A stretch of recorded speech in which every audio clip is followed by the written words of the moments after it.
This country, 6 families and 8,000 Kenyans, 6 families and 8,000 Kenyans control 90% of the GDP. We are not a country, we are a plantation. We live in people's... We are not a country, we are a plantation.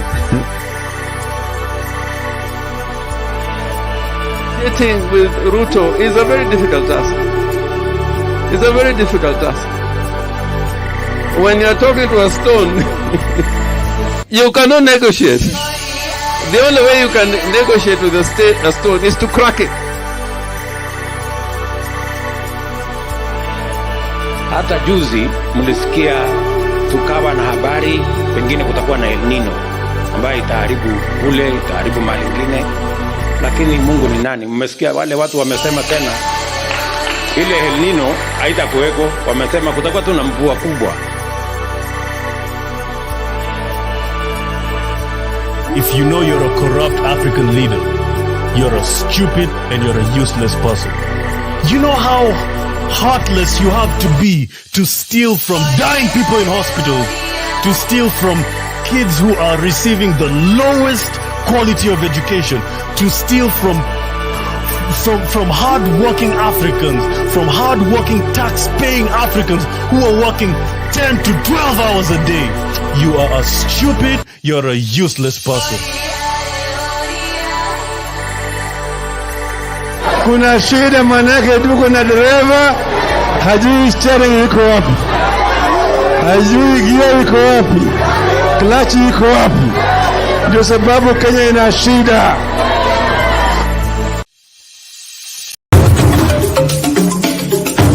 Sisi vile vile sio wote ambao wanataka ugomvi kwa sababu ya ugomvi. Niwaambia nyinyi ni wajinga mkimfuata Ruto. Mkadhani tunawadanganya. Jeti ya Ruto. Hii maisha ya Ruto ni stress na ni stress. Mungu wewe umetukosea. Tunaingia vijijini, mijini na hata jijini kukuletea taarifa mchana kutwa. Usiku tunakaa kitako, tunadadavua tukichanganua taarifa na makala muhimu yanayokuhusu wewe na familia yako. Nasikia watu wanasema baba ametusaliti. Between baba kutusaliti na sisi kusaliti baba, nani amesaliti mwingine? Inapeangwa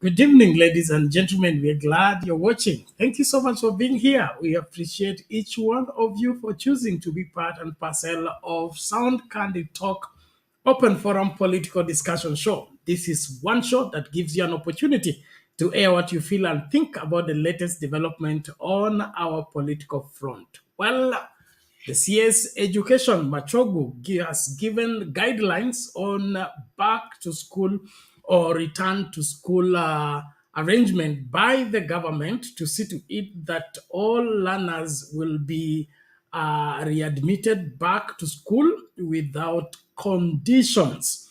Well, as that is being spelled out by the government, we don't know what exactly are the conditions of our schools and, of course, learning environment. With that, we'll be looking closely to see to it, are our children safe in school and are our roads safe for transportation of our children to and from school? And of course, are the teachers in the right mindset to handle the situation amidst fears that the rains have not gone too far, and of course, the flooding is yet to be ruled out from the meteorological people. Well, let's look at this keenly and see to it whether or not we are safe and out of the woods on this matter. CS Linturi is facing impeachment. The committee that had been charged with responsibility to investigate his case should wrapping up the whole process, and on Monday there is a special sitting to determine his fate. We're asking you tonight, does CS Linturi have a fighting chance to retain his job? Your yes or no answer on Sound Candy Talk Live YouTube channel, Sound Candy Talk YouTube channel. Please respond, and before you respond, make sure that you like the video and leave a comment, as well as if you are not yet a subscriber, please make sure you subscribe on both our channels.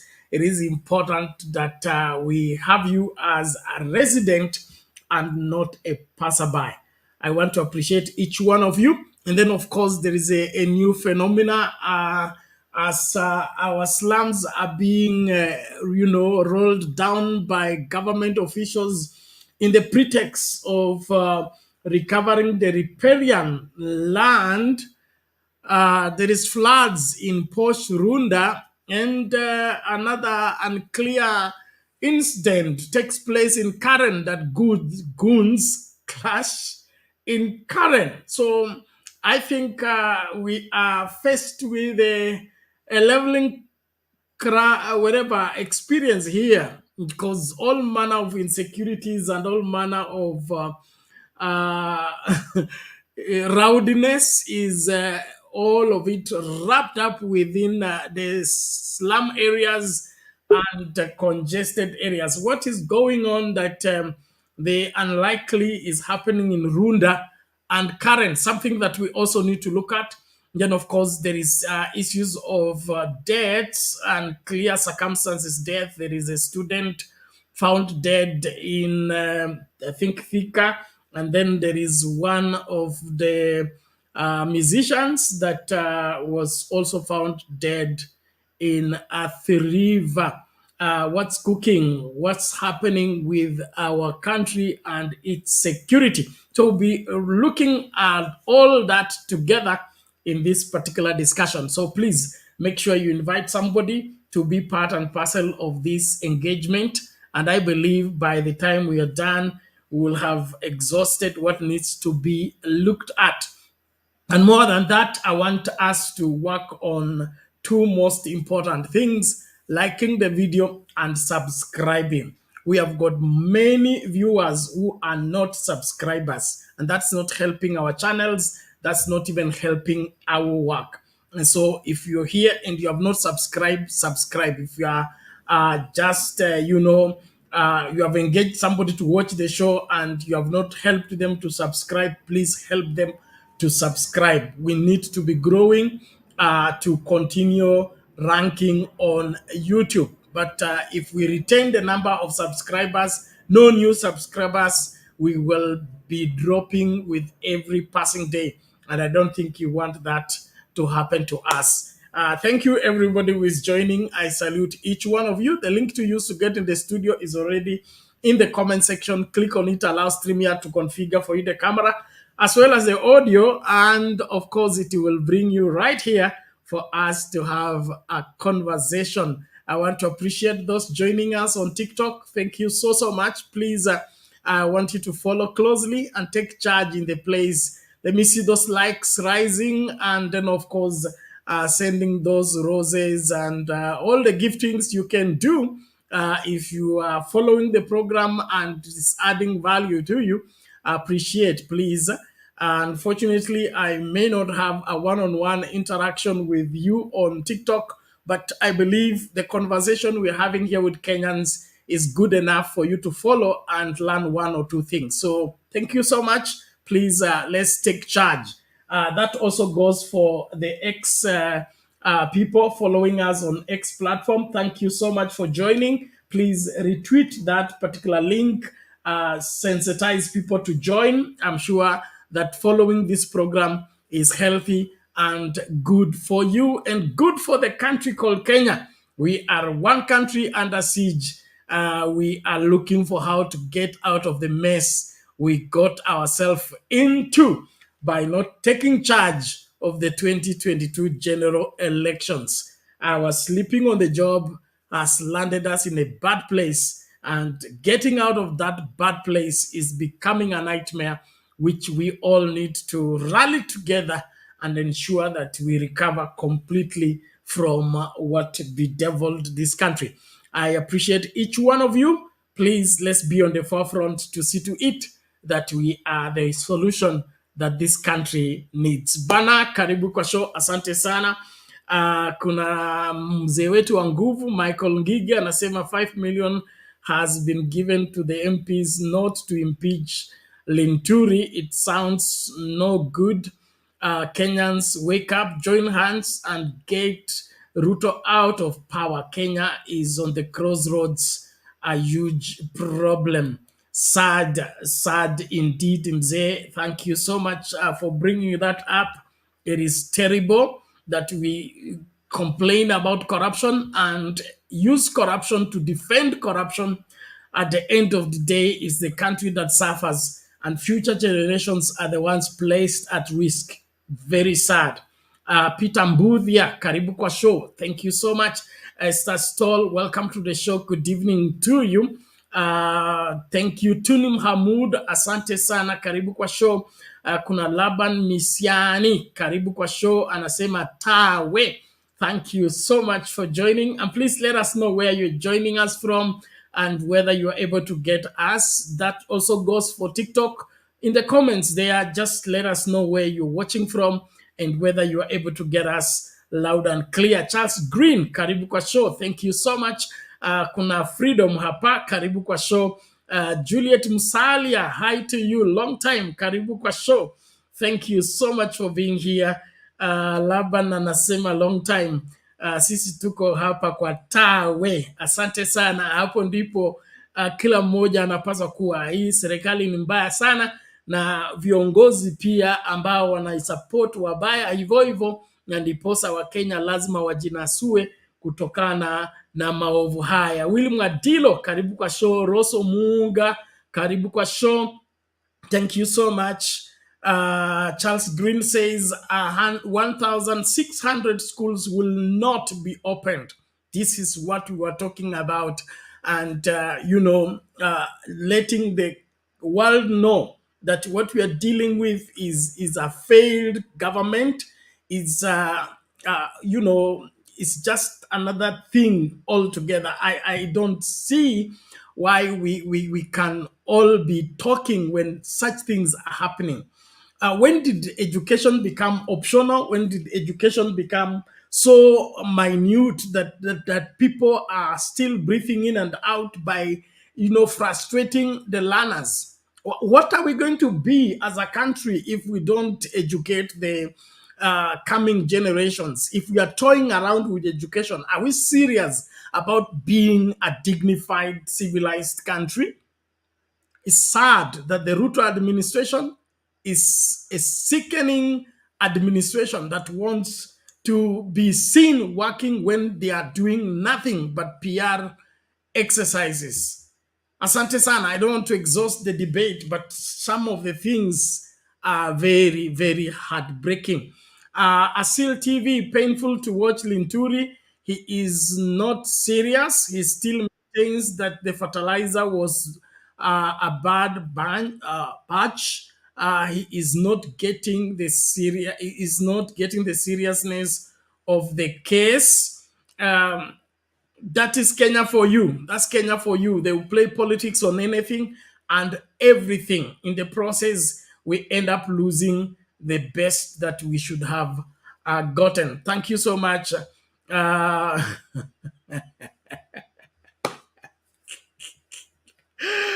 Laban Misiani hapa anauliza Bena, do you know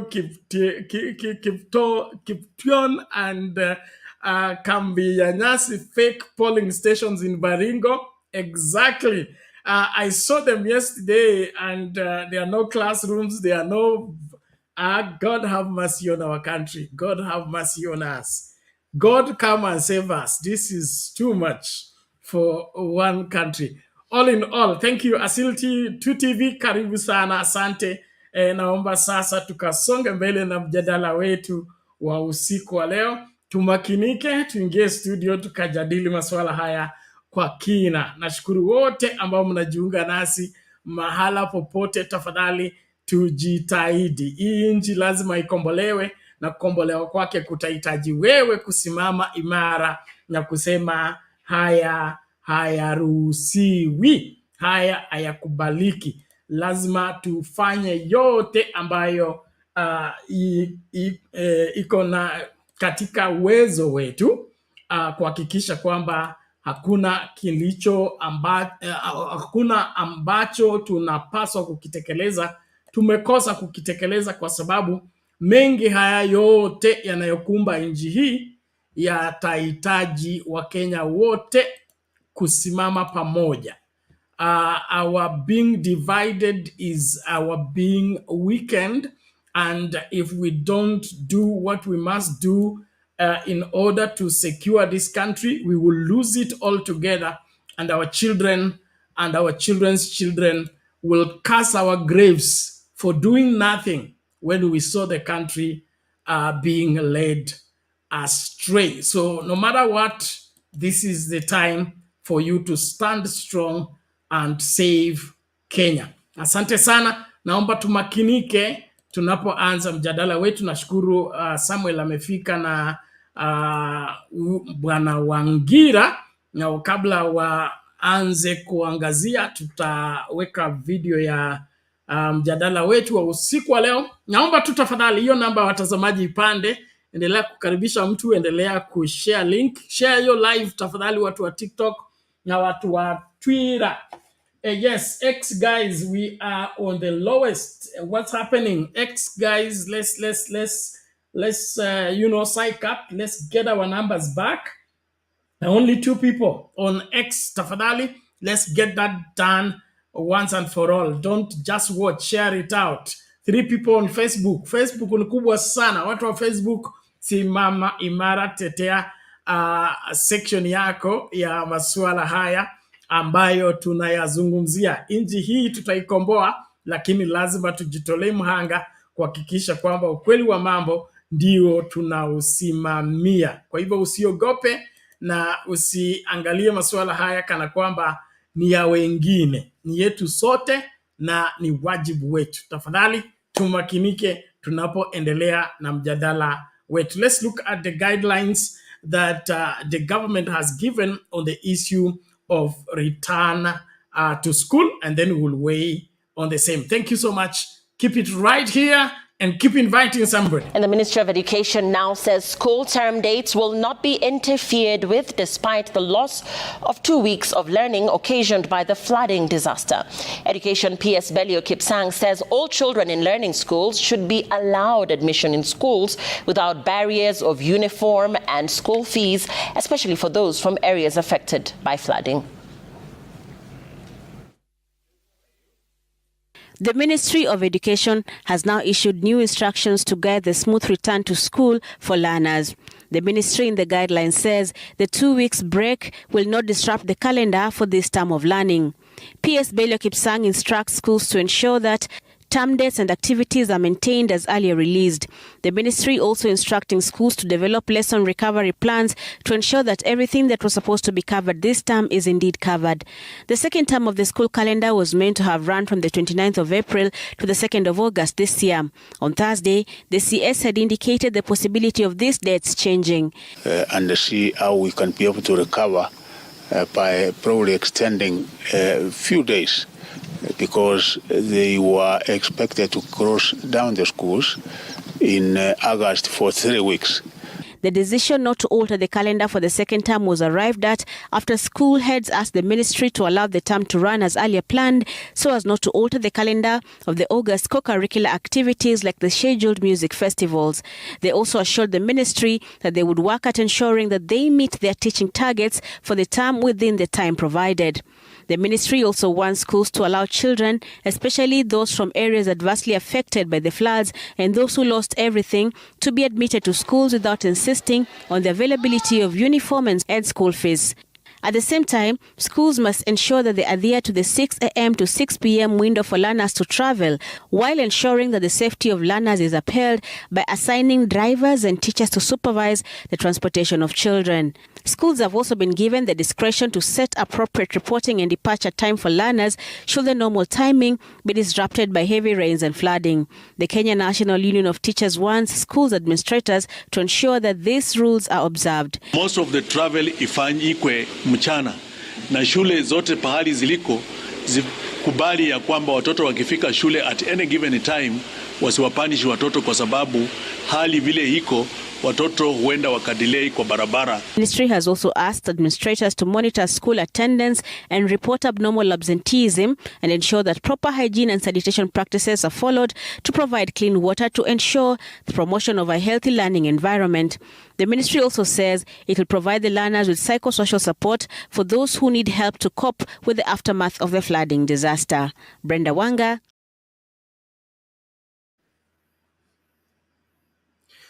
Okay, asante sana kila mmoja. Naomba tumakinike tunapoanza mjadala wa usiku wa leo. Hiyo ndiyo habari kutokana na Ministry of Education na jinsi wanafunzi wanarejea shule na masomo kuanza tena. Samuel, kama uko ready, naomba utuanzishie.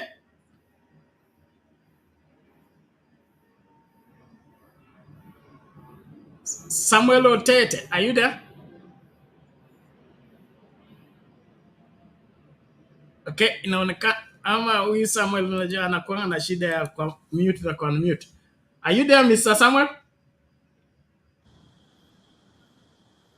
Okay, it's like he's not there. Mr. Wangira, how are you today?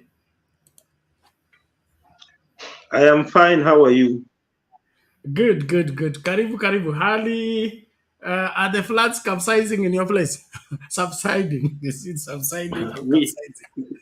Which place? I've never lived in a flood area, whether in the village or where I live here.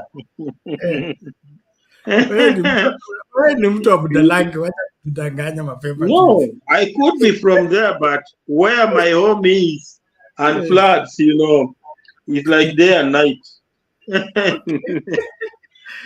Karibu tuanze maneno haya. Okay, Berard, first, this issue of, you remember the issue of the ghost schools that, you raised yesterday. Now, I'm seeing something on X here. And, X being, knowing what X is, I say, X is the home of propaganda, Bernard. I'm seeing a screenshot here on X reading IBC verified results, Baringo North constituency, Baringo County. William Samoei Ruto, 37,635. Raila Odinga, 923. Wajakoya, 56. Wahiga, 16. Then they're saying that, registered voters, 50,237. Valid votes cast, 36,630. Rejected votes, 159. So, knowing what X is, and unless an independent source can confirm, the validity of this particular screenshot, Bernard, if they are saying that William Samoei Ruto got 37,635, and Raila Odinga got 923, and here what we are being told that the valid votes cast are 36,000. If what was valid is 36,630, and already William Samoei Ruto has 37,635. Then there's Raila Odinga with 923. Then Wajakoya and Wahiga. That brings it to over 38,000 votes, which should be validly cast. But what is indicated down here is 36,000. Then how come that William Samoei Ruto got more votes than what was valid votes? But I don't want to buy into this screenshot until it's verified by a source that I can believe in, because I know X. X is a home of propaganda. It could just be somebody who is trying to be cheeky here. But let us wait and see whether what has been spread here is true. Bernard. On the issue of Linturi, today they were giving their closing submissions, and now they have closed. The both parties, they have given their final submissions, and now it's up to the committee of National Assembly, Bernard, to sit down and write the report. And we will be waiting to see what the report will say. If they say that Linturi is not guilty, that will be the end of the story.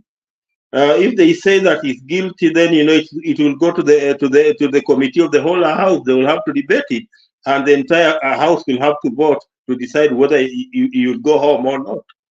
Again, I've heard, I don't know, was it a screenshot where somebody was claiming that people have been bribed? I think, I don't know, 5 million shillings.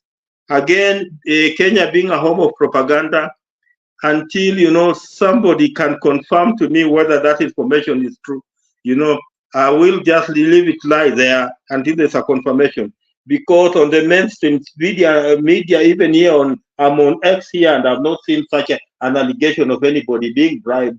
So I don't know whether he got that allegation, because if that allegation was there, it could be on X, and it's not there as I am speaking, because I'm on X. It's not there, so I don't know where he got that allegation that people are bribed. So let us wait and see if those claims will come out. Bernard, back to the issue of schools reopening, that's the key issue of today. If somebody is telling any student, Bernard, that you'll be allowed in without paying school fees, that's a lie. Especially for boarding secondary school, hiyo sahau. Because, the capitation that is paid by government only goes for tuition. Chakula, food, and boarding for schools is paid by parents. So if you don't pay for school fees for boarding for your parent, for your student, Bernard, atakula nini, Bernard, if you don't pay school fees? Because, the student must pay school fees so that, schools can procure food for them. And here you are telling the schools that, just admit them before they pay school fees. How would they be admitted before they pay school fees? Hiyo ni ndoto ya mchana. Wacha nitumie lugha ya ule jamaa. It's not possible. I know how schools work. It's not possible. And I know that, schools, over the last 1 year, they have been pushed to the wall. I know that even some of we parents, after discussing with the management of the school, we even agreed to even pay a little more, like for bread. There are schools that are paying 1,000 per term, others are paying 15 per term, so that their kids can get bread every morning. And here you are saying that, just admit before they are, even if they don't have school fees.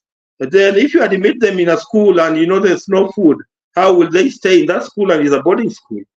I don't understand the rationale of that argument, Bernard. So I'm looking at, the guy. Mr. Wangila, just before you drop that, students don't buy food individually in school. The money given for food and other things are pulled together, and the school works on a budget. And then even the foodstuffs that are supplied by the suppliers are done, majority of them on credit. And thereafter they are paid just like they are tendering. Any government tender if you have ever done any tendering with the government, it's all on credit. You supply fast and then the payment will come later. So why are we looking at the feeding of the students at school as something like you are in a hotel and you have to pay for breakfast, pay for lunch, then pay for supper individually? This is a corporate communal responsibility. If my money is not available today, it will be available next week. And we can eat yours today and then you eat mine tomorrow. So why are you painting a picture as if wanafunzi wanajinunulia chakula kila siku? Bernard, it's true that from the school fees, wanafunzi watajinunulia chakula kila siku. It's their school fees that feeds them on a daily basis. That's the truth. I mean, no, you are being theoretical. I speak from a practical point because I sit on a PTA and I know how some of these headmasters strain, Bernard. As we speak, I know there are schools that have school fees arrears of up to even 20 million, 15 million, 10 million. That's the amount of money that has not been paid over a period of time. And here, I know schools where, schools that are struggling to pay their suppliers already because of, issues of school fees. And here you are telling us that you just allow them to come in even if they don't have school fees, so that we continue digging the hole. If you continue digging the hole of allow them without school fees, Bernard, and the debts are accruing, we'll pay those debts, Bernard. We'll pay those debts. Me, I understand. From a practical point, it's not possible. Students must carry something to school. One moment, Mr. Wangira.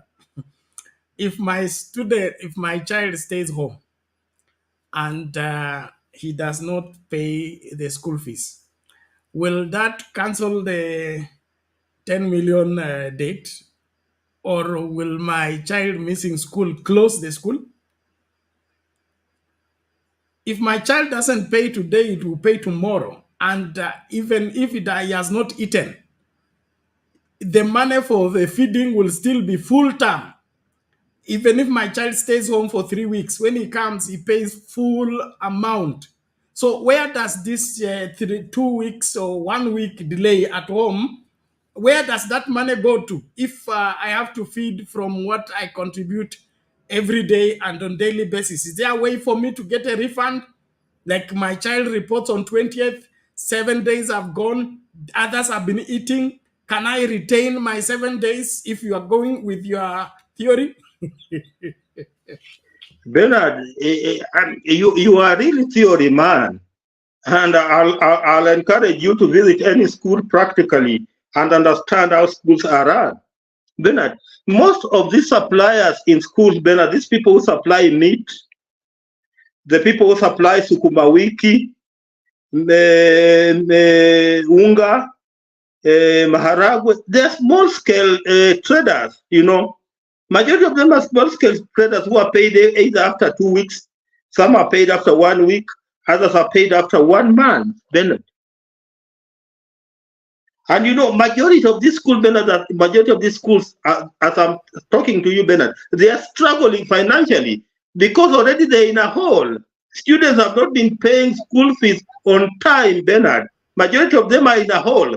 I know a school where, suppliers they boycotted, they were saying they are not going to supply anymore because the school did not have money to pay suppliers.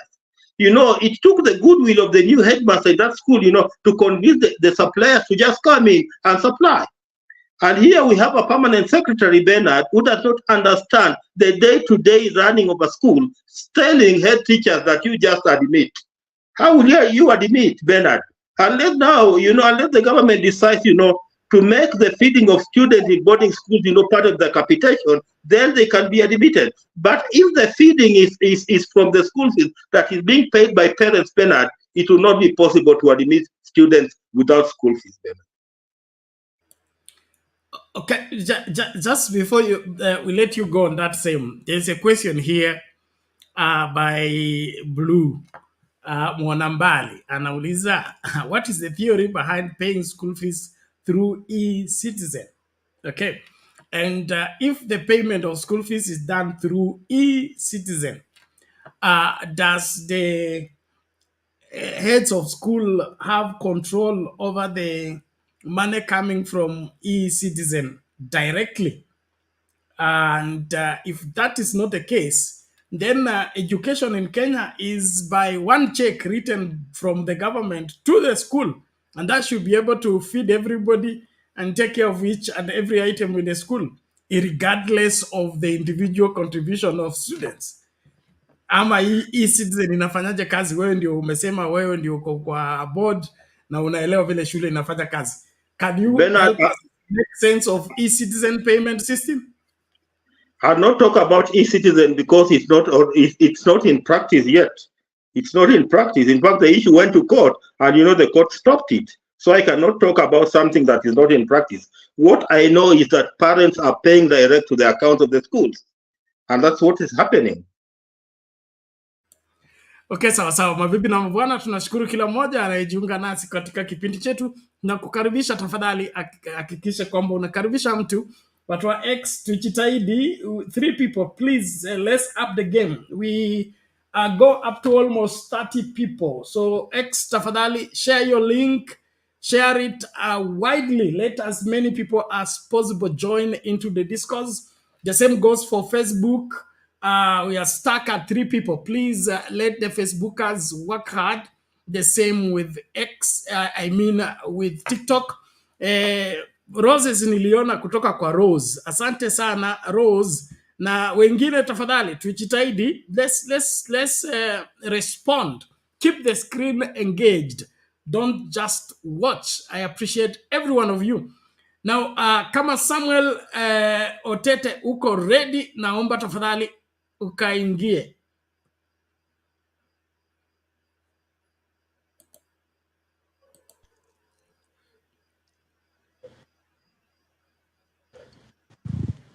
Bwana Samuel upo?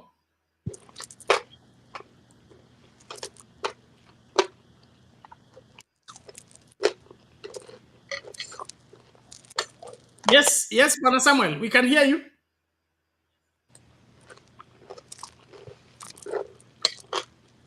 Inaonekana huyu Samuel ako under siege. Now, Paris, Washington anasema Kenya is not under any siege. This is only content creation. Okay. Substantiate your case. This country is under siege if you are not aware. I mean, we have never operated like this, not in our history. So you should tell us what you understand by being under siege. And you say it's content creation, meaning what?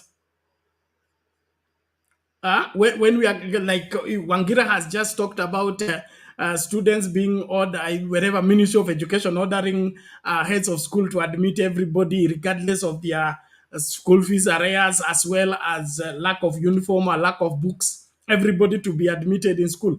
After that, what happens to education, quality of education, operations of those schools? This line of thinking and of course, this line of acceptability is not healthy. And then, Mr. Wangira, you talked about members of parliament being bribed. Is it news to you? We have had so many things that have gone astray with this country, including the finance bill that was rejected by 90% of Kenyans, was passed by parliament on the premise that the parliamentarians were bribed. So you want to hear it from heaven for you to understand that there is bribing that takes place.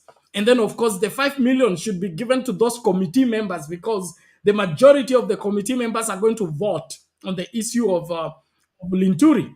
And the verdict will be arrived at as they vote. So if they are, let's tell, for instance, I don't know the total number of people, if they are 15, okay, the majority say Linturi is safe, that is what will carry the day, regardless of the charges and the whatever, the said crimes that Linturi could have committed. So to bribe is not to bribe the 400 plus members of parliament. Is bribe those committee members, get the majority of them to vote to save Linturi. Then when it comes to the main house, they say the committee said he was safe. So that case gets self-defeated. So Bernard, I'm not disputing anything. All that I'm saying is, for example, I've talked of a screenshot that I can see on X, something that I can, at least I have a source. But when you talk about the 5 million, I don't have a source. It's not indicated anywhere. And that's the only thing that I'm saying, that let me wait and see if there will be anybody quoting that issue. Yes, screenshot near polling station near ile ghost school. No, it is a screenshot for Baringo, not constituency. Baringo, not constituency, where some of these ghost schools are. Yes, so that must be from that polling station, and that is why it has those issues. But you can confirm you are a researchist. All you need to do is go to the IBC portal and check what was in Baringo North constituency and compare with the screenshot. Hiyo mambo isha namna hiyo. As you confirm, let's listen to Julia. Habari ya Julia leo? Yes, Bernard, habari zenyu? Wazima tashukuru, karibu. Asante, good to see Wangira and I think Samuel, nawe Bernard. I just wanted to come here and back what Wangira is saying about maneno ya shule. Hizi shule zetu Bernard operate, most of them they operate on credit. And some of them ni tabia yao, those school principals. First and foremost, let me talk about the school principals. The school principals are the other bunch of corrupt Kenyans. Unfortunately, mi ni mwalimu lakini nitasema hivyo. and because it is the truth. Na wanakula na PTA, sijui kama Wangira anapewangwa kitu, na wanakula na BOM. They are a bunch of thieves. So every time they're increasing levies, akina Wangira for example, not you Wangira, kama ni chairman wa PTA, anatafuta wazazi wawili hivyo, wanaongeleshwa. Sasa wakienda kwa ile mkutano main, AGM, mzazi akokona ile, ana propose. Yule mwingine alikuwa amekuwa appointed, ako the other corner na second. Wanasema, you see here Wangira, they increased money to buy bread. Can you listen to that? Increasing money to buy bread. However reasonable it is. So they increase, and the parents, the majority of parents have, because a lot of parents will not say no, because they are afraid kwamba their child will be victimized. Yani wako tu na hiyo woga. Sasa huwa walalamiki. And to prove to you that Kenyan parents don't know their rights. Mnakumbuka story ya watoto walikuwa wanakuwa bullied Alliance High School. When the bullied was all gone in Kenya, especially in Mount Kenya region, bullying has been gone for many years. I think bullying has been gone for over 20 years now. In fact, for over almost 30 years, Bernard. Yani, mtoto wako anaendanga form 1 na kuna mtu anamwongelesha vibaya. Alliance High School children were still being bullied. Mpaka mnakumbuka yule mtoto alichapa karibu akufe ama nini. There was a big scandal in Alliance High School. And I was asking myself, such a big school in Kenya, why the prefects in Alliance High School had the right to beat up children? I don't know how true that was, but those were the allegations. Then mtoto mzazi mwingine akasema kwamba alipeleka mtoto wake Kagumo High School. Huyu mtoto alivunjwa mkono Kagumo High School. The parent withdrew the child from Kagumo High School. So these big schools, kuna bullying kiasi. Even the parents are bullied because wanapewa stress. Ukiongea na hii ni Alliance, mtoto atatolewa Alliance. And parents worship Alliance, they worship the Starehe, they worship those big schools. Yani it's like mtoto akisomea Starehe Boys Center ama Alliance kama amesomea Binguni ama Kenya High. So that fee, you'll find that the fee in those schools is always been hiked. Even when Uhuru and Matiam put a cap, they were going to the tune of 100K, even when there was a cap to the school fee. Kwa sababu gani? The parents are always bullied around. Wanafanyiwa budget, your budget at hii pesa itoshi, nini. I am telling you, it is the other. Kuna serikali hii ya rais wetu, si rais wa mtu, hii ya Gachagua na Ruto. Kuna wizi huko na kuna wizi kule mashinani. Wazazi wanaibiwa bad time. most of all the schools, and I would like anybody to come and challenge me. Anybody who thinks they can account for what goes in our schools right now. All 99% Bernard of Kenyan school principals are corrupt. And if I'm given a chance, niwatafute nitawapata wote. Nikipewa committee, we start looking for them. I'm telling you, they will all be arrested. They cannot account for all the funds because those people collect millions and millions of funds. Why am I saying this? I worked in a school in Kirinyaga County, and I won't mention the name of the school because I don't want the principal to be targeted. That school principal, when the school fee, those days, ilikuwa imewekwa cap CG ya 50K. Her fellow counterparts were going all the way to 60 something, and Bernard, she was working with that 7,000 per year. She was working with that. With that 7,000, and within those years she was working with that 7,000. She bought a bus. That was about 13 million from Thika Motors, and hakuitisha wazazi pesa extra ya bus. Bernard, I'm telling you, there was no bus levy. How did she buy a bus? These schools have savings, because I attended a lot of board meetings. When you are working at some position, you may attend to take minutes. So mimi nilikuwa nawachukulia minutes. And I sat in board meetings where the board would use the constitution to decide. Na walikuwa wasome through the Basic Education Act all the time. Wanaangalia inasema nini through tendering. That is the kind of a management I watched. So whatever schools were operating at 50,000 Kenya shillings per year, yeye alikuwa anatumia 37,000. Hao watoto walikuwa nakula mkate, quarter. Their food was balanced. Bernard, hiyo chakula yao, that is the kind of management I saw the principal or the deputy or the teacher on duty had to eat supper kwa dining hall. Si aletoe chakula, unaenda, unakaa, unakula. Kwa sababu gani? So that you are sure what the children are eating is eatable. I don't know how many schools do that. Now, while she bought a bus, she constructed a lot of dorms and facilities. And on top of that, by the time she was moved from that school, the school was positioned 25 in the whole country.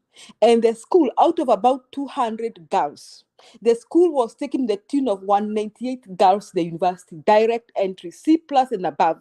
And about 100 girls were going for medicine and engineering. Mimi nilikuwa mwalimu wa hesabu.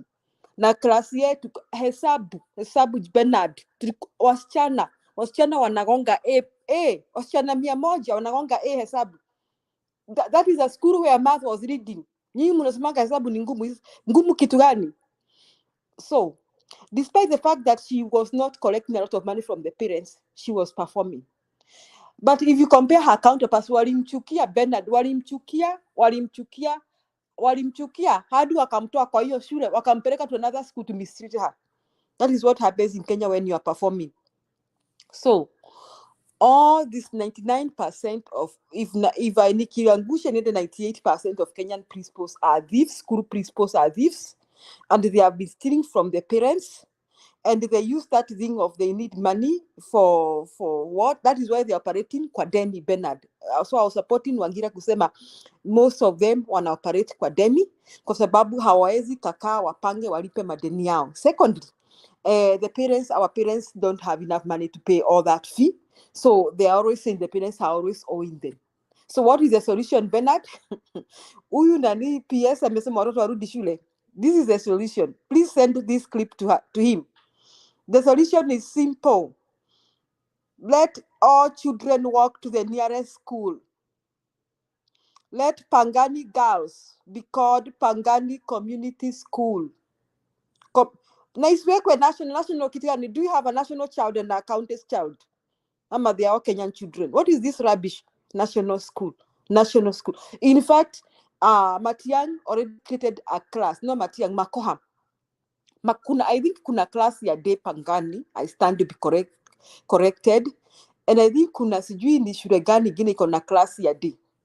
And the intention was to admit the children who cannot afford boarding schools.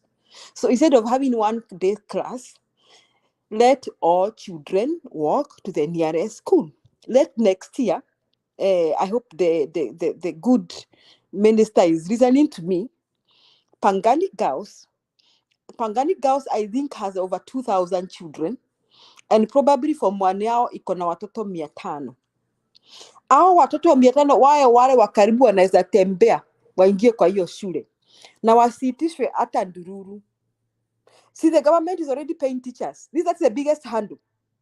And for your information, the TSC teachers are the best well paid. Let no one cheat you that private schools pay teachers any better. The only private schools that pay better are these, like the American primary school, the American schools, and the ones that have adopted British curriculum. Like in any other private school that is teaching the Kenyan curriculum, mshahara ni bure, ni kidogo sana, and first for most, they don't even hire professionals. So if your child is in these so-called academies, if you're listening to me, wanafundishwa na watu walipata D hesabu, now they expect your child to have the right attitude towards math. Those people are the ones who failed in high school. They have this, I have no apology, I know that. They have this in math, and they are the ones teaching your children. But the teachers who are qualified are in the public schools. That is why, Bernard, ask yourself, why wazazi wa Kenya, after taking their children to private primary schools, kwa nini wanataka wapeleke Alliance tena ama wanapeleka government secondary schools? Because government secondary schools are the ones that are having qualified teachers. And I'm happy to say that despite our primary counterparts letting us down, because I have also no apologies. Kama when you are primary Kenya, you are let down, you are an embarrassment. You na principal wenyu, you are the ones who have made Kenya have these private primary schools. Some of us went to public schools. I think all of us here, me in the public primary schools. I went to a school called Nyahuru Primary School. It is a public school. In the class 4, Bernard, I was writing good English and writing a very good composition because the teachers were teaching. I think, Bernard, you can agree with me. Class 4, I was speaking very good English. English sijajua, hata kama upendi accent yangu, sijajua kama ati nimekuja America. I learned, my teacher taught me well because those teachers were teaching. But later on, these teachers decided the ng'ombe zao na biashara zao. How can somebody be having a business shopping center na yeye ni mwalimu wa hesabu? Akona saa ngapi ya kurun your business? Now, hata kama mnasema ni mshahara, are you trying to say that the high school teachers now, because the high schools, Bernard, a lot of high schools are doing their good work. Even the day schools that I know, I mean, they are doing, I taught in a day school in Kisumu Rural, hapa kwa Nyang'nyongo, and it is called St. George's Sianda Secondary School. And by the time I was leaving that school, you were already taking children to the university, and it was a day school. So me, I have evidence that even Kenyan day schools are doing a good job. Why are the secondary schools doing a good job and the primary schools have let us down? Lack of supervision. Dio county director na watu wake bure kabisa. They don't walk around these schools to see what those teachers are doing. So our children in the primary schools, mwalimu anaingia asubuhi, mwingine akona fulana ya kushona. Ama you people ask the children in your village how many times they have seen their math teacher this week. You people, tafadhali mwenye ana follow hii show, mwende kwenyu nyumbani muulize hiyo maswali. You'll find that child has only seen that teacher once. That is why the parents now are struggling to pay those academies. Now, these academies now, they are not giving our children genuine education because there's a lot of drilling and stealing of exams. So by the time mtoto afike form 1 na mkona very high marks za KCP, sijui kama kuna KCP sahi, the child appears like he's intelligent lakini hajafundishwa. So what am I trying to say? If the cabinet secretary want our children to go to school without paying, let them listen to Bernard's clip, sound candid talk. Just call a parliamentary meeting or whatever it means to pass this Education Act. Address the Basic Education Act again. Go and say, let the children walk to the nearest school. And say that we will never again have national, extra county school. So that now they can sit and analyze which part of Kenya don't we have schools. And they can sit and decide that pengine kuna some marginalized areas in Kenya that don't have enough schools that actually need boarding schools. For example, the nomadic communities need boarding schools, so that even those schools in nomadic communities, when if they are boarding, they are fully funded by the government, so that the children only have to be taken to school. So if that happens, Bernard, I will agree.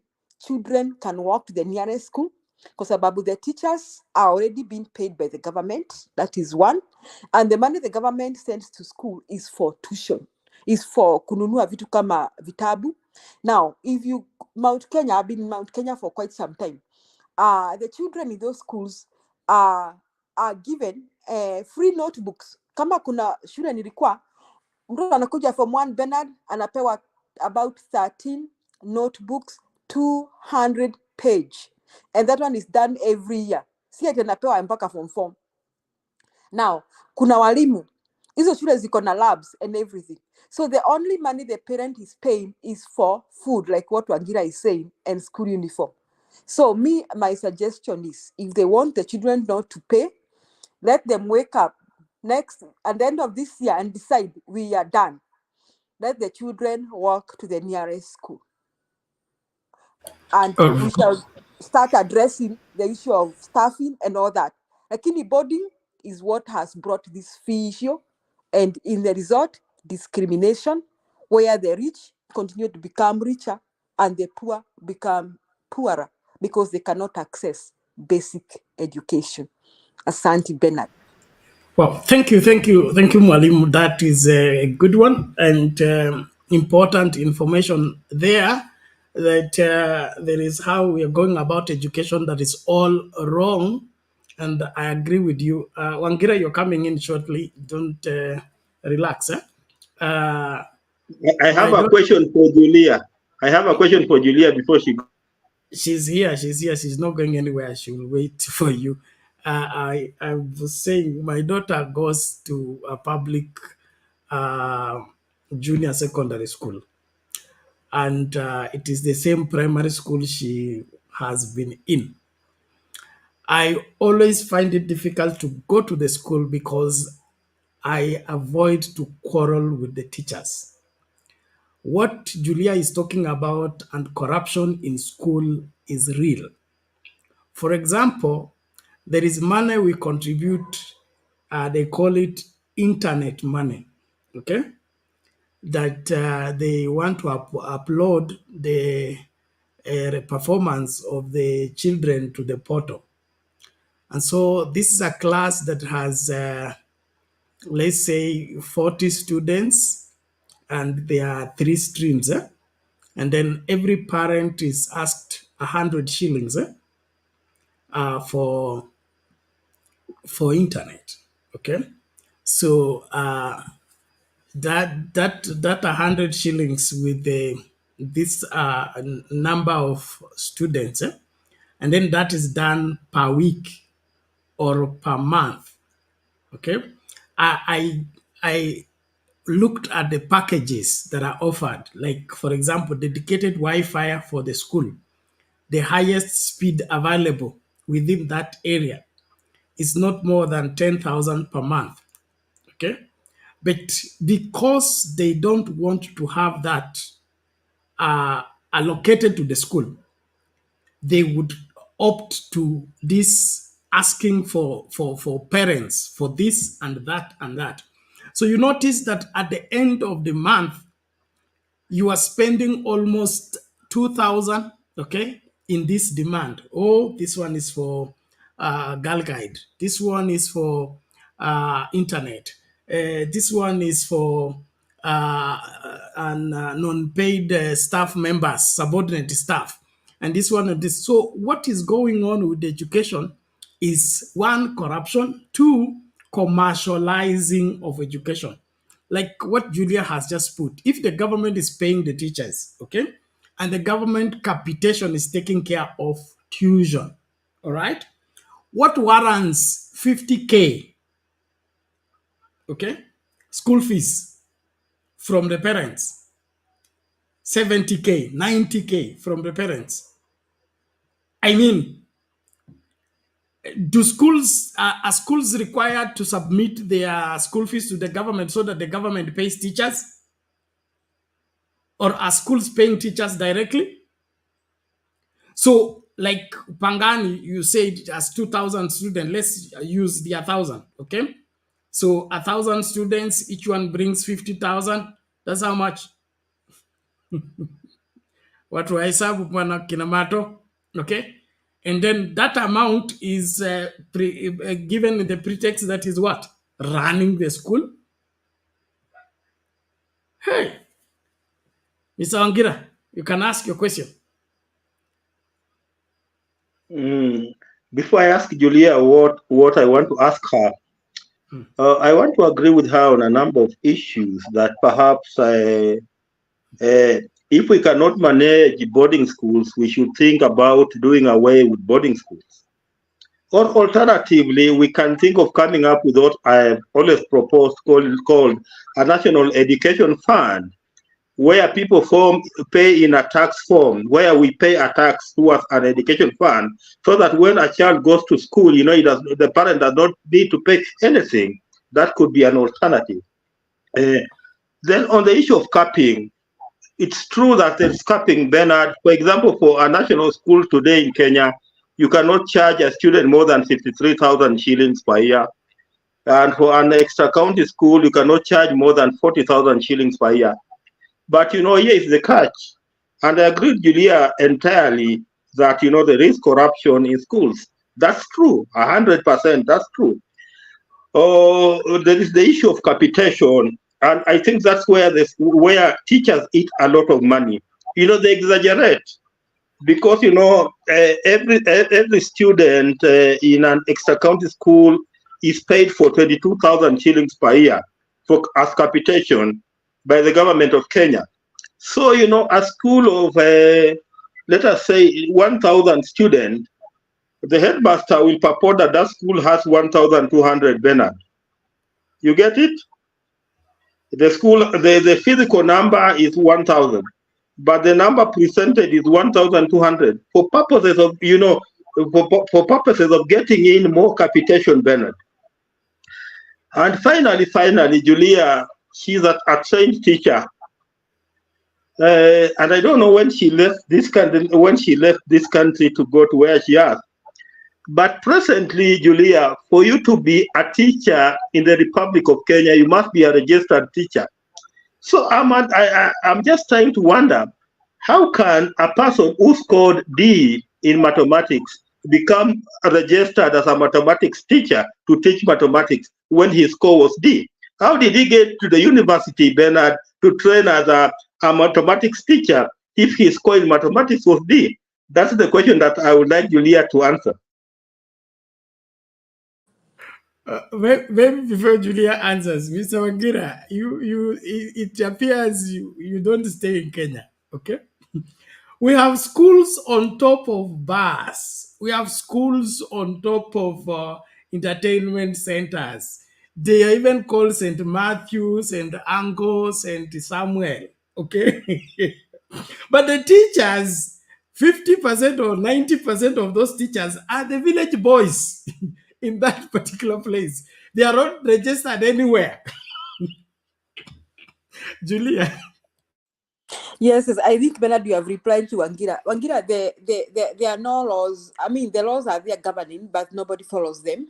So most of the private schools are not following those laws. They are employing Form 4 dropouts because they can pay them 5,000 shillings or 10,000 and get away with it. But they will not they cannot afford to pay a graduate teacher. So graduate teachers, most of them, all of them, are employed by the government schools because the government schools first will will make sure that a teacher is registered by TSC, and before they hire them, before even the board of management hires them, leave alone TSC. So, but the private schools, now I'm being what academy, you are wasting your children. They are taught by those Form 4 dropouts who had this, because those academies can pay them 5,000, 10,000. That is, I think Bernard has responded to you. So the registered teachers, Wangira, are with the ones government working for the government schools. Then you also said something about capitation. No, if the law is followed and if somebody is doing the right thing, the school principals cannot increase the numbers. Nowadays the kids have some registration numbers. Sijui inaitwaje. Hiyo number inaitwaje, Bernard? All the kids have a number that the same number. They use the same number. Yes. So, and I think I followed that keenly when they started that. It was Uhuru's time.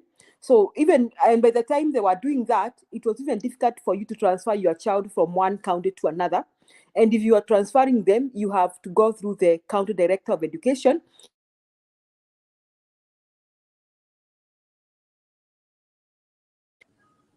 Okay, something has to be adjusted because of that number. So it is difficult for them to increase the fee using the capitation.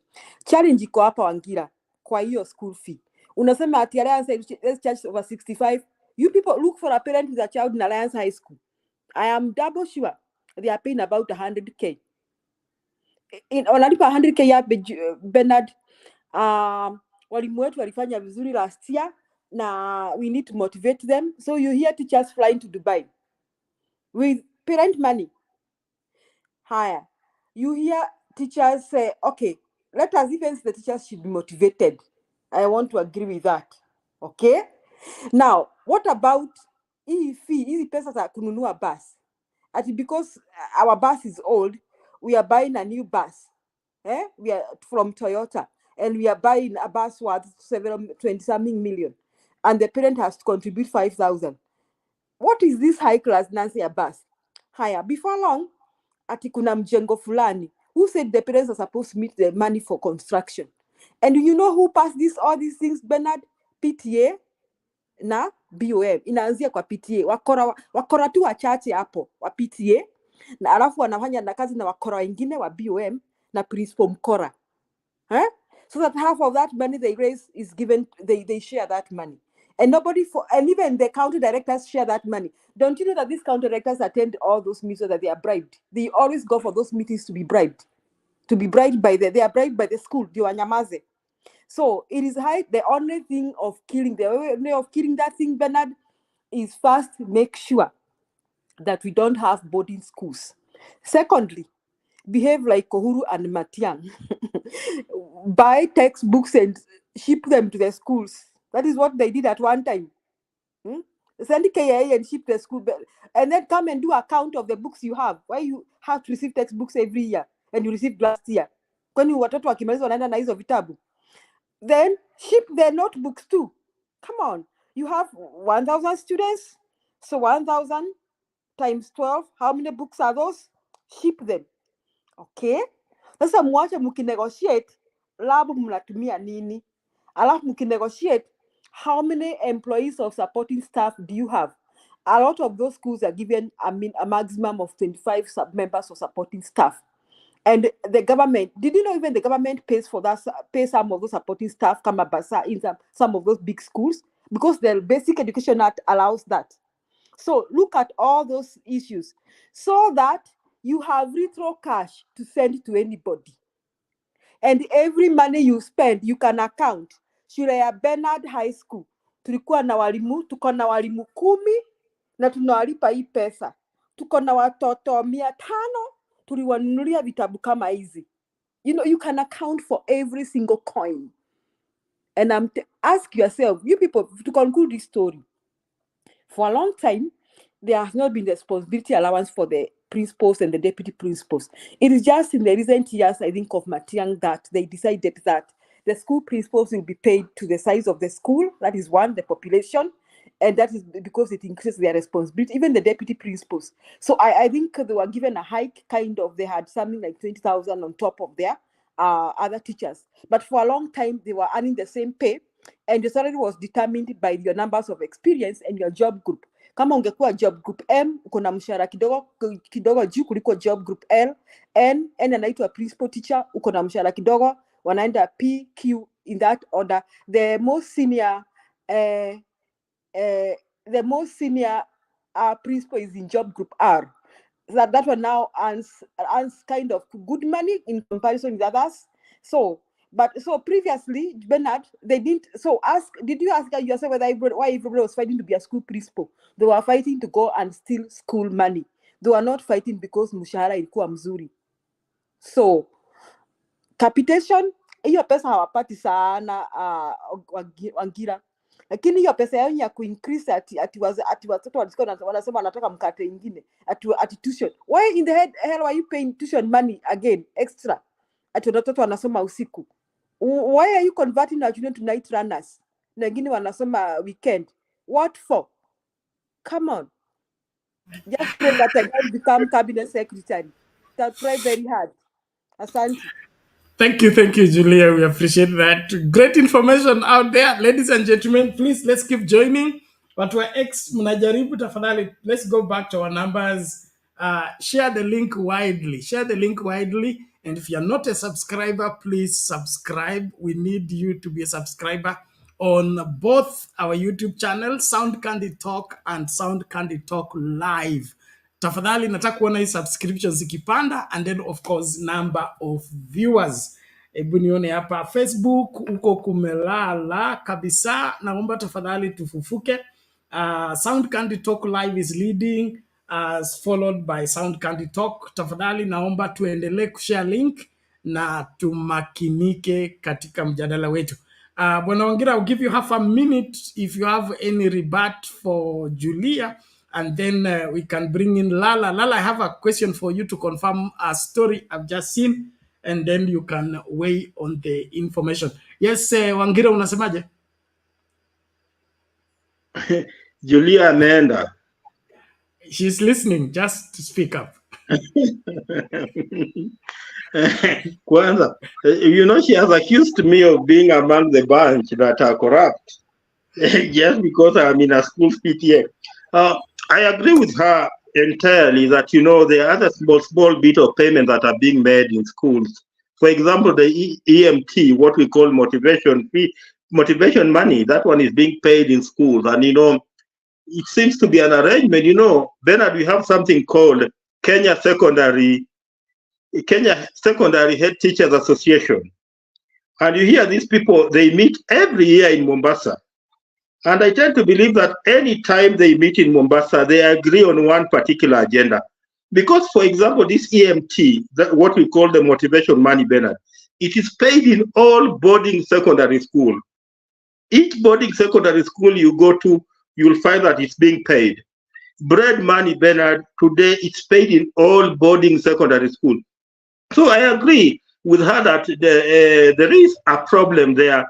And that thing called Kenya Secondary School Head Teachers Association, Bernard, it could be another cartel, Bernard, of ensuring, that the head teachers get something more.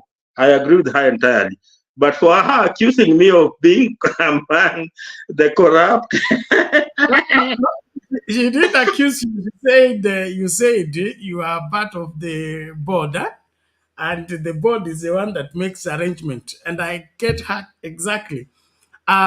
When my daughter was in secondary school, I think I went for 2 meetings or something. And one meeting almost degenerated into a fight because of the attitude of the principal headmistress came and addressed us like children, and said she ordered that children should come with their parents. These are girls' school. And those students that did not come with the parents, she has thrown them out of the compound. They are on the other side, and she doesn't care whether they get raped there or not. The moment she said that, I had to stand up and say, no, madam, if this is what you are calling school administration, it doesn't work that way.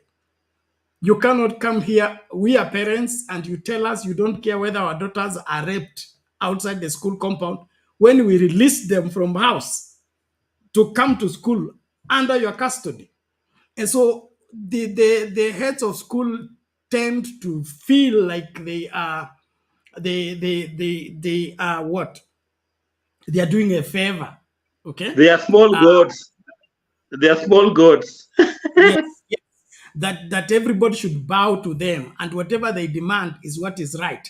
They have that mentality of old time when a school teacher there were two very important people in the village.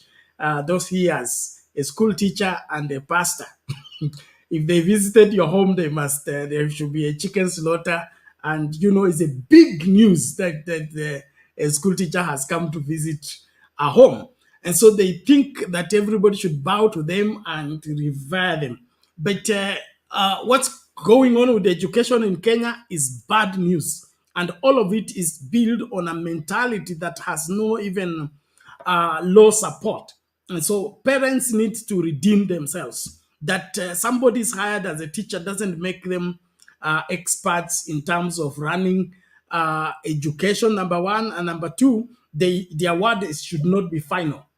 And if they're asking for payments, those payments need to be articulated. So when you go to such meetings, that PAT thing comes into play. Kuna wazazi ambao washakuwa preset. Mimi nitapropose na wewe utasupport. Then any dissenting voice, shout them down. Okay? Now, that is the corruption that takes place. So tumeitwa hapa as parents, but what they want us is to rubber stamp what they have said. They don't want us to interrogate. So a school has 1,000 students. You are asking for 100 shillings for internet, okay? And this is every month. What are we doing with 100 shillings per week or per month for internet for the school? What is the bill for the Wi-Fi of the school that can be used by all staff members in uploading whatever they need to upload? Not each student paying for each upload of a file. To upload a file of 10 MB or 100 MB or even 1 GB, does it cost 100 shillings? So this all manner of turning our education into a game that is not helping the student, is not helping the parents. And that's what we need to riot against and make sure that our education, we are getting value for the money. And if the education is not helping improve the generations, should be scrapped off. I think homeschooling for me is more advantageous than sending my children to school only for them to be wasted away by being mishandled. Mr. Ongera, nataka tuende kwa Reverend Lala. Lala, I hope you are there. Let me just say something before Lala comes in. Just quickly, in less than a minute. Carry on, Mr. Ongera. Yes. Bernard, if you have a child in what we call Kenya Junior Secondary, I feel for you. Because me, I don't have a child in Kenya Junior Secondary, but I have a sister who teaches in Kenya Junior Secondary. I can confirm to you that Kenya Junior Secondary is a mess. And if we are not very careful with Junior Secondary, we are going to produce what we call half-baked students. Bernard, exactly. That's all that I just wanted to say. Okay, thank you so much, Mr. Wangira. Thank you, everybody. Please, let's keep inviting each other. Reverend Lala, as you come in, there is this link on the private chat about, I don't know how true it is, but it's talking about, is it the, let me just open it so that we get it good. This is called Afri News, AKE, say U.S. House Speaker declines invite to have Ruto address their joint session. I need you to, wherever, address yourself to the same if there are any truth in this, ama is just propaganda. Hello, Bernard, NJ, Wangira, and all of you in the background. I don't know about that. I've got no updated news on that particular channel or particular news outlet, whatever it is. So maybe someone can tell us more about it. Maybe NJ has more information, but I don't. Yes, we are putting pressure on some of the people we know to let them know exactly what's happening. NJ, I think we will talk. I think I've expected you to call me and let's talk. I've cleared, I think, with those that I think are important in this subject to consult. And I think they are okay with our idea of doing this in the DC area when these people come. So NJ and I, and plus other people, can let's all be, connect and organize ourselves so that we can put a number that is strong enough to give us visibility in DC. But at the same time, I think my letter is ready. I passed it on to two key people, one in Kenya, the other one here. One of us who was higher. I think we all know him, but right now he's in Morocco. He went there for a visit. And is looking at the piece of letter and giving us a little advice on what we should exclude or include.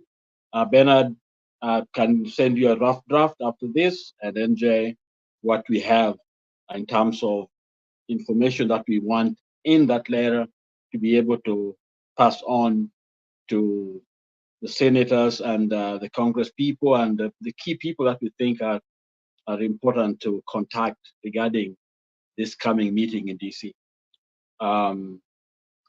We love the idea that Kenya is being recognized as a leading country in Africa, and the Kenyan people, yes, they deserve that recognition, but we are concerned about the agenda, and we're concerned about the individual that the US has recognized as the leader when we know he's not, and that is Ruto. And so that one, we want to be very strong in our message to the Congress or whoever, the White House, that we don't think that Ruto should be given that opportunity to share. And I think we also want to reach the African American community, because it is the idea behind Ruto and Africa coming in here is to win the African American community behind the administration. That this is for Africa. We are doing this thing because we love Africa, when actually it's the opposite. We think it is. We can call it a very racist thing. I think it is the Uncle Tom idea, somebody that they are sent to do dirty work for them, and so it's a wrong person to share with the world that this is Africa. So I trust that African Americans will be on our side and also say no to letting Ruto come here when we know very well that it is because Kenyan police, Kenyan security is supposed to go to Haiti when we know they cannot do anything. They're going to be targeted. But the idea is that they are blacks going in there to show that they are doing something, when actually that by itself will actually fuel more hatred and towards the people that our people, our young people that are being sent there to defend people that we know are not on the side of black race. We know they are there to exploit the island of Haiti, and so we want them to know that we recognize Haiti. Haiti is a proud black nation, and majority of Haiti, love and identify with Africa. But there are elements there that are being protected, that Kenya forces are going in to protect, which we all know are not for the democracy or for the black race that is in Haiti. So all black people should say no to Kenya forces going there, because we know where they are funded and for the purpose they are going for. We want peace for Haiti, and Haiti should have, if it is Africa, let it go through AU. Let there be a large force that can come with the blessing of the people on the ground so that Haiti can be liberated, not a group of people going to protect certain interests in Haiti while the common Asians are languishing in poverty. And thank God, a lot of Asians know that this is not about their liberation, but protection of certain elements of people, certain elements within the island that there for their own selfish interest. So Ruto is not the right person for us to support, for us to rally behind. Is a wrong messenger with a clearly a wrong message for the region. And so we will meet in Washington, D.C., and we will carry banners, and we will declare that we don't support the idea. That Ruto being the man to lead, especially lead in Haiti. No to that. So that's going to be our message. And let's pray for all of us that are planning this particular protest. It's a peaceful protest, and I hope that as many Kenyans will gather. We will give more information. We want people who are in the DC area, who know the area very well, to get involved. I contacted one key person there, and I hope and others can rally other people so that we all can join together. And so I think NJ, I think you are with me, and we gotta figure out how to connect. We will be having a website. That website, I think, will be a better for us to organize and coordinate what we want to do. And so I won't say much because I don't have as much. And the other things are still guarded. We don't want to share. But that's in a brief. That's where I'm coming from. And so back to you, Bernard. Before I don't know whether to say what I want to say. Let's talk about education. I think that was the subject. Education. I've lived outside the country, and I think I bring a perspective that I think is common because these countries have been running education for a long time. The U.S. that I've lived in for a while, and Japan I lived in, and Germany that I lived in for, so these are, and whenever there's an election, our leaders make all kinds of trips. They are always out. A lot of money has been used on so-called educational tours. They travel to all these cities and to learn. And the question is, what have they learned? When they come home, how has their learning changed the things at home? Technology was meant to bring transparency. And what transparency do we have? And so one of the reasons, let me say this, why we love Magufuli. I love Magufuli. Many of us love Magufuli. Magufuli came into power, and some of us focused on maybe it was too hard on Tanzanian, but there's something else that I think Magufuli brought to the African government, and that is transparency. And the second one is stopping the bleeding of our resources. Magufuli blocked all kinds of resources from leaving. You remember, even in Kenya, he stopped the minerals and others.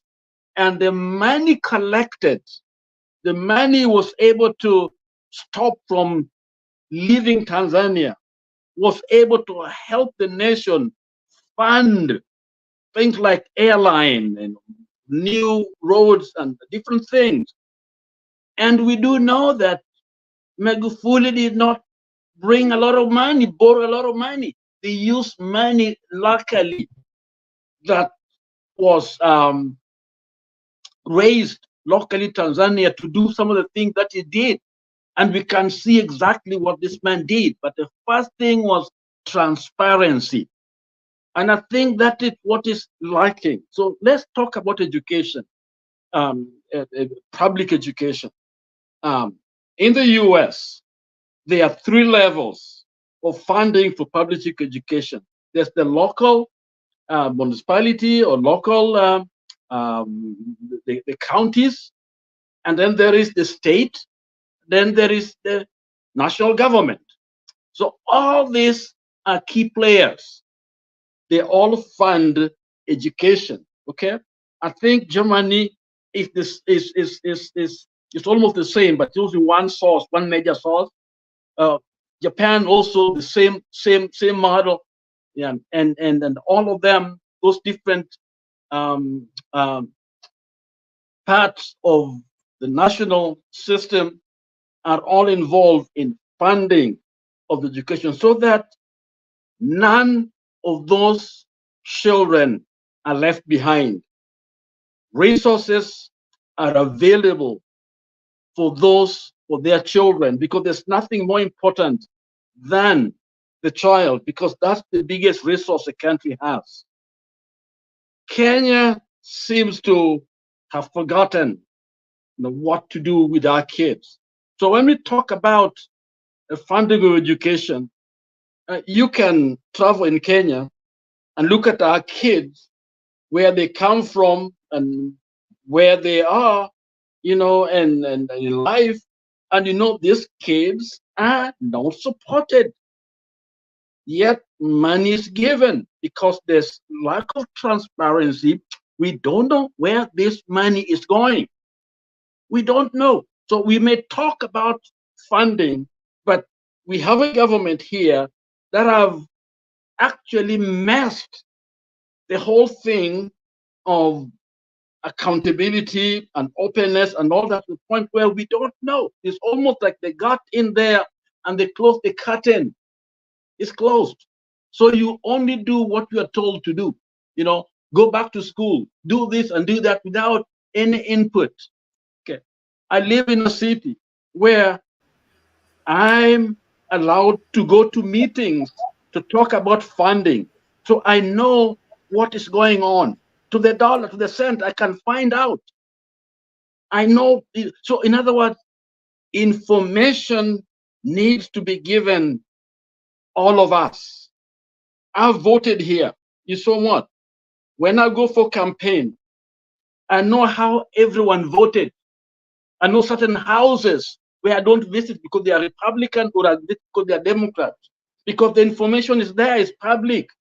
And Kenyans must know that these things are possible. They are in our time. We can know the same way we have M-Pesa, and your money can, you can send money and you know exactly how much you got and what you give. These things are there.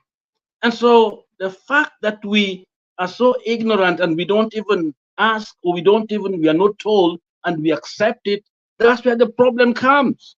So our kids will always continue to suffer because we are not proactive enough. We are not asking the right questions. We are not on these people's faces, and so we are the ones failing our country unless we step forward and do what we need to do to save our kids. Because a crisis is an opportunity for us to kind of see if the system is working. The floods is actually our window that God has given us to see what works. It's like a shaking. It's like it's a stress test for the system. And when things are not working, and then we accept the way they are, then we are the one who are fools. So to me,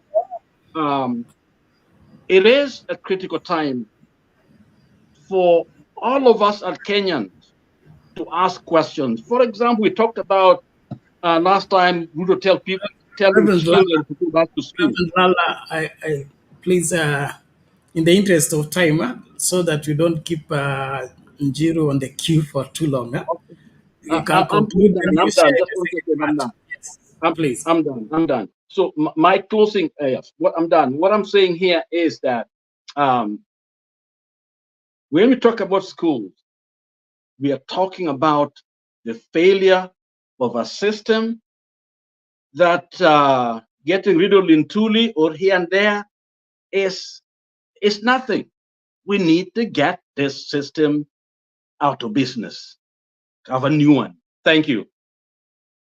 Asante sana, Reverend Lala. We appreciate that. And important lessons there. It's becoming clearer through this conversation that what we are having in this country in the name of education is not education at all. And it's all springing from the management of the same. And therefore, as parents, as well as Kenyans, we need to have a rethink. I don't think we are taking serious on what next generation we are preparing. I've had cases of the millennial guys talking about the difference between our parents, the way they raised us, and the way we are raising our children. Our parents were strict because they didn't want to have wayward future generations. So they were strict on if you lie, it was a crime. If you are called by your mother and you shout, it was a crime, and things like that. And so they straighten us out so that we can be better for the future. We are laid back too much in terms of how serious we are taking the future generations, and that is a problem we are postponing that will eventually, explode against what we wish to bring forth. I would that we look in this keenly. Let's think deeply about this, and probably just pray that we'll have a government that will address these issues. To me, I support the Julia approach. Hii mambo ya masomo tuifunge, let's revert to factory setting, tujipange upya ya masomo yashughulikiwe vingine, kwa sababu ni kama kila kitu katika nchi hii kimefanywa kiteka uchumi. Kila mtu anatumia hapo akulie kitu, na kula sio shida, lakini kula wakati unasaidia wale ambao wanakuja kwako, sio utengeneze ofisi yako ikuwe ya kukula tu. It is not helping anyone. It's not supporting the future. It's bad news. And so, ladies and gentlemen, as we engage, please let's be on the forefront to invite each other and participate. And I also want to encourage all Kenyans of good faith that are in the diaspora, especially in the US. Let's rally together with the call of Reverend Lala to see to it that we show up for the demos against the William Ruto menace. Let it be known that the pretense and the hypocrisy he's playing on the international platform, it's all a decoy, and let the world know that there are Kenyans who are not satisfied with what's going on, and the indictment against him is a clear cut. So don't let 3-5 people show up at the Washington DC. Let there be proper mobilization. Keep reels, you uko happy. You need also to work on your section so that if you can't make it to the Washington DC, then let there be a protest to the nearby whatever, what is it called, High Commission office, ieleweke, kwa sababu hii vituko vyote tumeletewa hapa ni the Americans and the team trying to protect Ruto from from us, and we are supposed to get him either to do what is required to do or get him out of office. Look at what he's doing to our country. Look at now education. Look at agriculture. Now I understand the committee has been settled so that they clear Linturi. Why should you clear somebody who has messed up agriculture and it's clear we are not going to have enough production of maize and other products like we are expected to? And of course, we'll hide among floods and then thereafter among the drought. God help us as we engage. Nitamleta Bwana Njiru achangie kwa hili, lakini kabla ya hapo tucheze video moja tu ili we break the flow and of course get things in their proper perspective. I think we'll be on the same lane of the Linturi and then education. Welcome back. The 11-member select committee tasked with investigating Agriculture Cabinet Secretary Mithika Linturi has embarked on writing its report after winding up its 3-day trial at Parliament buildings. This is after both the mover of the motion, Jack Wamboka, and the defendant in the case, Mithika Linturi, gave their closing remarks. Setolale followed the proceedings. The final session of the Select Committee hearings into allegations against Agriculture CS Mithika Linturi that were raised in an impeachment motion by Bumula MP Jack Wamboka commenced with the 11-member Select Committee ruling against a request by the mover of the impeachment motion, Jack Wamboka, to have Agriculture Principal Secretary and the Director of Kel Chemical testify as witnesses. We shall give a detailed reasoning of our resolution in the final report of the committee. The ruling paved way for both parties to give their closing remarks, with the mover of the motion, Jack Wamboka, stating that his legal team had presented watertight evidence against the embattled CS. I'm doing this because of humanity. Whichever decision this committee makes, we are victorious. We are victorious. We are victorious. And it will hound people. It will hound people. There was fake fertilizer. Farmers who are protected by Article 46 are suffering and are crying. Where does the responsibility fall? It falls to the minister. At his feet, we have demonstrated in all ways possible. Call it fake fertilizer, call it substandard, give it all the English names that we can decide to adduce. Bottom line is, Kenyans have suffered. The question of fake fertilizer or substandard is not value addition for Kenya's hard-earned taxpayers' money. Kenyans wake up every morning to actually go and build this nation. It will be disastrous for this country to allow people to sleep on their job and we come and politicize or give excuses. Kenyans need value addition for their money. Linturi, through his counsel, urged the committee to dismiss the impeachment motion, arguing that the mover failed to provide proof implicating the cabinet secretary in the fake fertilizer scandal. That the fact that the man accused before you is a man with a terrible character, reputation, disposition, or whatever, is immaterial and inapplicable. Section 57 of the same Act again says, Honorable Chair and members, that in criminal cases, the fact that the accused person has committed or has been convicted of or charged with any offense other than the one with which he is then charged or is of bad character is inadmissible. It is in that context that our Constitution says everyone enjoys the presumption of innocence until his guilt is proved. The mover has not discharged the burden of proof on his part. The burden of proof was on the mover. He told us that he needed some other witnesses to help him establish these necessary links, to establish this nexus clearly and admittedly. The mover was telling this committee that the evidence he has before you does not point, does not implicate, does not, state these specific acts that are attributable to the CS. The Naomi Wako Committee embarking on writing its report that will be tabled on Monday, 13th May. We shall analyze each and every evidence that was submitted to this committee by all parties and make our findings in accordance with the requirements of Article 152(9) of the Constitution. The 11-member Select Committee, which terms this assignment as its first ever to be witnessed in Parliament under the 2010 Constitution, has pledged to be free and fair during its report compilation. Seth Olale, Citizen TV.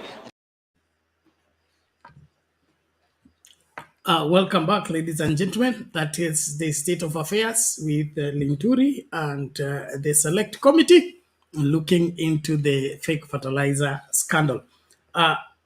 Let's have Mr. Njiru please weigh on the debate as we continue. Inaonekana Anne is waiting for your submission. Yeah, ni sawa. Yeah. Anne is my best friend kwa keyboard. Our instincts work very well. So niwasalimie vizuri Bwana Bernard, Mr. Pastor, my highly esteemed pastor. Unajua mimi naheshimu wachungaji sana, wale wako na neno mzuri. Wale wako na neno mzuri, sababu tumeona hata wachungaji wengine wameanzia kwenda TikTok. So Bwana sijui kama hata wewe utaingia hiyo kanisa ya TikTok and you can see the services which are happening in TikTok. Nimsalimie Njuria tena na Bwana Lala. Let me begin by this, Bwana Bernard. Mulitupea kazi ama even I think Lala Njuria mulitupea kazi hapa. There is a coalition of people, I think, which is doing very well. I'll leave those details there, and maybe we will come here on May 23 and we analyze the results of what is happening in the ground.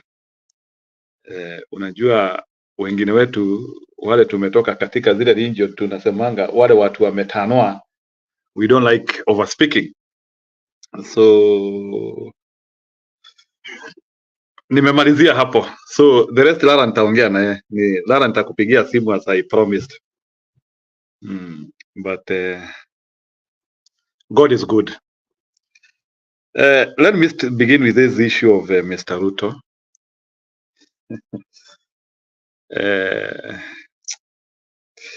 Bwana Bernard, you know, we are in 2024,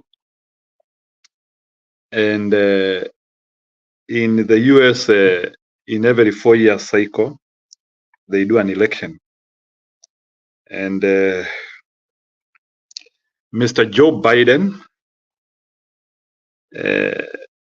thinks that, or in his own opinion, he thinks that if he can form a coalition of some of the presidents in Kenya, not in Kenya, or in Africa, who are deemed to be very vocal, who are deemed, I use the word deemed, maybe he thinks that he can be able to paint a picture of acceptance to black people.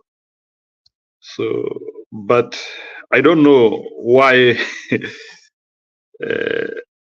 even as they wanted to paint a good picture with black people, why they had to choose to reason with the worst. You know, sometimes when you are doing a coalition of the people, you always go for the best. Yeah, but anyway, because I do not support that party, I do not question too much their deeds. For me, what I do is, as a patriotic man who supports good governance, I always talk to my political parties wherever they are, and I air out my views to them. So I think any person who is in this platform and is a Republican or a Democrat, or you support those fronts, let's be clear on the ideologies and the perspective of the issues which we do. Because sometimes we can allow some things to go simply because they are happening into our political parties, and although those things are not good or they are not right. I do not think Democrats should be at a point of accepting a coalition with Mr. Ruto, even if they are in dire need of wanting votes in November 5. They can get black votes as usual, and this is how you get black votes. You know, Bwana Bernard, maybe this politics has not reached in Kenya, but I want to share it here. Black votes are family votes, purely. Even Ilala can agree with me on that. What black people want, or what black people aspire, they work on family issues. Nafunzanga kidogo saa zingine, and I speak with the kids, ama naongeanga na watoto, and nimekuwa nikiongea na mtoto wa kizungu, and I can tell you how life has changed. These days, kids don't want to get married. So, Bwana Bernard, I don't know how it is in our country, but nilikuwa naongea na mtoto wa kizungu, and na huyo mtoto wa kizungu, because of the divorce horror, you know, the divorce horror, saa zingine we have those people who have married like 7 or 6 times, and you know, children become casualties especially when people over divorce. You know, there are those people who but you know, saa zingine. So this is what that kid told me, Bwana Bernard. There is a reason why I'm sharing this story. Now that kid doesn't want to get the ataki kuoa kabisa. He is in an age where he can even date. He is in an age where he can have a girl, but hataki yo maneno kabisa. So I didn't criticize this boy. So I was a bit patient with him. Nikamwambia sasa, ebu nipe story. Just help me understand why kwa nini maneno warembo utaki?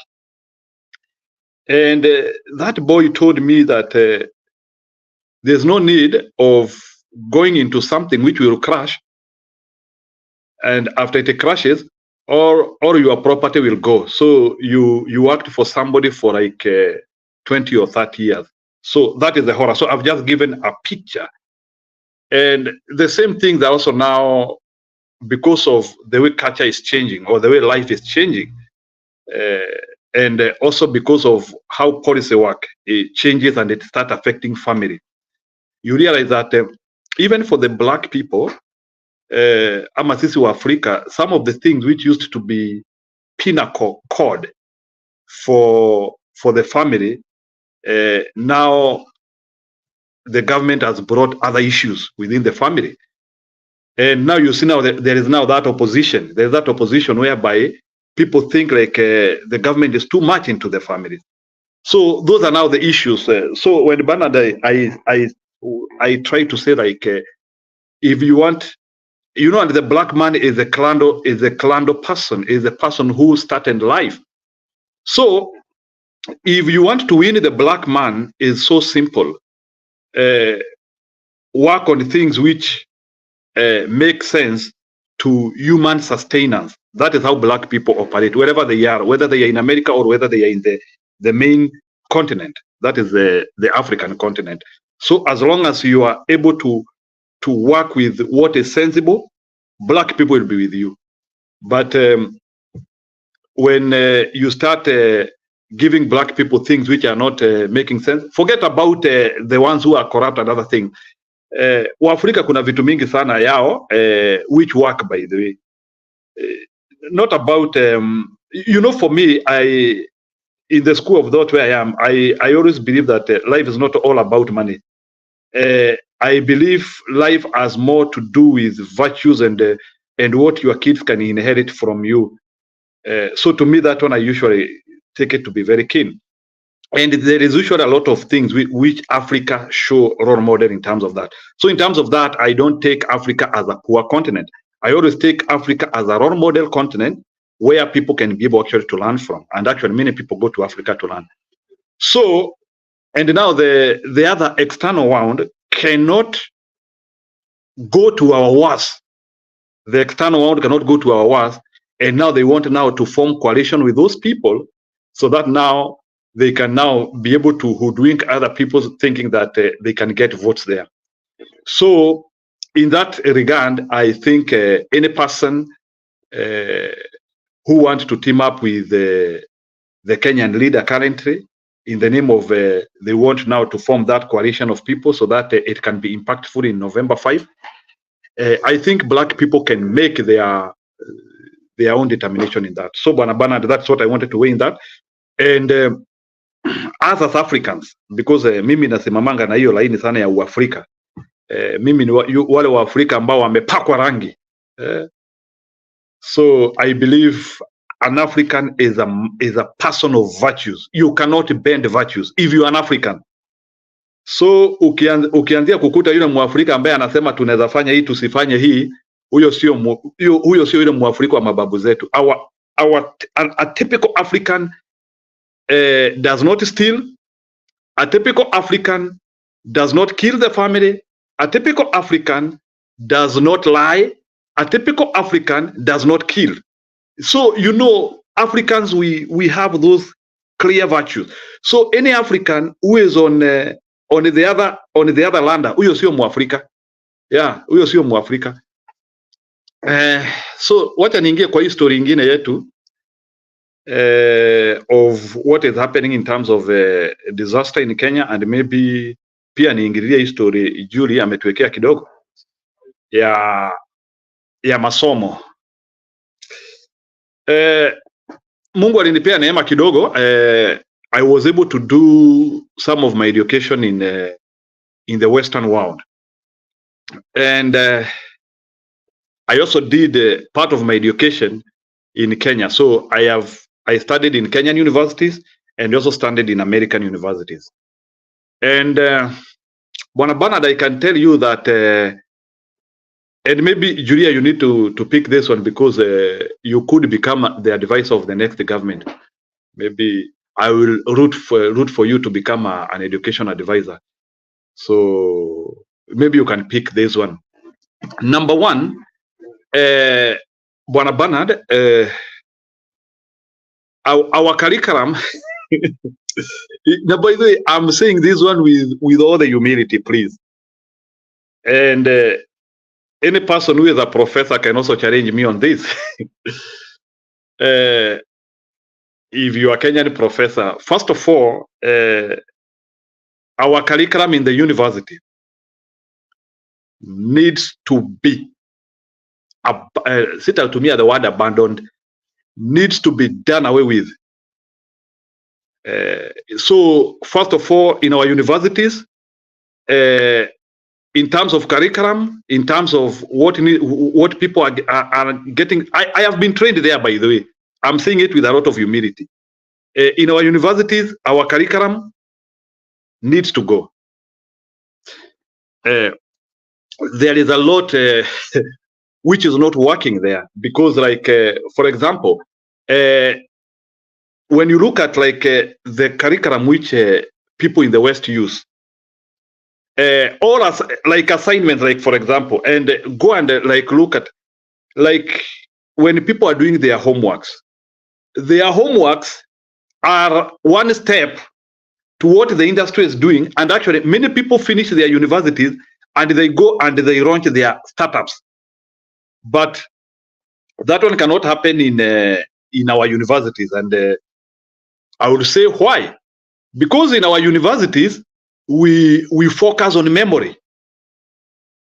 And Bernard, as long as we are focusing on and you know those things are related even with what we do in our churches. And Bernard, these are some of the things which I feel we also need to revise in unison. let's stop these issues of reciting, reciting, niambie yote, but let's focus on understanding and placing more information and focusing on what is in the head. So, and by the way, we have tried to analyze this. Tumechukua mitihani from our universities, and we have compared those exams from the universities in the West. This is how our exams look like. From first principles, prove that X equals to this. Like, we have too much of, like, when you look like on how we do our examination, everything, there is a lot which needs to be changed. So Bernard, I don't want to go to the details of that. So our curriculum in the university level has to change. Otherwise, as it is now, it is a machine for poverty manufacture in large scale. Shida si wanafunzi, by the way. And then kitu ingine, the degree certificates, not the degree certificates, the degree courses, some of the degree courses which we are having now, some of them are obsolete, for your information. You know, after every 20 years, you know, a generation is 20 to 25 years. After every 25 years, there is usually a generational shift. So zingine unakuta sasa, this generation you have to start getting oriented to the next generation, what they are doing. That's why even some of us wengine wetu hata tumeshindwa kuenda kwa vitu kama TikTok because it is but there are things which are good, but some of us we feel we don't need to be in that space. This is what happens. So when you are in a university and you are not able to upscale some of the degree courses, and you are still maintaining some of the degree courses zile ambazo they were started as early as 1930 without trying to scale them. So you will meet like we need to correct. Let me correct. We correct the degree courses which we are doing, and we mirror them to the market. And then we try and asking, because degrees zingine, by the way, our kids will have to either go to the university and do another degree, or they will look for something alternative to do. Because some of our people are doing obsolete degrees. A degree which, even when you graduate, there is nothing which is happening in the ground, unless that's how ufikiria story yako. But it is not your fault. The fault is the person who has maintained that degree in the university. Lastly, kuna history. We always say that, especially for the inception of our kids, and the reason why I'm saying these things is because I also go and train small kids. Many universities, and by the way, this is what is happening. Some of the softwares which we go and touch, ama tunaanzianga kuguza when we are in the I'm of the generation, bwana wacha niwachekeshe kidogo. Me, I'm of the generation ile ambayo tulikuwa tukifunzwa computer, we used to queue na mwalimu akifunza anasema this is a mouse, tunaoneshwa, alafu tunapiga line, kila mtu aende akiguza mouse, kila mtu aende akiguza keyboard, na tukishangaa. That is my generation. So bwana so my generation sio hii ambayo sasa ati ma computers ziko kila pahali. So what I mean by that is that right now, in my era, I have visited some shule kidogo, especially in America, in the West, and I've met kids of 7-8 years old. They are now speaking of computer programming languages, and they are making small applications, and some of the softwares which we used to actually see them in the universities, wanazitumia as high as in high school. No, not in high school, even in their primary schools at that level. Watoto wadogo sana, they can do small codes. They also do some physical coding also. Si ati unatumia computer, whereby munapewa vitu kama blocks, munazipanga in form of codes. So Again, that one does not happen in our institutions. But saa zingine najiulizanga, how comes we have so many professors who have been trained from the West, ama wamesomea in the West and in the East, because even the East is also doing very well. But how comes we have professors who have studied in Michigan University, Harvard, Stanford, MIT? Some of them, they have landed in Kenya. But how comes they have not been able to tell our system that things need to be done differently? It's normal. Unajua hizi vitu si ati zinakuanga ngumu, Bernard. Space exploration is not difficult. That is something which I want to explain here. Space exploration is not difficult. But if you don't set people as early as kids and you show them how to do those things that vile wanajipanga, these complicated surgeries is not that they are difficult, but assume umeseti mtoto as part akiwa mdogo on computer aided surgery, because that is where we are now. Hatuko kwa ile vati ya kutumia visu. We are in computer aided surgery whereby you do a half, then the computer is also helping you to do the other portion. Assume now we start at the age of 15, 16, you are orienting a kid for a period of 10 years, unamuingiza kwa hiyo computer aided surgery. By the time huyo mtoto anafika around 30 years, he is a very complex surgeon. Anafanya surgery ingine noma sana. And we will be saving a lot of life. And then we will now be able to invest in resources, in things which are geared towards that. But now, vitu zingine hata hatuwezi ongea if the person in the government is Zakayo. Bwana. So vitu zingine tu tunanyamaza, and I just pray that the next government, na tusiseme ati we will not make the next government. Bwana, mimi ile kitu nimekataa kukubali ni ya kwamba the next government sio sisi tutatengeneza. The next government ni sisi tunatengeneza. Us. And we will do all the efforts to make sure that the next government is sisi tunatengeneza. But condition is one. We need straightforward people, pale juu. People who are honest and they are ready to help Kenyans. Na tukue na hakiri ya kwamba tuseme ile kitu tunataka sisi kufanya, we want to serve Kenyans with all our patriotism. And moving forward, any person who has been involved in destroying the government, we have to punish them ruthlessly. Otherwise, hii maneno pia all the time bana, tunasamea watu. And these coalitions, mara we are in ODM or Azimio. Saa zingine tunasema sijui we want to interact with those people. We need a proper demarcation. The next government, we need proper demarcation. Any person in UDA cannot govern, cannot function. Hata wakiruka wakuje hii pande yetu, we have to lazima wakae hiyo pande kidogo. Eno bana, ninaona ni kama unapata mshike. Naomba tupoze hapo. Hiyo kazi ya kupunish inaonekana tutakutengea kwa sababu wewe ndio uko na hiyo roho ya kuchapa mtoto mpaka azirai. Unataka azirudie makosa tena. But I get what you're saying about our education system.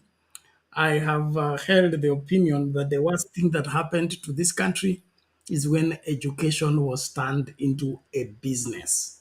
And that took place, fortunately or unfortunately, during Kibaki's time majorly, when he opened up for universities everywhere and everything, and people saw that education is a lucrative business. And so we compromised on the quality when we opened up for anybody to run education. And then, of course, even the faithful people that were monitoring and securing the quality of education, so that there's no need of insisting on standards. If you can get 1,000 people to join your school, they're paying this amount of money, you have a constant income, that is all that matters. Get a few D plus dropouts, pay them 5,000, bank the money, and off you go. And so for us to recover as a people, we must have a rethink. And then, of course, job market. Why are we still offering courses that are outdated? They have no solution anywhere. Why can't we go back to solution-oriented education system where we need plumbers? Let people do this. We need carpenters. Let's have people do this. We need surgeons. Let's have people train in this, so that we don't have people who are graduating and 90% of those people are irrelevant. Whatever they studied was a waste of time in terms of spending time learning what is past with time. Oh, I get you and appreciate that. In the interest of time, I would want to bring in Stony PK to weigh on that. And then, of course, we go back to Julia. Today, it is Education Day. And, of course, we are still looking at the Linturi issue. And then there is another story we'll be airing shortly about the floods in Runda and Goons in Karen.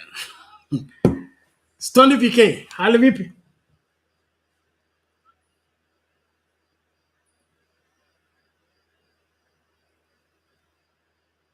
Hey, mundu wanje, what happened? Unmute. Yes, bana, namna gani bana? Nashukuru. Karibu. Assalamu alaikum. Alaikum salam. Alhamdulillah, barakat. Sasa mambo nimekuwa nikisikiza namna mambo yanaenda, and I have few questions nimekuwa nikijiuliza tu. Kwanza nisalimie wote ambao wako kwa panel na wale wengine wote wako kwa comment section. Thank you so much for keeping on. Kabla niingie kwa maswala haswa, nimejiuliza maswali. For like 30 minutes nimekuwa nikijaribu kujiupdate na news za other countries in Africa and including East Africa. Manake nilikuwa nataka kuona ni yapi yanayojiri huko before I come into the studio. Sasa nikaweka studio kando kidogo, nasikiza tu, lakini I was updating myself quickly with the worst case scenarios, nchi ambazo zinaathirika Afrika na nchi ambazo zinafanya mambo na nchi ambazo zimenyamaza kabisa. Bana, nimepata results za ajabu. Yaani Kenya tunahangaika na ushenzi. Yaani tunahangaika na upuzi na upumbavu. Wacha maneno ya floods. Floods hii ni ng'ombe tumefanya. Hii zitatupiga tu kabisa because we are stupid. You know? We are stupid. Unaambua floods zitakuja, wewe ni president unasema hakuna kitu kama hiyo. Sasa this country yetu, and I'm so happy you guys are addressing the issues of education. It is coming to pass that we have very few people whose education entered into their brain. I'm sorry to say that, even all of you in the panel. Yani, what is happening in our country 60 years down the line? Ni ile ukweli unafumbuka. Bana, diwe pastor ndio mnasemanga uongo una safari mfupi sana. Safari ya uongo ni fupi. Ya Kenya, utapeli ya Kenya na uongo imefika mwisho. Bana, because the truth of the matter is, if we have the best education, we should have had, number one, the best leadership. Okay? And then number 3 or 2, the people would be extremely empowered. The citizens would be so empowered, Bernard, kwamba unasimama hivi, wewe Bernard, mbona ulisimama administrators anakuja ka address kama washenzi, ukauma ukasimama. It's not that you lost at ulikuwa umekasirika, but I mean, you address the issue on the spot. It showed you, your brain was alert, that this woman here, despite her calling herself whatever it is, it's garbage what she was coming to do to you. kuongelesha kama nonsense.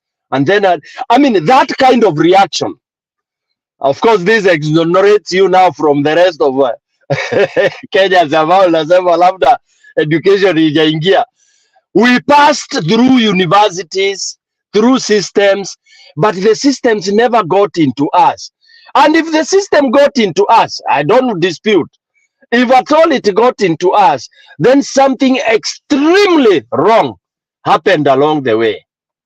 The docility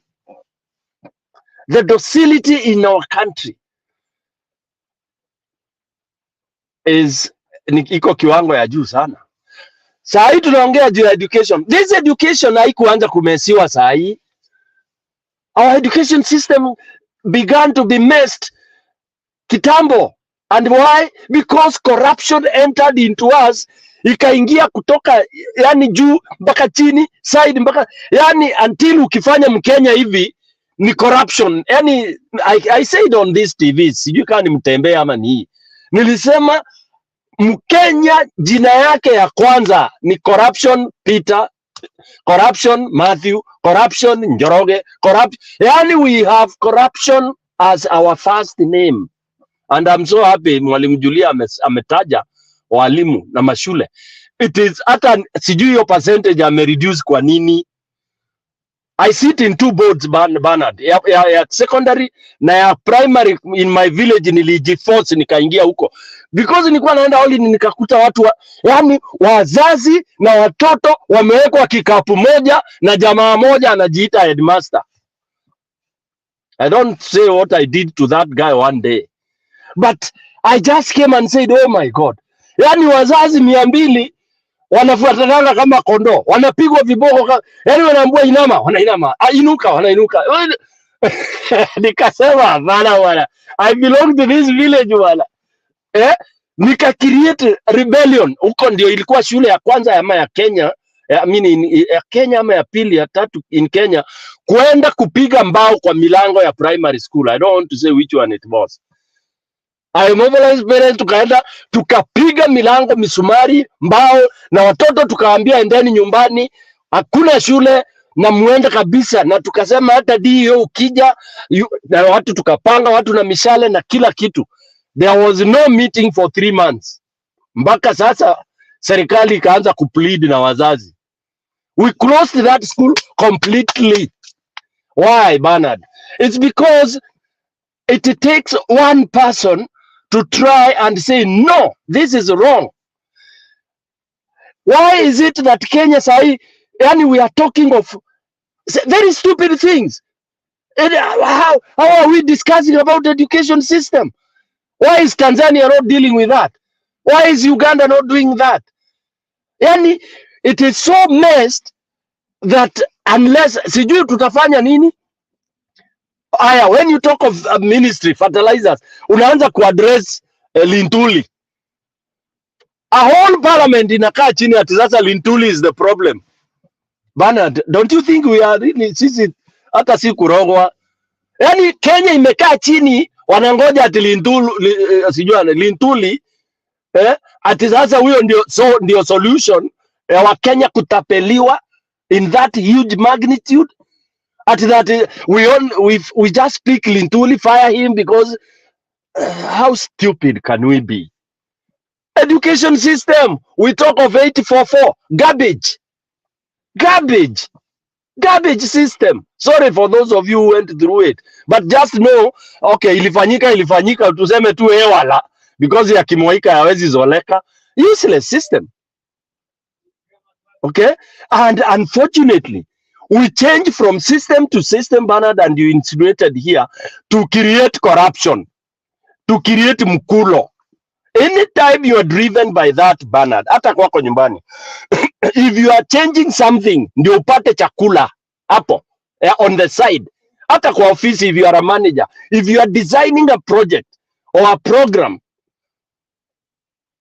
in the tenet being nipate kitu, is a useless program. If you are designing a building for a community or for anybody, and then on your baseline hapa tutakula nini? It's useless. Haita nini. So what am I saying? Our country, Bernard, we have so big task that I think, and I don't blame what is happening in Haiti and all those other countries. As I told you, I was looking. It's because some people sat somewhere wakaona la hii kitu imeoza yote bwana Bernard. Sijui kama ushawavamiwa na kunguni. Siku moja mtaani huko Maringo, ilikuwa jirani akipata kunguni, ngojea wewe. Na zilikuwa zinakuja na season. Mnaulizana, kwenye zilikuja? Unazia kwetu zilikuja bana. Tulichoma kila kitu. Estate mzima alafu zinaisha.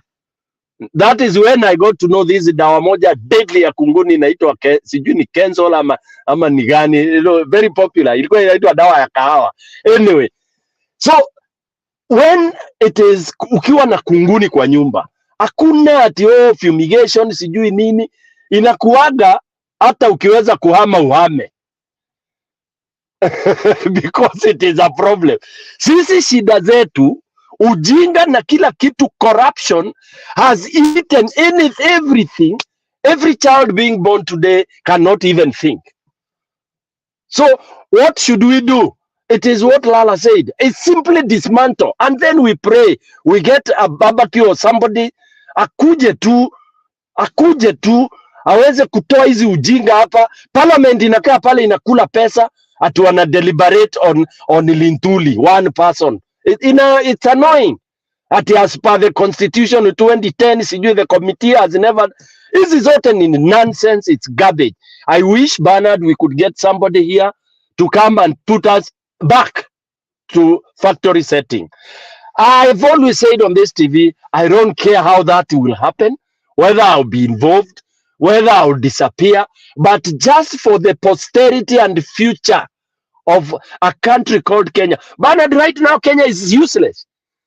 Wacha hii unaambiwa ati, and I like, leo nimeagree na Njiru kidogo, ati mtu anafikiria ati sasa utatafuta kura na kuassociate na black, ati black watakuja juu ya Ruto.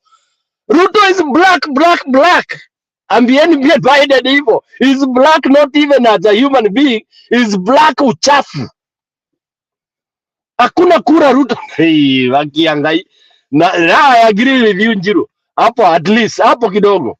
I hate hizi siasa za huku tuko because naonanga ni ujinga na ushetani ya ajabu. I have no business with it. But ati mtu unafikiria ati huyo ni ati Kenya #1. Bernard, Kenya #1 in terms of what? Give me 3 things. Okay. When nikimaliza ile inafanya tukue #1. I mean, the world has gone to that stupidity. Hata hii nchi ambayo inajiita ati ndio iko ati juu zaidi, yani ati wana place ati nchi ya Kenya iko namba moja na kwenda choo ama kufanya nini bana? Namba moja na corruption is true. Yes. Watuwekee hizo vigezo tujue Kenya ina lead na nini hiyo. Wacha nisichukua a lot of time, but Bernard, it's so annoying. Yani we don't know. Sasa I don't know what we should do. For me ni kama hiyo tu nyumba imeingia kunguni, tuchome inchi iende. Nikimalizia nimesikia Wangila akizungumza. I never like kind of responding to individuals, but Wangila amenishangaza leo. I wish he was here. Huyo mzee anaishi Kenya. Ama okay, he may not be living in Kenya, lakini alizaliwa Kenya, akasomea Kenya na amekaa Kenya at least miaka 20 hivi. Jameni, with all due respect, tufunzane vitu bwana.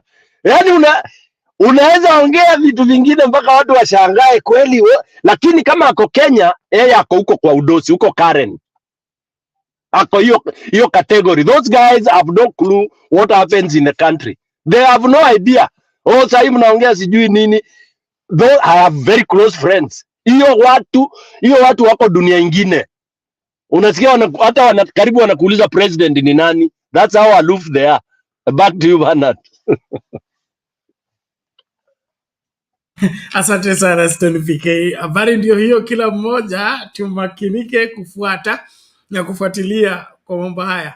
I think Ruto is leading in black market. So he's black because he's the leading in black market, and it appears Biden wants to participate in black market, and so he can be black marketed from the African continent. What he needs to understand is that black market works as 419 in Nigeria. It's just a game. You are the loser and I am the winner. And so, whichever way it goes, as a people, we must have a rethink. And from all indications, we are not leading, we are leading in collapsing everything that was working. There is no way we can now lay a finger on our education and tell it that it's working. We can't lay a finger on our healthcare and say it is working. We can't predict anything. Our agriculture, it has fallen apart. Our election system has fallen apart.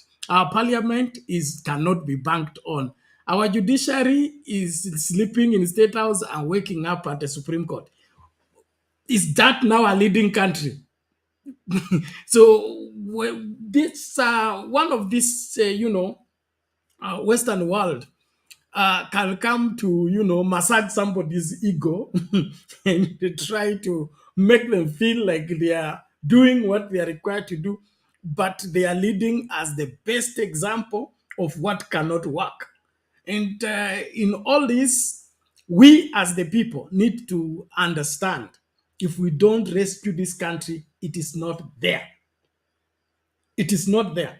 We cannot have a country we are calling a country when immigration is not working. Simple immigration, okay? Tourists cannot come to Kenya again because of what? Immigration issues. What happened to the things that were confiscated at the airport? Has anybody looked in it? And since the airport was leaking, are those bags safe? We are robbery administration, and the robbing is taking place from everyone and from anything. Na kwa hivyo kama Wakenya tuchague, tunataka kukomboa nchi ama tunataka kuwa sehemu ya uvundo wa hiyo nchi. I remember hearing Stony PK. I remember my mother wakati tumevamiwa na hizo kunguni ama viroboto, okay, she will get all our beddings, all of them put together, okay, and either burn them all, or she had a way of treating them, and the treating them was to get a drum, the big drum, okay, then get firewood and then put boiling water, then you bury all those beddings inside there and boil them all day. Then inside that boiling water, make ile dawa ya viroboto. Okay. Then the whole house will be smeared, okay, the wall plus the floor with that disinfected samadi. So that viroboto na kunguni hazitapatikana tena. Ilikuwa inaitwa Bernard, ilikuwa inaitwa diagonal. Ukiweka kwa maji inakuwa maziwa. Bas, exactly. And so dealing with such an issue you needed to be thorough about it. Not this says massaging, have a committee look into this. All that is all defense and protect corruption. And we can't fight corruption using corrupt means. It is terrible. So Wakenya, chagweni. Yeah, but I still remind us, get in touch with Reverend Lala. Wale watu mko US, hiyo siku ya demo ikue demo kamili, and then tutataka feed ili tupeperushe moja kwa moja kile kinachoendelea hiyo siku ya kusema tawe to Ruto and his cronies, including his Western supporters against the Kenyan welfare. Thank you everybody. Tuendelee tafadhali kukaribishana, masandio haya na katika, naomba tafadhali usikae mbali, na kama uja subscribe you're committing a crime. Please subscribe to both our channels so that we can have a proper ranking. Like the video tafadhali na piga kura yako. Tutarejea moja kwa moja kwa Julia kama yuko ready, lakini kabla ya hapo kuna swala hapa ningependa tulishughulikie, alafu katika tukiongeza masuala ya tunayo yazungumzia. Kuna masuala mawili. There is flooding in Runda. Hiyo iko wapi? Let's look at that. Phoenix, KTN News. Now, when the ongoing heavy rains began pounding the country, the residents of the prestigious Runda estate did not picture themselves as victims of the resultant floods. However, weeks into the rain, some parts of Runda remains marooned, with some residents resorting to boats as their new means of transport in and out of the palatial homes. KTN's Catherine Imuraget spent 2 days in the Posh estate and now tells the story of the flooded Runda, where the rich also cry. This is a place of the house, the rich, the wealthy ones. Every time you get here, you are welcomed by calmness, fresh air, and elegant mansions, a true marvel of architecture. This is Runda, the evergreen Posh estate that spans 14 square kilometers in the Kenyan capital of Nairobi and the neighboring Kiambu County. In this neighborhood, you rarely find people walking randomly, let alone the flood stories like the ones emanating from Mathare, Kibera and Mukuru kwa Njenga. Despite the elegance, for the first time, Runda has an unfamiliar and unwelcome visitor that has taken away the tranquility of this area. The floods are also here. We made a visit here, and that was interrupted by the water. We had no option but to hop out of the car and find an alternative solution for transportation. These boats. We pull the anchor towards the other side to assess the real situation, but the water became too much for us. We turn a corner and go to the second house, but the situation persists. Water everywhere, causing a lot of losses. Mention not the fancy cars and collateral products that have been in this water for close to a month now. We are back here for day 2, hoping to find reduced water levels. Shock on us. From one house to another, the mode of transport is the same. The means is the same too. These boats here. Many houses here are maroon, but some residents have remained put camping in the water. The residents who requested anonymity seem to have an explanation for the current state of Runda. They say the dam that was previously used to drain water has been turned into a private farm, spelling doom for them. We're just wondering, after so many years of not experiencing any kind of floods, this time all of a sudden we're hearing that houses are flooding on this section of Runda. It must be because someone has blocked the waterways. They add that despite their complaints to the Runda Association, their cries have not been heard. Their efforts to try to get water out of their homes have not been fruitful. The Runda Water Association that runs this association, they say they're going to do something, but very quickly when the water goes down, they forget it. And they say that the big pan that is behind, which is supposed to drain the water in, is now private property, and they cannot do anything about it. The residents have called on the county and national governments to intervene and give them a permanent solution. So we are requesting the county government, we are really requesting that they give us a full drainage system such that when this water comes into the dam, it has an outlet. Now the dam currently doesn't have an outlet. The outlet is our homes. And even as Karura Muthaiga MCA Few na Few urged them to be extra careful as they stare at a possible outbreak of waterborne diseases. And as you have seen, rainwater has mixed with the sewage water. So that means water in Runda is contaminated. So for residents of Runda, you should take care when you should take precaution when you are taking your water from the taps.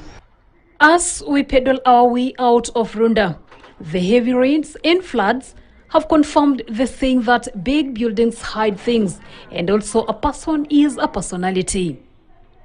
This tent you see behind me is a place where this family used to spend most of their daytime, catching a cool breeze of Runda and probably catch up with the family. But now it has been submerged with water. They can't even access to their homes. Catherine Imuragit, KTN News in Runda Estate, Nairobi. Right, thank you, Catherine, for that report. Moving on, emotions ran high. Haya, hali si hali. Kenya nchi nzuri, hakuna matata. Julia, meza backup chorus. Yes, yes. Unaona sasa ninashangaa hata Runda wamefikiwa. Yeah, that's really telling us that things are not so good. Bernard, wewe hujafikiwa ama wewe unaishi Mimi in the State nashuku House? huku udongo wetu unameza maji, sasa ni jengo labda lifanye sinking. Yeah, that is also, I also worried about that, Bernard. I was thinking that storage bid in Nairobi now are not safe. People should be looking at them keenly because first and foremost, a lot of them, the construction, I'm sure, is not quality. So, I mean, I hope that we don't see more accidents. Although at least people there were saved. Now, going back to the education matter, I think that that we need really an overhaul, like PK and Jiro have said. We really need to. We hope that we'll have a new government, Bernard, because for this government, Bernard, they won't do anything. I don't think they even care or they know what they're doing. I think they just wake up in the morning to wait to hear kulienda aje. I think Ruto na Gachagua wanaangalianga YouTube vile mi wanaangalia. I think they are wakiamka wanaangalia. Ruto anauliza, Rachel anaitwa mama nani? Mama Smoky, Mama Smoky. Kuna kitu umeona? Anauliza Mama Smoky. Ati Citizen wanasema nini? Ati Odhero kumefanyika aje? I think that is how they wake up. And then from then is when they decide how to survive for the rest of the day, okay? Is when he begins calling the Mwaura to speak nonsense. Did you see Mwaura speaking nonsense? Ati amelandi na ndege. Ati sasa he's telling people, seriously, PK, Bernard, Lala, so watu hata ushamba wako na Mwaura naambia watu, sasa mtaona mliona ndege. What is that? Hivyo, did you see what Mwaura was saying? Ati sasa kutoka leo mtasema mliona ndege na mkaikaribia. That is what Mwaura was saying. Then Ruto, when Ruto was in Mathare, he was saying, na si mnajua mimi ni amri jeshi mkuu, na si mnajua nyinyi, na si mnajua, and it's like PK telling his wife, na si mnajua mimi ni bibi yako, na si mnajua. But if you go home and tell your wife that I'm telling you, atakwambia kitu hata kama ameokoka yenye hujaisikia akisema, since you married her. Si unajua mimi ni bibi yako, na si unajua mimi ni baba yenyu, si unajua. That is what Ruto was saying in Mathare, telling them that kwa sababu yeye ni amri jeshi mkuu, so he's a commander in chief. So what he will do, what the people of Mathare have to do is he's being commander in chief. So what I'm trying to say, these people, they have no plan. They just sleep and wake up the next day, survive through the day, and then they read the newspaper and they watch Citizen and NTV and KTN to hear what people are saying. And then I think now, hata kama Jiro anasema hawaendangi kwa this social media, I think they are doing that because they have to know what people are saying, because they have no plan. They have no plan how the children are going back to school. And you heard the secretary said, I don't know whether kama ni Mashovu alisema watoto warudi shule. I think, Bernard, even hakuna capitation money. Wacha ile tunatetea hapa tu wazazi wanaitishwa na walimu wakuu. Hakuna. So to some extent, Bernard, this may be a blessing in disguise, so that Kenyans once and for all say what PK is always saying, that they are fed up and they are tired. I think to some extent, things should just come to a standstill. That I think that's what should happen, Bernard. So that now we take Kenya back to factory setting. Wacha niweke koma hapo. nisimamie hapo. Okay, asante sana Julia, tunashukuru. Stony PK inaonekana umepata revelation, hebu. Bana, unajua why I'm laughing? Julia ameditickle kabisa. Imagine, yani even in management. Bana, the day hata hiyo kanisa mahali una guide. The day utaamuka asubuhi uanze ufanye hivi alafu sasa kunaendaje? Wenda tu either you bury yourself or you just go hang yourself. Yani you are supposed to be a leader, unaamuka unauliza kunaendaje? Yani unauliza wife ati umesikia yani kukoaje, kuliendaje? Julia is very right. That is how these guys are behaving, because you see it coming even when someone holds the mic. Unaona anaongea. You know, for some of us and you who have done a lot of communication courses and all this technology na styles of communicating, mtu akisimama hivi, you are able to tell huyu atatoa substance. Even the first sentence, even the way akishika, ukimwambia hasa sasa tunaita Reverend Bernard Ngosi ahutubie wananchi. Bernard, vile unaamka, vile unaenda kwa mic, the way you walk, we can tell you are empty or you are full of substance. So by the time you hold the mic, your first few words, kama kwetu mbele ukifungua mdomo hivi watu wasema ojioni wote ni kivichi. Yani huyo ni useless. Unaona akina mama wanaamka wanaanza kupiga maskati. Unajua wanakaaga chini kwa mchanga. Ukianza kupiga maskati. Yani already wewe wamekudish kabisa. That is where we are in Kenya. Which leader Bernard akisimama kuongea ati unasema wacha sasa tumsikize? Nothing.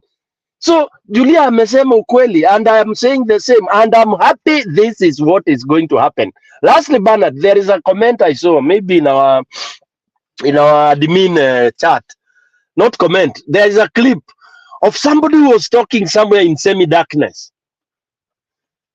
I was looking for that man. Amesema what we have been saying here. There will be a rapture for this country. I'm so happy it's nearing that one day, because people, unajua sasa vitu zimekwama bana. Umenumerate, unajua I don't like going down the list, because if we start to check, na maybe bana tutafanya kipindi tufanye ile checklist na people in the comment, because people might think we are bashing Ruto and his nini. I would want us to go keenly. What is going well, we say this is doing well.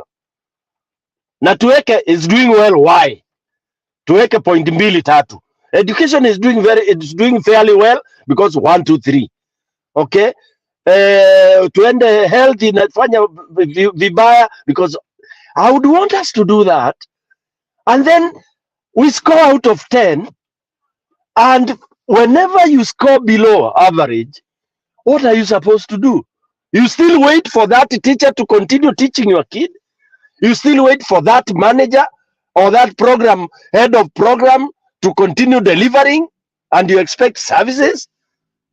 What are Kenyans waiting for? Ama ni sisi watu wa TV YouTube ndio tunapiga nduru tu? Wakenya saa hii unaambiwa ati floods ni natural calamity. Yes, Bernard, natural calamity, yes. But natural calamity, how did you react to it? How did you react to it? That's where we start gauging you from. Not that you would have stopped rain from coming. Hapana. We are not telling you to stop the rain. But you are told the rain would come. And it might go to this extent. What did you do? And what did you say? And what did you tell the people? That is enough to finish you. Now, so basically, Kenya, we I know there are people saying, oh, give Ruto some time, sijui nini. Sasa, ukipewa Bernard 2 years, hata kama umepewa nchi ilikuwa imekwisha kabisa, assuming, honestly, the country was finished, Bila wanasema washenzi ati Uhuru alimaliza nchi na Ruto hakuwa. Fine, you found it zero. Tuonyeshe hiyo zero balance, hiyo tuonyeshe hiyo chart na hiyo tuonyeshe yenyewe balance ilikuwa hivi, deni ilikuwa hivi, kila kitu ilikuwa hivi, alafu tuonyeshe yako, juxtapose it, then show us hii nilipata zero, hii nimefanya hivi, hii nilipata hivi Can we have that juxtaposed charts of events? Nothing. Why am I also so mad with our Azimio people? It is so simple to show and challenge Ruto mpaka aende choo kama hataki kwenda choo. It is to come candidly, come tangibly. Guza hii na usianze kuapologize at you know I'm not being political. What is not politics in the world, in duniani ni nini? Si politics.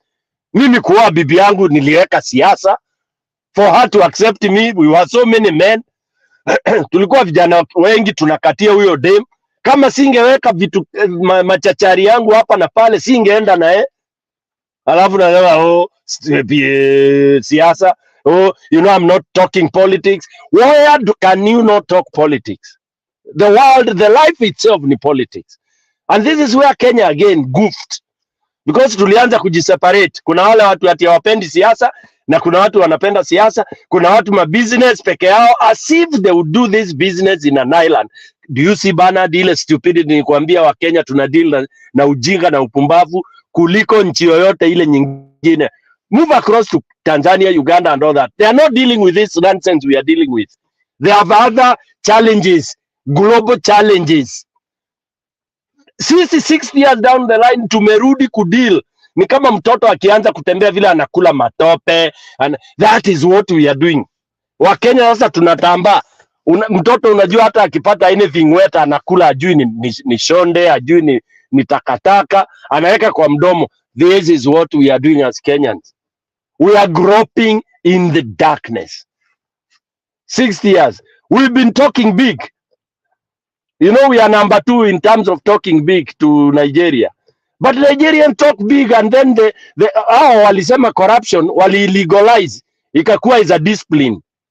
Unaweza enda kustudy corruption. Alafu na mwingine ana study vile ataicounter. Okay? So hao wamekubali. Sisi hapa unaongea, we have the best pastors, we have the best churches, we have the best saved people, we have the best education, we have the most learned president on earth. Is it on earth or in Africa? We have, at Kenya has best of everything, best of this, best of this. Nonsense. Pure nonsense.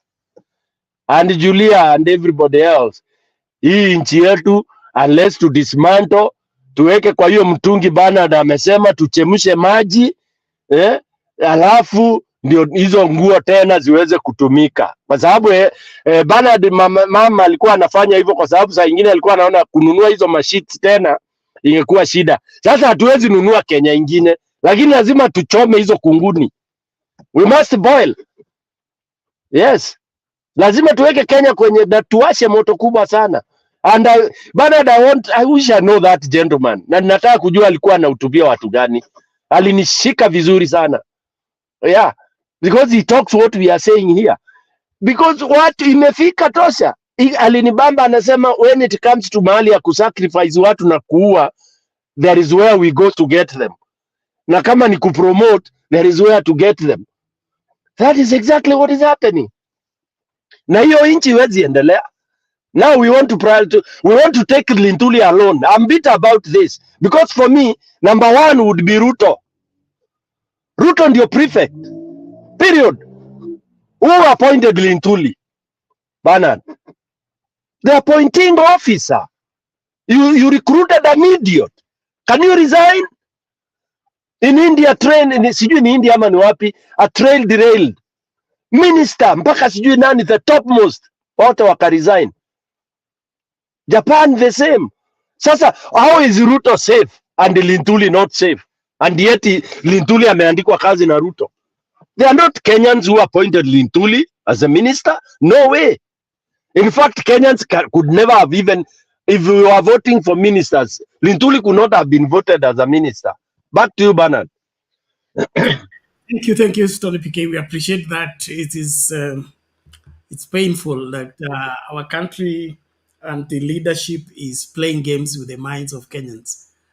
William Ruto is on record to have addressed his CS cabinet and said 90% of his cabinet don't know what's happening in the ministry. He knows more of what's going on in those different dockets than all of 90% of his cabinet. So on that premise alone, okay, as a coach or as a head, you need to be dismissed because you are the one who decided how these people are going to work. And like we say in the church, okay, Jesus appointed 12 disciples, and only one was a devil. And so 90% of Jesus' cabinet was working. And if it wasn't working, he worked hard to make sure that his cabinet will be able to function while he's not there. What we are being treated to here is like it is almost confirmed that the Kenya Kwanza policy is to make sure that everything fails. Without nini, na wale watu mko nyuma ya curtain mnaharibu video, naomba sasa tulete mwangaza. It is like it is Ruto's policy to make sure that whatever that was working does not work. Education should fail and should always have a crisis. Agriculture should fail, should always have a crisis.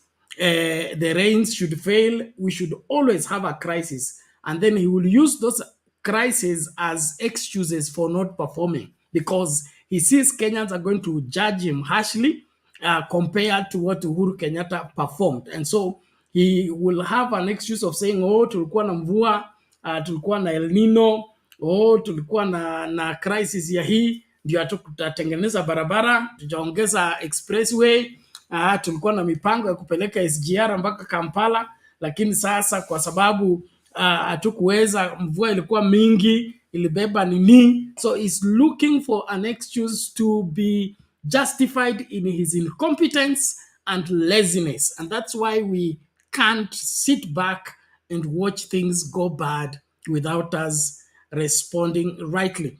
Before we can bring in Richards, let me just play the video. It's not very clean, but it has a good message. Let's hear it out, and then Richards can take over from there. Nobody will be talking. And then when we finally speak, we will speak as Kenyans. There will be no Luo by that time. Hakutakuwa na Mjaluo, hakutakuwa na Muluya, because zile vitu zitakuwa zimefanyika kwa hizo dakika 5 zimefanyika na ule mtu nimesema atakuja. Ni vitu kubwa sana.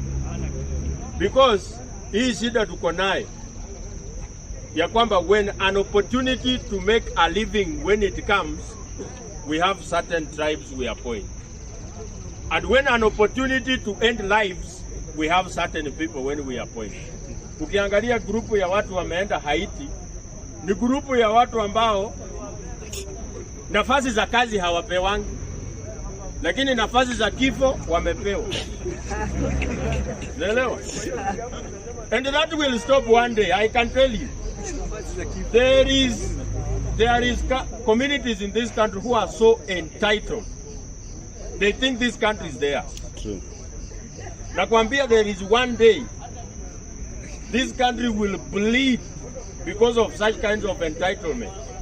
And that bleeding will be the last one. Itakuwa ukiona mtu kwa office ana qualified to be in that office. Not because you have the right name to be in that office. True. There will be a time when it will not be business as usual. And just because you come from a certain point, a certain region, then you are qualified to be in some office somewhere. In this country, we have a problem where you go and find a whole state department speaking one native dialect. Ukiingia kwa ofisi, useme adawaitomodiega. Kila mtu anasikia hiyo lugha, anasema eturiega mono. Ukiingia kwa ingine, useme chamuga, kila mtu anasema missing. Lakini ukiingia kwa ofisi, useme bandu base Mulembe, hakuna mtu anaelewa hiyo lugha. Kwa sababu hakuna mtu wa Mulembe kwa hiyo lugha. You are not wanted there. You don't qualify to be in such an office. Because you don't have the right name.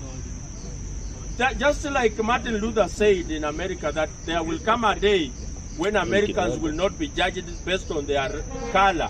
They will be judged based on their character. I also say today, you will be judged not because of where you come from or the name you have. There will come a day when you will be judged based on what you can offer. We have downplayed meritocracy, and that's why the country is bleeding today. And there will come a day, it will be over.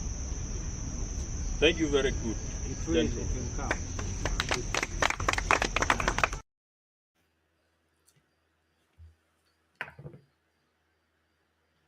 Bernard, who is that? Who is that man? That's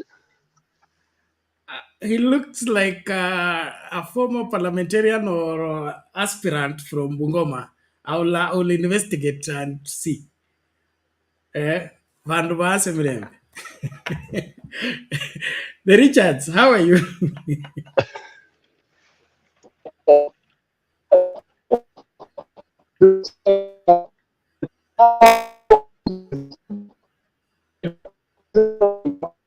No. Richards, we can't get you clearly. Or is it my end? no, ni Richard. Net ya Richard. But you need to refresh your browser. I think you should leave and come back. We can't get what you're saying. Sorry about that. Yes, Tony. Bernard, I'm so happy, so elated that I could hear. I have a lot of hope now when I hear such a person addressing people that way in Kenya. And anasema what we've been saying here. We are a small community, I know. Our TV labda hatufiki, lakini nimefurahia kwanza nilipoona hiyo clip, nikaona mahali alikuwa, and it was watu sasa hao ndio tunaita real voters. He was addressing people in the village or wherever. I mean, it could be in an estate or whatever. I'm calling it village because in Kenya siku hizi ukiongea village watu wanafikiria una demean. A village, a community set up, anywhere, it's a village. Hata sisi huko utawala mahali tuko tunajitanga village. So what I'm so happy about, Bernard, I think that is where now we are supposed to go. That is quickly, hiyo ndio tunatakiwa sasa. Every other small gathering, watu waambiwe tu, can you brainstorm watu wetu, and kunatokea tu mtu ajitokee awambie really you dissect the way, kama huyo jamaa ametanda vizuri. Is only a fool who will not really understand what this guy is saying, because your comparisons are here. Okay, iko hapa, unaangalia hapa. Mrs. Ouma alikuwa anatuambia how can you fail comprehension, tulikuwa tunaita nini, comprehension. Unapewa passage usome, unaulizwa maswali kutoka kwa hiyo passage. Sasa Mrs. Ouma alikuwa anatuambia lazima wewe ni mjinga sana kama unasoma passage na swali zinatoka kwa hiyo passage, you should get 10 over 10. Ama I think this Ouma, I hope she is still alive. I love her so much. She used to reason that simple. Sasa huyu ametandika, unaenda unasema mrembe bosi, watu wanakuangalia hivi wanashinda huyu, and they don't it's like you are from Mars. Lakini ukisema chama yeye wao missing tugulu galano galiano yani that you don't need to elaborate it any further, and I'm happy he has said the day is coming. By the way, Bernard, hata sisi tutahitaji kudidi. Wakenya wamefinywa ile mbaya mbovu. Yani unafinywa. Wewe hebu niambie sasa, imekuwa mpaka sasa si fertilizer ndio hiyo ilikuja ukapanda ukaweka kwa shamba imekufa, you have no food. Shule ndio hiyo, you have no fees. Filimbi itapigwa hivi, hata ni wewe ndio utakuwa mstari wa mbele. Ukiambiwa tunaenda kuchoma Ruto utakuwa unauliza ako wapi, unabeba kuni na hata ujue anachomewa wapi. I'm happy. I know of course Kenyans are suffering, but I'm elated. I'm so happy that we are getting there faster than I thought. Of course mimi nilikuwa nataka jana. Mimi nilitaka jana. Lakini mkaniambia hapana, kuna time yake. Mimi nilitaka jana because sasa Bernard ni kama kuna president atamanga saying ya Kimbere, kuna kitu inaitwa kigoro. Njiro anajua hii kitu. Kigoro is quail na karuru is the squirrel. Sasa squirrel was hunting kigoro. Kigoro was a female, with all due respect. Sasa karuru the squirrel unajua kako very tricky. Sasa kigoro inajaribu kuhunt kigoro kana nini, unajua kako very beautiful quail. Kana hepaga. Sijui squirrel ilikakona wapi. Ikakashika pat. Sasa nako ako kigoro kako very very clever, kakajua guy, sasa mimi niko kwa shida. Huyu jamaa si amenishika. What do I do? Sasa akamwambia sasa badala ya vita mingi, si uniambie tu sasa unataka tuende wapi, ndio ufanye vile unataka kufanya, pole pole vizuri, ndio hata wewe ufurahi ufurahie. So I want Kenyans sasa, kwa sababu tumefinywa kabisa na Ruto naye tila afinyo, because sasa uchumi kiharibika na kila kitu kelele kila mahali, Ruto mwenyewe tumkone mpaka sasa aseme jameni, badala mnihang nifanyeni hivi ya hivi. We want to push him to such that tunamuuliza, do we hang you upside down ama umekiwa umesimama, yani unataka tukuchinje vipi? But I want it to be faster. Acha kuleta hizi side shows za kina Linturi. Kenyans should now, in fact right now I want somebody to call a mass maandamano. Bernard, I think it will work. Na asianze kusema peaceful, remove the word peaceful. You don't do revolutions with the peaceful nonsense. Mtu tu atokelezea aseme sasa kaende vile tulikuwa tunasema. Haki ya Mungu, I can tell you, you'll have 1 million people into the streets despite the floods today. I can bet anybody. Today kutokee mtu, hatutaki akina baba na nini, kama huyu jamaa huyu ama Stone PK atokee aseme watu wetu mwisho ni mwisho, sasa tumekufa ya kutosha, because we will still die whether we riot, we don't riot, we are dying of floods. Now sahi bana dile korela itaingia Kenya, utaamini. Unaona mpaka Runda imeshikika. Wale wanasemanga mnatuharibia business, wanatii.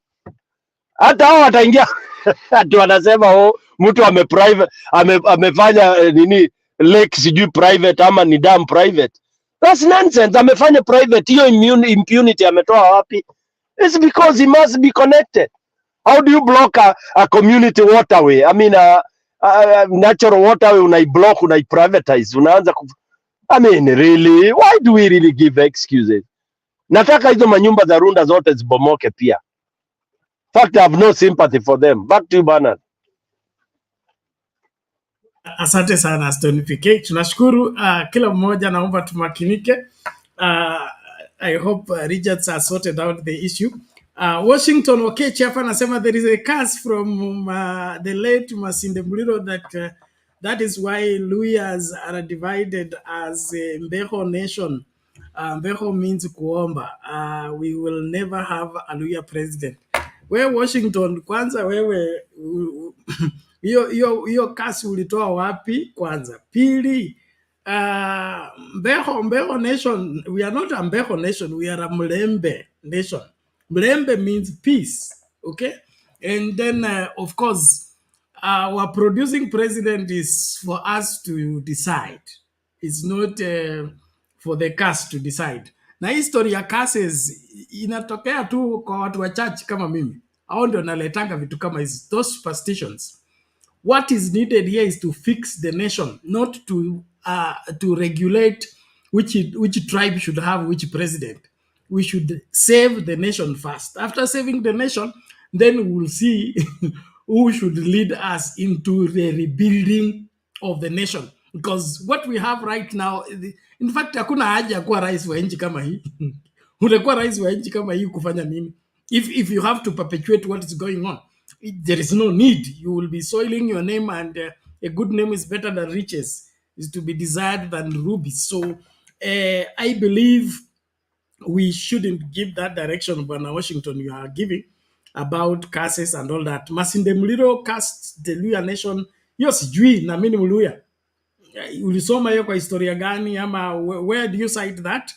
And then of course, what was the quarrel between Masinde Muliro and the Luya Nation for him to cast it? You need to let us know on the same. All the same, asante sana. Kuna nini nasema Judith Okemwa, sorry, anasema Citizen TV was to air a play called Shamba la Wanyama, then someone called it off. Yeah, that is how much our society is. The freedom is not there. Although I understand church people are the ones that had issues with Shamba la Wanyama kwa sababu lilikuwa limelenga biashara zao. Hao ndio wali riot wakasema they will boycott Citizen if it plays that play. But the content is available kwa wale ambao mnataka kuona Shamba la Wanyama, liko kwa Viusasa, and I think there is a Viusasa channel ya YouTube has those videos, so you don't even have to pay the 10 bob. You can watch Shamba la Wanyama on YouTube. And it's a very, very serious whatever artwork. I have watched it and I don't see anything wrong with it. I don't see why church people were agitated about it. Kwa sababu masuala ya kuzuia watu kutoa sadaka ama kutoa sadaka, hiyo sio swala kula kanisa. Kanisa does not exist kukusanya na kuhesabu sadaka. The church exists to reach the world for Christ. That's the main purpose. So kuprotect sadaka na tithe hiyo sio jukumu la kanisa. So it just shows that our bishops are all blinded with money and they think church exists for the survival of the pastor. The pastor is an employee of God. If he has any issue with his payment, he should go to God. He's the one who hired him. It's not the people. Sisi tumekuja kuabudu, hatujakuja kukuhaya as pastor. So hii story ya kureverse Biblia na kuanza kuifanya iseme zile vitu haikusema ndio ujinga ambayo tunasumbuliwa nayo. So mnaenda kuzuia kitu ambacho kinafundisha maile mafundisho ambayo mmekataa kufundisha the whole of the society. Yeah, there is a teaching that will be running tomorrow morning on what is the apostolic doctrine. Okay, you know, tumepotea tu mpaka tunafundisha vitu ambavyo haviko kwa Biblia, lakini tuna support tu na watu wanasema amen. So it's important that we remain within our lane and support only what is valid. Bwana Richards, if you are ready, please take it.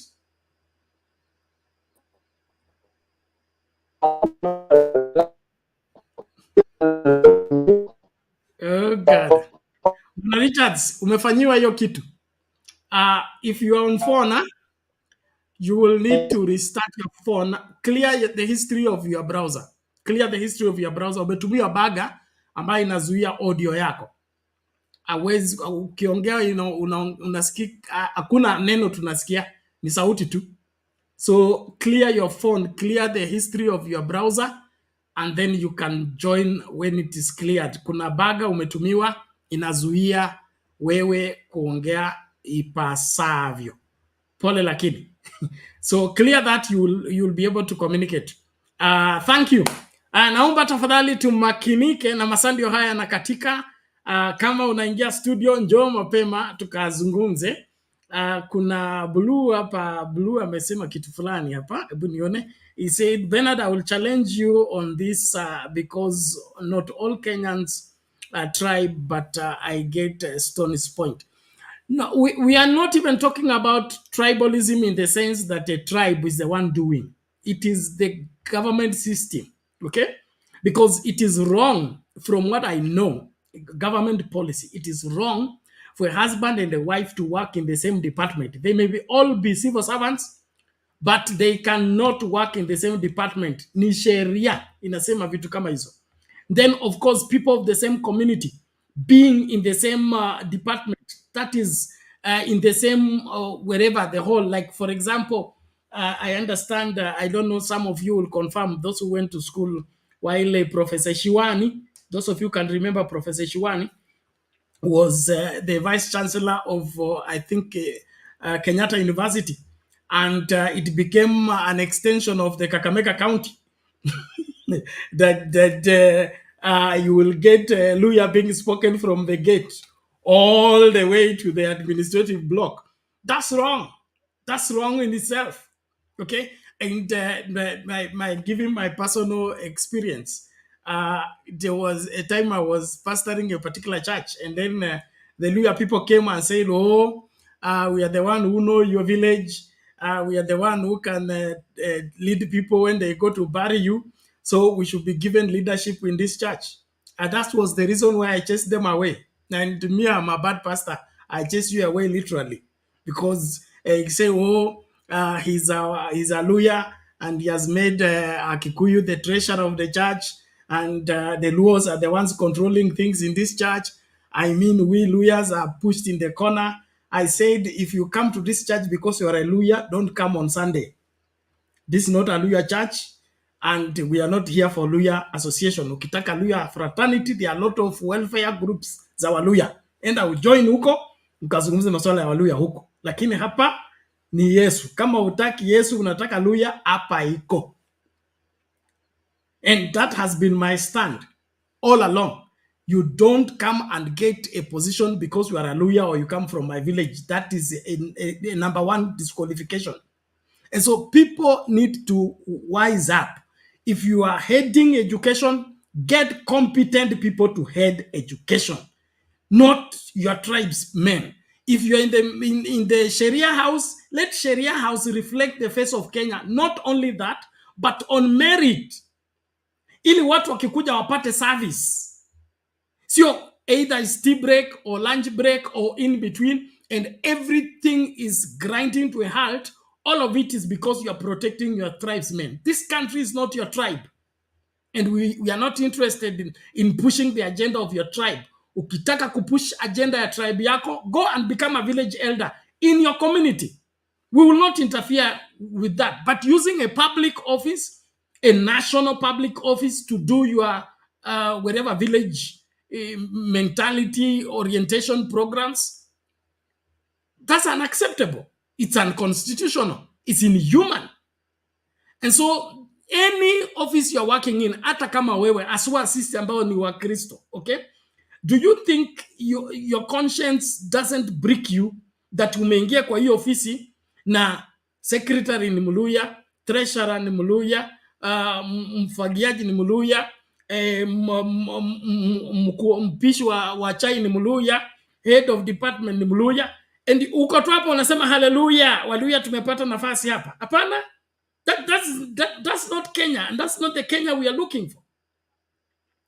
And so we have to have a working conscience that you can see this is wrong, and this is what is causing delay. Okay, like what Ruto is trying to do, Kalenize the whole country by putting incompetent people. At Nzoia inasimamiwa na Mkale, Mumia inasimamiwa na Mkale, Mumiasi inasimamiwa na Mkale, na kila mahali ni Wakale. Kwa nini? Is it that they're the only learned people? When did Kale become experts of growing sugarcane and grinding it and selling it? Tusimamie ukweli katika nchi hii, na kama kitu ni makosa, ni makosa, regardless of nana inachokifanya. Awe askofu, awe pop, awe nini. I don't have appreciation of churches where the pastor is from one community and everybody in leadership is from that community. Kuna bishop mmoja alikuwa ananiambia yule mtu alianzisha tribalism ni Yesu, kwa sababu wanafunzi wake wote walikuwa from Galilee and all that. You see the kind of nonsense we carry around? When the Bible says clearly in Christ there are no tribes, in Christ there are no male or female, there are no classes. And then wewe unasema wewe ni church yako, lakini tribalism ilianzishwa na Yesu, na Yesu ndio alisema kwamba kama tunatoka Galilaya, wanafunzi wetu watoke Galilaya. Hey. Haya, acha nisiende sana, ni wakati wa nani, ni Njiru kwanza, alafu tuanze kufungasha saa 9 inafika. unless Tony PK uko karibu kwako, mimi naona nianze kufungasha. 5 minutes to 3 a.m. Njiru, Okay. over to... Sawa Bernard. Naona umeuliza Stone PK swali alafu akaenda, maybe he has gone to consult the okay. So let me begin with that parting. Kuna jamaa amesema story ya huyo Muria mwenzetu hapo, that guy from Ruya. He has talked about Martin Luther. One thing which I want to confirm here is that the Kenyan battle is bigger than what Martin Luther fought for in America.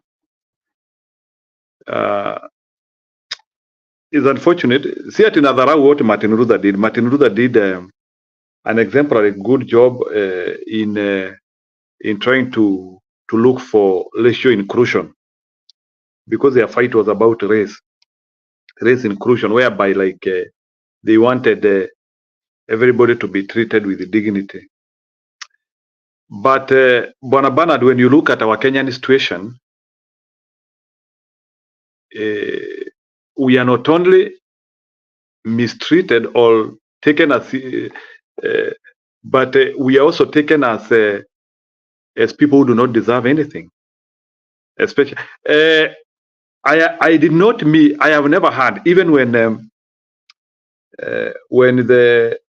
the U.S. government is that time when the U.S. government was either Republican or Democrat, I have never had where, even with the disparity of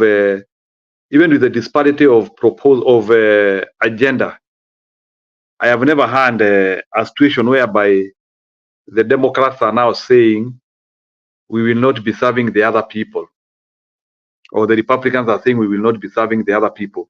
Sijasikia kitu kama hiyo. That model even in Russia is not there. The model whereby once you become the president, you are only serving your constituency. That model has only been invented and implemented in Kenya, where hatusikii, we don't feel, in my language we call it dhizi, or like kusikia kitu. Like it's only in Kenya, Bernard, listen to this with Bwana Lala. It is only in Kenya where a whole ministry out of 50,000 employees, 42,000 employees are from one tribe, and still people will wake up in the morning and waende kazi hapo. It's only in Kenya.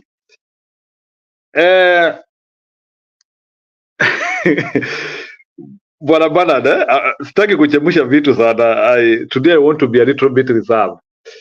But I've been in institutions. I've been in institutions whereby in the staff room there is no need of there's no need of using English or Kiswahili. I've been there. Like, you are the only old one out in that matter. Wewe ndio uelewi kile kinaendelea. And we still don't feel anything. Like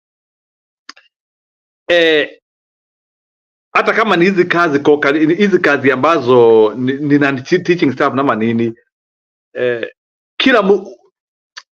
Bernard, hii ni kitu nataka kusema. Kenyans, we hate each other. It can't be anything else. This is about hate. There is no way in which, Bernard, simply because you are Luya, you cannot employ an Ambian. That one is beyond tribalism. Tusiwekele tribalism hapo. Ugandans are tribal. In Ghana, there are tribes. In Morocco, there are tribes. Tribes are everywhere. So, Bernard, I want to deconstruct this thing which has been cheated to us. it is not called tribalism. You know, tribalism is where tribes are working together. But what we practice in Kenya is hate. Simply because I am a Kikuyu and I hate these other people. Sorry, Mr. Njiru. You're saying tribalism is when tribes are working together. Ebu, help us. Tribalism is prejudicing against a community or a people from a particular tribe and preferring a particular tribe. What do you mean tribes working together? Okay, I don't want to go into the details of that, but this idea whereby we proclaim that our issue is primarily you know, the communal setup. You know, we have tribes in Africa. That's what I'm trying to say. We have tribes in Africa, and we cannot remove that from us. But now, the enemies of progress, including some of the leaders who have held us bad, they have come to tell us that existence of those tribes is our problem, which I disagree with. The existence of tribes cannot be our problem. The problem is we have decided to spread hate within tribes. So that is the problem I have in that setup. Like, and that is why now, Bernard, and that's the reason why the US has made some progress, because in some things, when they do, they come up with some law, with some rules. Of recent past, they have come like with issues like of anti-Semitism and those issues. They put it into law. Where in Kenya have we tried to enact an anti-tribalism law, if I put it that way? Like, if Bernard, you are met practicing tribalism, there is nothing which will be held to you. Like, do you know that we are supposed to prosecute any MD who is overseeing a company which is disproportionate? They should be taken to court. But Bernard, you cannot be an MD and you are an MD of Kalenjins. You are an MD of Kikuyus. We should begin by there. We should take all those MDs to court and we tell them, because an MD, the work of the MD is to make sure that common sense is practiced. There is no in which wewe uko kwa National Serious Board. Hiyo sio kampuni yako. Kampuni yako ni sawa. If it is Nakumatt, uweke waindi wote, we don't care. It is your company. You have a free will. Lakini ni kampuni ya serikali, NCPB, Kenya Seed Company. Do you know, like in Kenya what we have done ni kama tumegawana makampuni. Ukienda like depending unakuta hii kampuni ni ya hii tribe. Hii kampuni ingine ni ya hii tribe. Hii kampuni is like tumegawana. Yet the MD can go to sleep. So what we are supposed to do is simple. Bernard, we need to pass a law which criminalizes heavily tribalism. And then once we criminalize tribalism, we now do audit. We now say any company which is, and it is not about Bernard, sababu kuna hiki tunasemanga hapa sijui ati meritocracy. Meritocracy is statistical. So you cannot tell me when at kampuni fulani iko na Wakikuyu 50%, it is because ni meritocracy iko hapo. Meritocracy is statistical. So there's no in which so what we are supposed to do is simple. Bernard, we simply don't implement law, and we are not serious on anything. And the next leader, and this is where Bernard, I want to start with here. The next leader, because tumeipata maserikali zingine, but the next leader who will come, always make sure that the law is taking course, or that law will come and eat your children. Unaona, Bernard, if today I became a president of Kenya, or you became the president of Kenya, make sure that you make things to run well. Make sure there is no tribalism, there is no corruption, there is nothing which is bad, which is happening. That one will help even your next generation. Don't even be like Uhuru to some extent. whereby vitu zingine unaacha zikiwa hanging, orders zikuje to haunt you later. Make sure that things are right. Me, I don't work on two engines. I want things to be done the right way. And once things are done the right way, you're even assured the next generation will meet a proper path. Sasa ile shida tuko nayo tunasema sababu tuko kwa serikali hii vitu si lazima tuguzaguze. We presume that the next people who will come there na ujui hiyo. That is the problem we have, Bernard. Bernard, hata wewe hiyo kanisa una manage. Make sure things are right for the future of the people who will come. But ukisema tu wacha tu vitu tuzikae vitu we are just here, it is wrong. Me, I want things to be done the right way, whether it is me in power or not, or whether it is my party in power or not. I want things to be done the right way. If today Azimio is in power, they are doing corruption, they are doing tribalism, I will be the first to make a noise, because all what I want is good things. Because once they do the right thing, I know that sasa wametutengenezea barabara, no one will ever attack us. So, Bernard, there is some slight failure even from other regimes because they refuse to do the right thing. Let us do the right thing. Kama ni kunyonga watu tunyonge, if we have to do it, but we cannot continue with this nonsense. Thank you. Exactly. Thank you so much for that information. And ladies and gentlemen, it is better we discuss this openly other than speaking in undertones, because what is bedeviling this country is not complicated. It's not complicated. That one I can put it clearly. If we only had a willing leadership that wants the country corrected, it will not take you 2 years to fix the situation in this country by just getting the systems to work. Our main problem is putting whatever roadblocks on what should work, the way it should work. That somebody gets arrested like what Magufuli did. Magufuli, when he became president, there are companies that were not paying taxes, but they were settling the president. And so there is one young man who came to him and said, my company does not pay taxes, but we settle the state house with this amount per year. Okay. And he said, how much are you owing? He said, this amount. Okay. And how much have you brought? He said, this amount. And he took that and said, I'm giving you 1 week to pay the balance to the tax man. That is what is needed. The problem is we want to talk with our mouth but do nothing.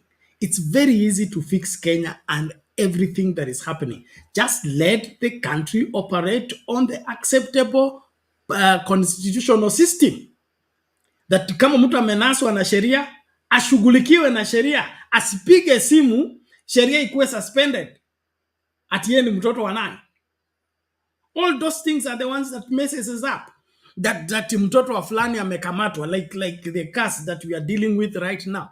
Okay? Mtoto wa Moi amefanya maovu kwa mgeni. Okay? Huyo mgeni ameuawa. Badala hiyo swala lishughulikiwe, tumetumia serikali nzima to protect mtu mmoja dunia nzima for several years. Investigation after investigation. Hii ni swala liko open. Okay, let the matter be settled and be concluded, other than using the government resources to protect a lawbreaker for the sake of what? So we need to begin to think in the direction we are thinking and then begin to put up systems of operation. I believe this country can work effectively and Kenya can feed its people, can educate its people, can provide health care for each and every Kenyan, and nobody will sweat about it. Nobody will sweat about it. Even if we say every Kenyan to contribute 20 bob for healthcare, that is sufficient to take care of every Kenyan of any form of ailment. The only trouble is, let's get rid of the eaters from every position and get things working. Peana department na wacha department ifanye kazi. Stop interfering. Why is Ruto interfering with education? Minister of Education amesema hivi, yeye anakuja kusema hivi, and then in the process kunakuwa na confusion. Yeye ndo anajua sana masuala ya treasury kuliko minister for treasury. Yeye anajua sana masuala ya healthcare kuliko minister wa healthcare. It is terrible. And so we can fix this country. Let's just get right people in right places doing the right thing. I appreciate, I think Julia is now empowered to function.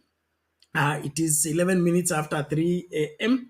Mi nataka kung'atuka, na napong'atuka naomba tu tafadhali tumakinike, and then Julia, chungana na wale wajinga walikuwa hapa jana.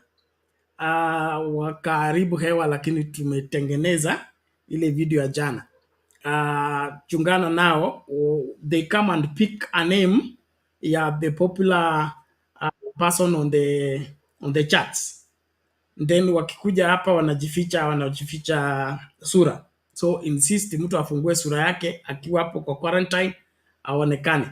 Hao wazungu wanajiita John Richards, sijui what wako na vituko. So chungana nao, hii ndio masaa yao. Wanakuja hapa kuleta uchafu. Let's beware of them. Otherwise, I want to appreciate everybody for making this program a success. Please, let's continue and make sure that you are helping somebody subscribe. Our subscription is dropping and also our viewership. And it's because hatufanyi homework yetu. Kama ungeniletea tu watu kumi, hii mambo tukekuwa tumemaliza mapema. So tafadhali tushughulike na hiyo mambo. Asante sana. Thank you for those who are sending their contribution also. Please, let's keep at it and keep working. We will make Kenya work and Kenya will work rightly. Waovu wote, kama ni kunyongwa watanyongwa, kufungiwa watafungiwa, na hata just look even at the prisons, okay? Mumefungia watu 700,000. That is a work, human resource. Human resource. Hawa watu wote wasikule chakula ya bure. Mashamba yote ya serikali ipande mahindi. Hawa wafungwa wapalilie mahindi. Mahindi yakitoka yanalisha wa Kenya. Lakini hizo prisons pia, we are importing food to feed the prisoners. We are buying. I mean, we can't continue like this. All in all, asante. Bwana Richards, sijui kama umereja. Reverend Lala, just hold on. Richards, ulikuwa na itilafu ya mitambo, sijui? Yes, Reverend. Sijui kama unanisikia sasa. Better. You are now speaking up. Thank you. Shikilia hapo nichukue swali la Lala alafu utarejea. Lala, unasemaje? Asante Bernard, asante all of you. I think Julia, Stephen, Richard, and who else am I missing? NJ and Stone TK. I just wanted to emphasize the Washington meeting. I just want us to remember that we are going to Washington to stop somebody who is responsible for the death of Kenyans. Kenyans who are simply protesting on the streets of Nairobi for good governance, which the U.S. purport, to support and democracy. So this is the guy who did that. So we are coming to let the world know that there are names of people that were shot. Victor Juma, that is on the 9th, the date. Victor Juma, Jeremiah Mwangi, Goodwin Omwendi, Joseph Omondi, Nijeo Duor, Caleb, Joseph, Noah, Lois Akinyi. The name is long, but there are 75 names of Kenyans. We will stand and mention their names because they are dead. I went to Kenya and saw some of the bodies being buried under the ground because they dare go out and say no to electoral theft. yani hao wazalendo wetu waliondoka nje. Sisi wenyewe kama diaspora Kenyans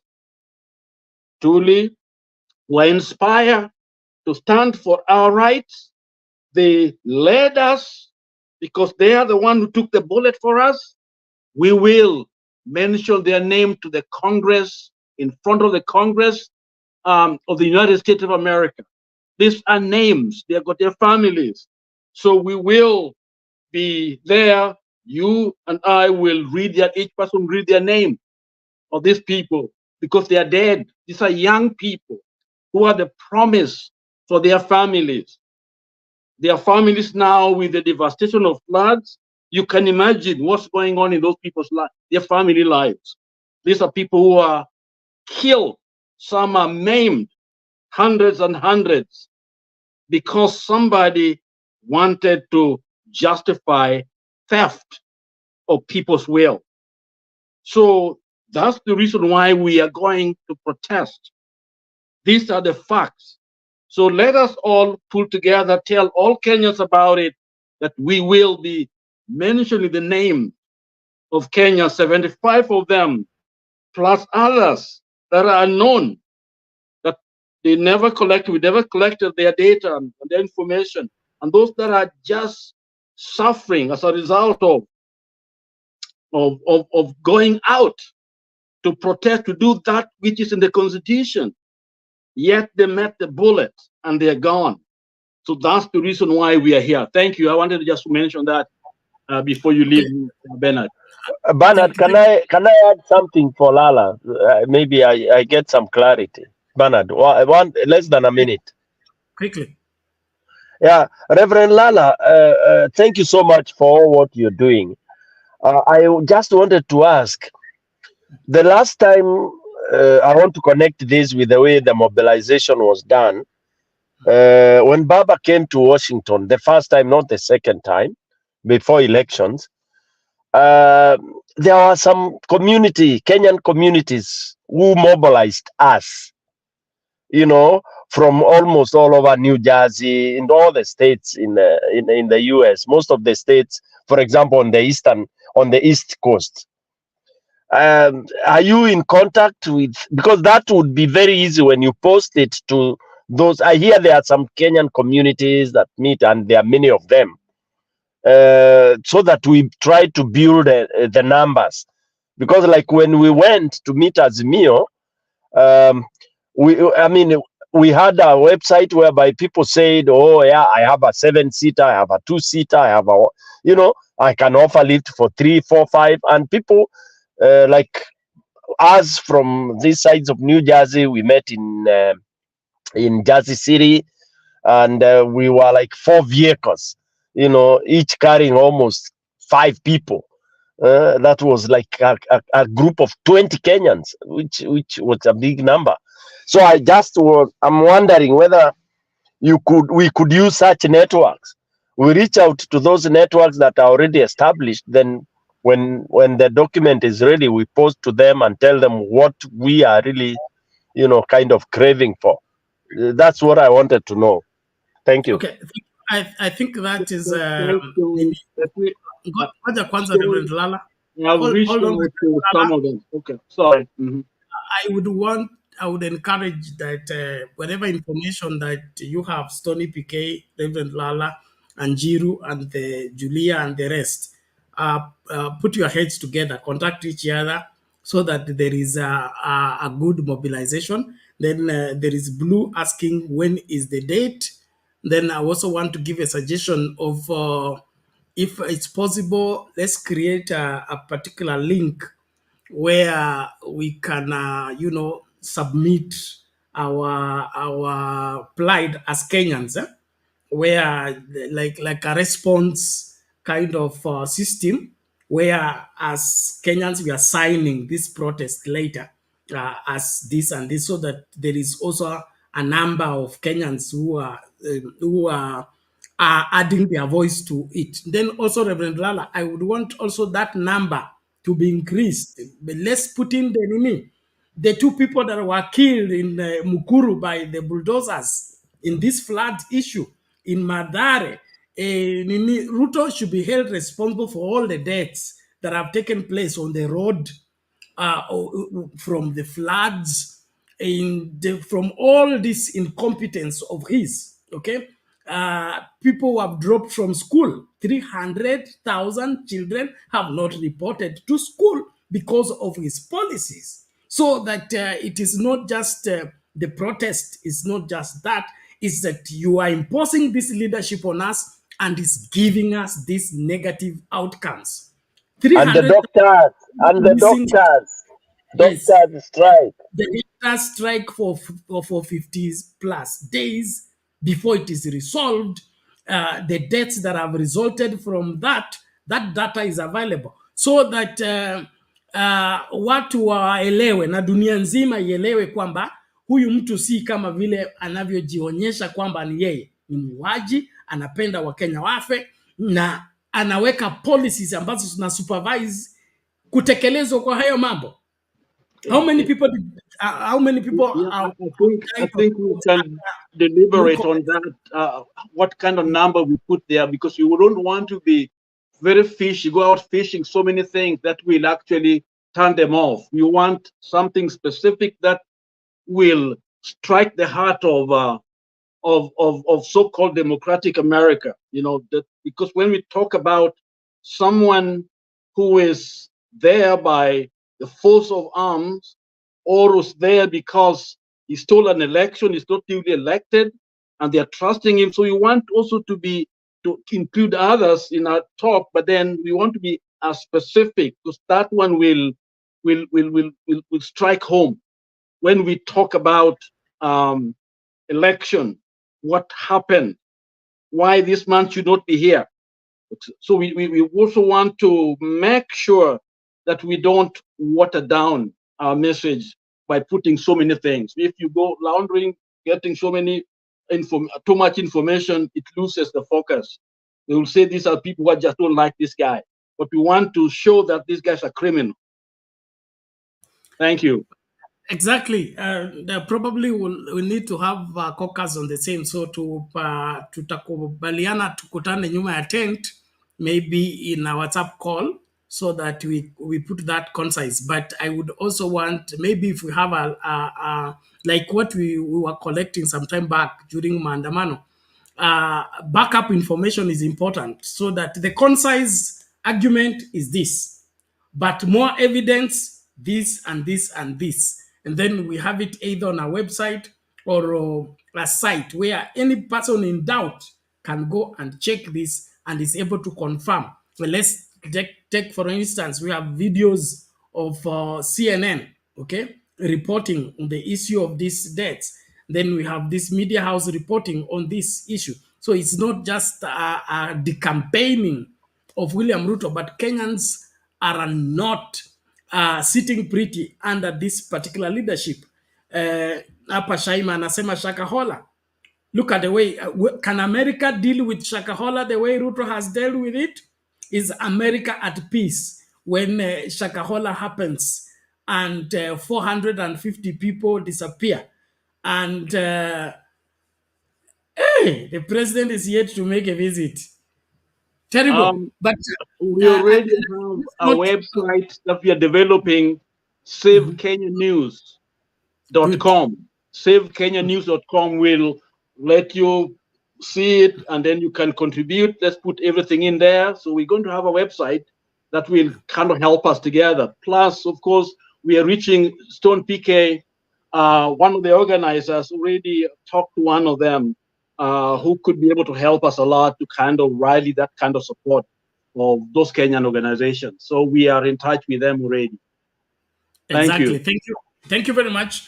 I will hand over to Richard before I leave. Julia, you are in charge. See you when you see me. Asante. Richard, take it. Thank you, Bernard. Thank you, Julia, as you are being given the go-ahead to lead. I hope all of us we are able to get very clear. There are a number of things well said and done, but the fundamental still remains that Kenya, we are in a completely devastating condition. We are in a mess. The country is not only just headed in the wrong direction, but we are at a point where anything can happen. Anything, I mean anything. You know, when you have so many poor people who are angry beyond the boiling point, you know, in your school and you're hearing about the boiling point of the water boiling point, boiling at 100 degrees and sometimes even going beyond 100. The situation in Kenya is so dire to a level that you cannot even try to imagine. Today, when you look at the flood situation, has automatically increased actually what we call the street families is an automatic thing. These people even don't know where they will go. Before these floods, we had already overwhelming number of street families. And somewhere, when you look at what is happening with the politicians we have and the kind of regime we are in, the Ruto regime, these people are comfortable with what is happening.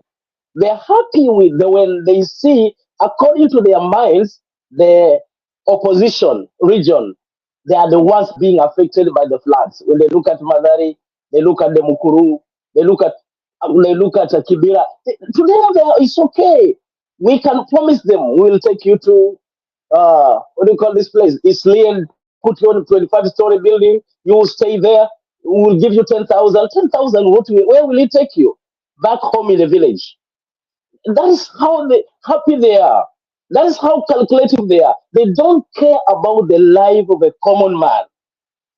Thank God, my brother, my sister, wherever you are, some of you who are in the diaspora, US, Australia, wherever you are, in the Middle East, wherever it is that you are in Europe, thank God you are able to put a food on the plate. Rather than seeing a country, your motherland, somebody who has put much effort on tilling their land, and then sees everything being gone under the waters and still remain poor. When actually today you hear Western Kenya is the breadbasket of Kenya, but are the most poor people in Kenya. The most, if you can talk of poverty, poverty stays in Western Kenya. Yeah, no wonder somebody called us or called them the Mbehombeho nation. They are ever asking for help. Why? Because somebody somewhere has calculated to make sure there is a nation called the poor versus the rich. And it is actually happening. That is having been said and done. Back to the topics of today. Is this guy gonna be saved? The man, Linturi? If you ask me yesterday, I said it again. Ruto is a calculative guy. He's a con man who is out for a mission. Yes, if you ask me, and I repeat when the day will happen, Ruto will save Linturi. He wanted to look like it is Ruto who saved him. You see the way what he's doing today? He makes everything in a calculative way to portray he's the one supporting Raila. He wants always to be the man on top of everything. I'm the one doing this. He wants to take credit, even for the things he never did. That is how cornish this guy is. And actually, trust you me, look at the committee that has been set up for the Linturi probe that is going on. How many members from UDA? 6. How many from the Azimio? 4. And then they bring in one guy, they call it a neutral guy from Jubilee. Well, actually, Jubilee is part of the Azimio. What is he doing? He has actually maneuvered and made it possible to separate Jubilee from Azimio. Though on the paper, it looks like Jubilee and Azimio are the same. What does it mean? These guys will do everything, and when they finish, they will vote as a committee. What are you voting? Well, already the other neutral guy, the Jubilee guy, will automatically vote because you already know that the Jubilee members of parliament are already compromised. They are already on the UDA side when it comes to voting, even in the parliament. So that simply counts 7 against 4. What are you voting? Linturi will be saved. Why? Because Ruto may receive the claim and the credit that he has saved their man. Look at the kind of people who are raising up the issue on the mountain in Meru. That is our man. If he is sacrificed, then we are not with the Ruto. Those are calculated and well orchestrated and organized praise by the Ruto regime. They know what they're doing. They test waters. This country where we are today, I was only listening during the day, yesterday, it's we already in another day, to one Kale Wamisi. He was on a live TV. And the part of the things he said that what is actually ailing our country is having people who stand for nothing, who represent nothing, but they seem to be representing a certain ideology and a certain people. And in this case, he was referring to his country guys, his countrymen, or his people who are seen as leaders, that is Etangula and Mudavadi. When he was actually saying he was in class, he was actually 3 years old. Mudavadi was a minister. Just a few months ago, he was vetting him to become to become actually what they are calling prime cabinet secretary, a position that does not even exist in the constitution. Someone who was 3 years, just when you are a minister, he's still vetting you as still a minister. What are you promising to do? Nothing. People who stand for nothing. Today, I want to say this. When we will have people in the name of President Lincoln, when we'll have people like Nelson Mandela, people who are institutionalized, and that is what we have in the man Raila Amolo Odinga. This man is an institution. Raila may never become a president of Kenya, and I'm using my words carefully. He may never become, but there are many more Railas that have been brought up because of the enthusiasm, because of the charismatic nature, because of the power and the belief in the man Raila. I'm telling you, Raila may die today and never become a president, but there are many Railas you can never put off. They are already rising up. What am I trying to say? The old man has served a great dispensation, and he has become an institution that will be talked about many, many more years to come. Let us learn from the West Africa. People have gotten tired with all these shenanigans, and look at what the young people are doing. They are rising up and they are taking power. Yes, power taking is not a walk in the park. Life is spilled. Lives are lost. But those who are strong and focused to the goal, they'll get there. Am I not talking like a radical? Yes, I'm already radicalized because of what I believe in. Trust you me. There are guys, the Bible says, and if you can allow me to say this, the Bible calls them lepers. They looked at themselves and they said, if we stay here, we're going to die. If we go in the camp, there is a higher possibility these guys will kill us. Why? Because one, we are lepers. We do not have legs. We cannot run fast. These guys are men who are trained, skilled, and they have weapons. They will kill us. But they say, nevertheless, inside there is food. What am I trying to say? Ahead of us, we have a task that looks so ambiguous, so huge. It is so intimidating. When we talk, it looks like a big joke. But let me tell you, talking sense is so contagious. When we get out there and get information to the millions and millions of the multitude of young people out there, they'll get this information and get it like a bushfire. They will run with it. Because even if you stay there, you will still die. They will say a few good things about you. It doesn't matter even if you play a good man. You may play a good man like Diogola, and you will die by whichever means and choreograph a good story about you. By the way, have you ever heard of any dead man, a bad story told about them? No, always tell a good story about them. It doesn't matter how bad they have been. My brothers and sisters, I want us to understand this. The call and the time for revolution is now. Empty talks, empty threats, tribalistic kind of nature of viewing things must stop. We must rise up as a new generation, as a people who are focused. Some of us, when we talk like this, we're talking with a lot of focus. We understand what is going on. That's why you see, I've tried coming in, and actually there was a lot of bugging on my audio because they know when I talk, I'll talk, and the people will understand that they will buy, and things will become wild.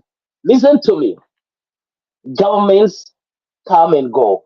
Each government have a system, but they have got one thing in common. Everybody, they work towards fulfilling an objective at a certain given period when they are in power. Once you cannot fulfill that mandate, it means you cannot do it. You need to move. In this matter, Ruto needs to move. Ruto does not even need to wait for the period of the 5 years that he actually found himself forcing himself onto the people as the president. We all know he never won anything, but he took it by force. He doesn't need to wait. We don't need to wait for that. We can get this guy out of this place if we really mean business. Because there is a Raila in each one of us. That's why we all stay here. That's why we're here. And that's why we are all knowingly. And as we pursue the common goal, let us know one thing. They are coming for us. And when they come for you, don't fear. Because just like the 4 lepers, even if you go behind, even if you hide, they will come for you. If you go forward, who knows what God is planning ahead? You could be the next Raila. Just from this clip, just from this conversation, you could be the next president. Just from this candid talk. You may never know what God is planning for this nation. This nation needs people with courage, people with the charisma and understanding, people with the wisdom of God, not the people who are using the name of God for their own selfish gain. I personally am tired of seeing people who say praise the Lord, but actually they are causing millions of people who one time believed in God actually to become atheists. Others just become like, I no longer want to go to church, though I am a believer. That's why you see today people don't go to church. It is so saddening. It is so sickening to see the level of hypocrisy in the name of Bwana Yesu Asifiwe. People are misusing Bwana Yesu Asifiwe. I am a born again as a very serious Christian. I'm telling you, I'm tired and sick of all this nonsense. Somebody needs to stop it. If you're a man of God, you need to preach the truth, and you must know that you have a responsibility to lead from the front, including this talk. This way I want to see serious men of God who love their country. Not these ones who are hiding behind politicians who are actually enemies of the people. Politicians who are full of greed. People who are robbers, who are killers. They're hiding behind them. And they're proving that they are the right guys. You can do better. Let us sensitize this movement. Somebody has said it already began doing something. Please see Bernard as you say that. Let us go out there. Let us share this to many more people. We need people to have like mind. Wherever you are, we can do it in our own little way. And God will come in a bigger way. We may not be such a huge crowd, but the many more people we can use this power of the internet, we may reach to millions and billions, and they will be able to buy into this idea. Kenya must change. This is the moment to liberate Kenya. A revolution time is now. It has come. It is our time. We must be able to move forward. Enough is the talk. We need to move in the act. Thank you so very much for many, many more words I have spoken. There's something someone has gotten out of what I said, but trust you me, these things, we are headed nowhere under the regime of one William Samoei Arap Ruto. I call him Arap Mashamba because the guy, every time he sees land somewhere, he feels like actually he's on the boiling point and he needs to take one. Thank you so very much. Back to the studio. Thank you.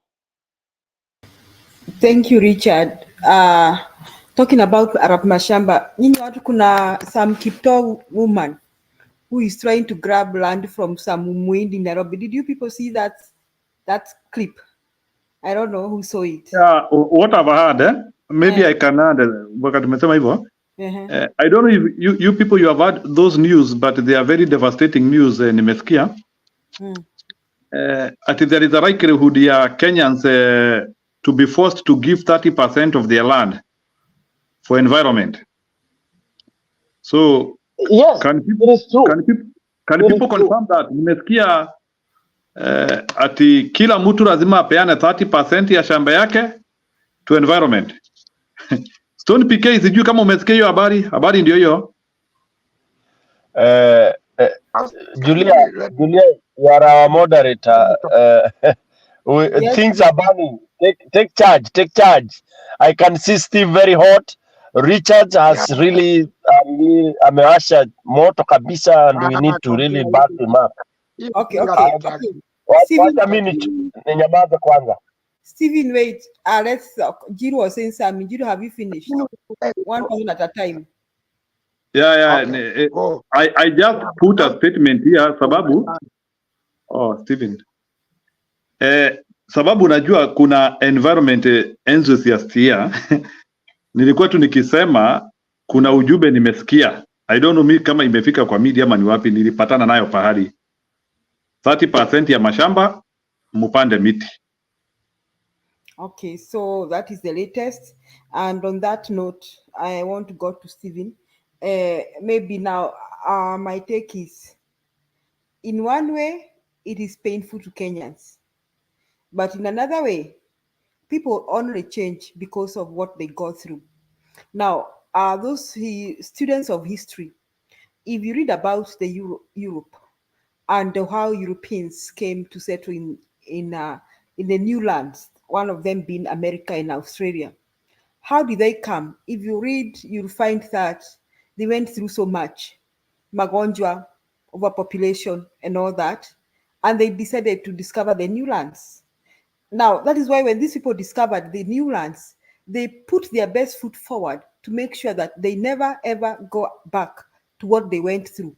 They suffered a lot in Europe, overpopulation, and some of them, how they traveled to the new lands. See, I have read a lot of real stories of people who had to travel because they could not afford fare ya Mary. Walikuwa na travel cabins za ng'ombe, wanakaa huko for months because those ships could take months in the sea. And some families give stories how they arrived in the at the port, how sickling they were, how they were being rejected because they were sickling and all that stuff. So necessity is the mother of invention. That is my take, PK. So the government taking 30% of the land, children not going to school, all this, like PK said, will bear fruit and will evolve Kenya to something else. So Stephen, you are saying something. Let me give you a chance to Stephen. I think he has not talked for some time. Yes, Stephen. Karibu. Go ahead, Stephen. Unmute. You are muted. Unmute. Unmute. Or do you want me to unmute you? Okay, go ahead. Yeah, sorry about that. Okay, Stone PK, you're right. Richard has talked very well. Bernard, I was listening all this. But let me tell you, don't be deceived with this kind of nonsense. That's why we went to school very well. Yeah. Why did Ujamaa fail? Why? Yeah, because of the land was going to be destroyed by those guys. He failed. It was Nyerere. I was there myself. I was young, but I spracked books. I got it. So this kind of fear is called fear mongering. In Kenya, don't try that. You will try what you don't know. Why I'm talking this? when the colonialists left land, I'm just talking about land now.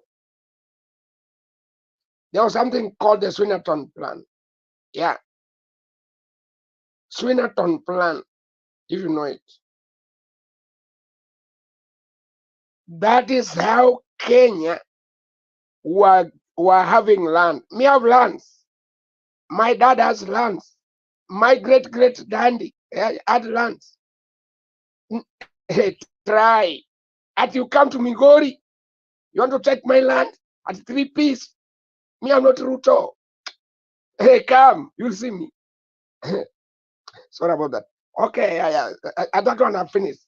There's nothing called land to be divided. No. Stay where you are. Even today I was, me, I'm a professor. I'm going to present a paper, a big paper in Cheltenham Home. Why?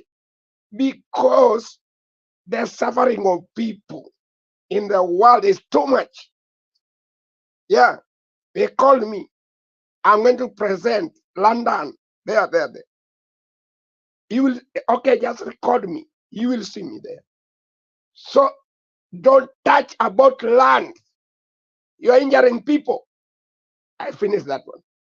This thing of power. I'm also a sociologist. Power goes with status. Yeah, that's what you don't know. Power goes with status. There's nothing called power without status. So, for example, you're just born. Yeah, you're a power. People don't know. Until you grow up in your mind and say, oh, this is a power. This is a status. This, and yeah, that's when you can gain power. That is how power is. That one I finished. Then there's something you told me that I want to tell you. The history of Europe. Read the Gospel of the eel. I have it here. I have library in my house. Read that story. The Gospel of the eel. Just a fish, a small fish. It says that I'm answering Julie. Sorry about that. Julia. Yeah, because some things we don't want to underrate ourselves. The story of the L means that America, there is nobody who's belonging American. Okay? Me, I'm talking to you. There's nobody there called America. It's a non-land man. Even Lala is just struggling at you. I'm going to talk to Washington. Where? Lala should close those embassies in Kenya first. Yeah, I'm not agitating you. I'm harsh. I'm a harsh man. I'm not harsh like that. But I'm born harsh. If you want to change the society, start closing those embassies. We closed the one in Libya. You remember? We closed it indefinite. We closed as a university. I was young, but we just said no. They didn't like Kenya. We closed it. We just walked there. We closed that embassy. Yeah. So if you want to change Kenya, all these embassies are to be closed indefinitely until those people say, because I can go there, the upper hill, British. I sit there, me or Yuan, they know my name. Why are you here? I need to see the ambassador here. What is he doing here? I approach that one. I go to Gigiri, where UK is. Yeah, I just go there inside. I walk. Then I take all their statutes. Then we say, are you contributing to human life, or you are destroying life? This Ruto's a con man. I told you of this one already. Even today I was sharing with my brother in Kenya. I told him it's a true story. It was when Ruto was asleep. If you don't want to hear this, he used to take money from Moi when Moi was asleep. Ruto is a non-starter. It's a conman. We are going to look at these doctors. Yeah, definitely. The other day I saw him at eating a banana. Surely. And also the media. Don't give us your craps. You watch somebody at a president walking and eating a banana himself. That's a glutton. Ruto is a glutton. But sorry. Yeah. I want you to talk nonsense. I don't like nonsense. I don't like nonsense. Don't talk about land. Land is you. Your level is you. Yeah, but America is not a land of anybody. Even this Trump you are talking at Trump, he came from German. You don't want her to tell us. You don't want to tell you. Boss, America, there is nobody there called American. But as we have somebody, Kenyan. Yeah. Thank you. Julia, sorry. Thank you, Steve. I'm talking information. Yeah. Sorry. Bye. Thank you so much. That was a hot one. Sasa nyinyi mnajita ati there's no one called America. You mnajita ati you are faking American. Na nyinyi nyote mmesafiri, wengine mmesafirishwa na Mary, wengine nyanya zenu mmesafirishwa na kuna PK. I mean, people do things. There's a man who was deported and started from the US. Akarudi tu Kenya, akarudi watu tu niwere wakang'ang'ana, akajipata Canada, amerudi America akiwa kwa boot ya gari kwa trunk. So what we are trying to say is that if you look at this, but then if you look at the positive side, Steve, the Stone na Richard na Njiru, hao watu apart from wenye hawajui where these people are coming from, you know, there are a few reckless ones you see around. These people wametia, they know penye walitoka, hawajasahau historia yao, even especially hao wazungu hawajasahau penye walitoka and how they have struggled to build this country. I'm telling you, hawajasahau. That is why they do everything close to perfection. Kama ni barabara, they know walijua nyanya zao walilala njaa, wanaweza kwambia that our great grandparents slept hungry. Some are from Scotland, some are from wherever. So necessity is a mother of infection, and where of invention. Where there is a will, there is a way. Sasa umeona vile Steve ameongea after Njiru kutaja land. Steve ako mbali na Steve anatamani kuchoma mtu. No, Julia, hata kama hujanipa ruhusa, endelea Stone. Let me tell you, and I mean today is my happiest day. Kenya is erupting. Tunawaoga. Steve, you are my brother. We are saying, let it burn. We can burn for the future generation to survive. I'm ready to, because that's what our people did. Julia, we are what we are. You know, I hate giving my personal lineage because that influences when people listen to me, they might start now. Unajua sasa, kwa mfano ukisema wewe ni familia ya Uhuru ama ya Kenyatta, anytime you give your submission, people are prejudiced. For me, I've concealed and I will continue to do that. I'm just Stone PK. But there are things I am forced to say. That what we are enjoying in Kenya today, people, Julia, people sacrificed properly. Sahi hakuna mtu anaweza kusacrifice. No way. I lost my grandfather. My grandfather stood to a colonial DC. Akamwambia, wewe ni kumbafu. Alitumia hiyo jina. He had fought in sijui hizi war, the Burma war. He was a soldier, ex-soldier. Akamwambia wewe ni stupid. He had learned that word stupid. And then he spat on the ground. Akaspit on the ground. Akamwambia you are stupid. Na akatema mate chini. He was shot on the spot at a place called Kiretire. And the Mberians were there. Akina Chief Kombo. If you have ever, wale mnajua Nairobi vizuri, kuna barabara inaitwa Kombo Munyere. That was our senior chief. Those of you who don't know who Mberes are, and those of you who think Mbere never fought for independence, yeah. And when you hear me talking the way I'm talking, is because we are from a warrior small tribe. That today ukinipa bomb, I'll kill Ruto jana, si leo.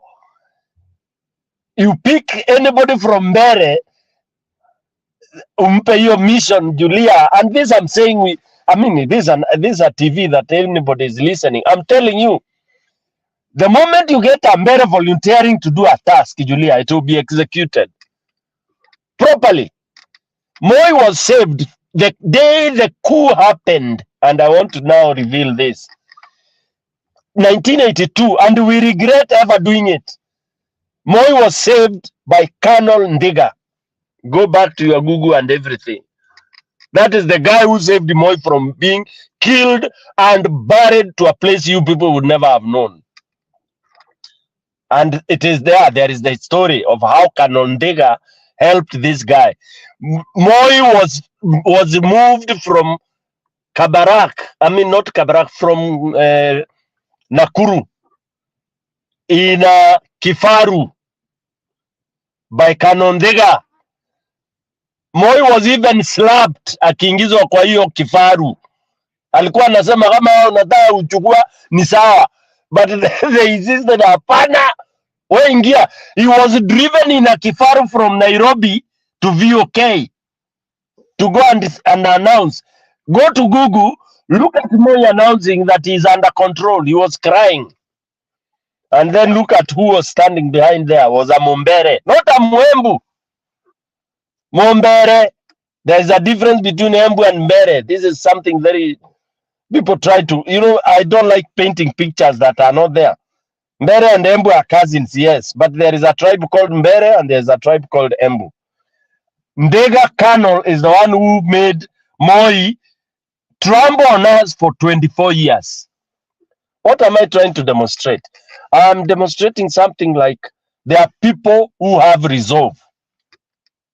Today, and this resolve you can't get from Mount Kenya. Take that to the bank. Why? Because Mount Kenya wanaangalia hawena besha.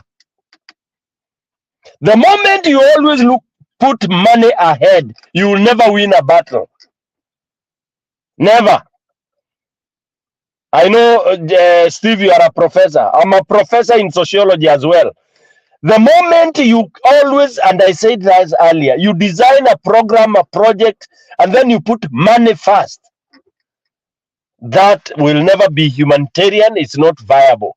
But when you put service first, some of us have serviced, have provided services for years and years without earning money. Okay? So for now, to save Kenya, it will take somebody who will even provide life. You put your life on the line to remove Ruto. It will not be hallelujah. And I like Richards the way he has spoken. It will not be hallelujah, amen. Ati Mungu atakuja kusaidia. God will never come to help Kenya. Forget it. God has already helped Kenya by giving you population, giving you people with brains. Then you keep on still crying that God come to help you with what? It is you to action. Richard, you are saying revolution should be now. No, it should have been yesterday. And I say, let's stop talking about peaceful thing. When you are removing a jigger from your toe, there is no peace. There is no saying, oh, you know, the pain. It is, you appreciate. It will be dug into. Even the doctor tells you. Of course, they become modest. They tell you there will be a little pinch. Hakuna little pinch. Itachimbwa. Ndio jiga itoke. Ichimbwe. Uchungu iko. Then you will be relieved forever. Same thing with a boil.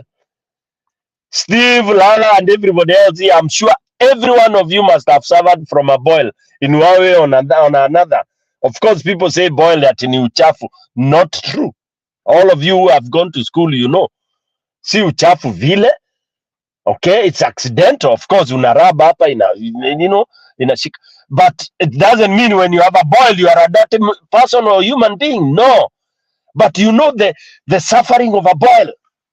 You know the pain of a boil. In my praise, ilikuwa naambiwa hiyo boil badala ikupeleke through you can go through the pain mpaka ijitoboe yenyewe. But do you want to go through that journey? In my tribe, they paka what we call tobacco. Wanapaka tobacco hapo juu. Kana bust. Pap! Kanatoa damu, usaa, unasikia uchungu dakika 3. Then you are relieved like a newborn baby. That is what we want to go through Kenya. We don't want to go through the cycle of a boil. Let's bust it. And put the tobacco. Tobacco is the antibio. I've been calling for revolution. People know me.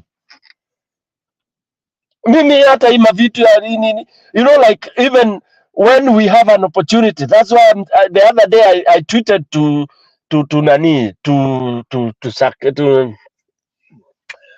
anaitwa nani? The Secretary General of ODM, when Baba was in Mukuru, I asked him, see, this is the moment. Eh? I told him, because he has nicknamed me the moment, Stone the moment. Because for me, when I see a moment, I think it should happen. Because for me, let me say this on TV. Whatever I'm looking forward to, Julia, Lala, Reverend, and everybody else, is a coup, a revolution, bloody revolution for Kenya. I'm not seeing anything else. I'm not seeing Reverend and Julia and Steve and everybody else. I'm not seeing a peaceful transition to what?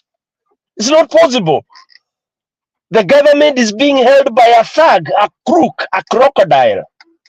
How will you take this goat the crocodile has taken peacefully from the mouth? Are we lying ourselves?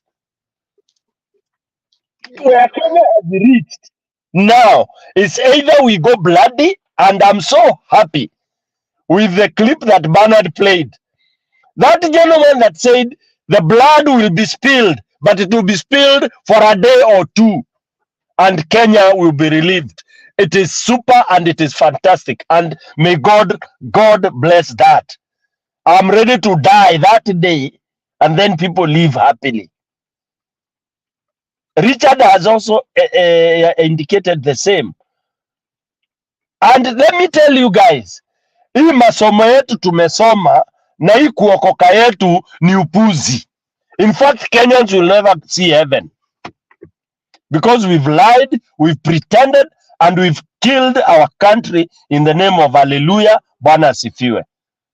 We have demonstrated what has never been seen anywhere else in the world.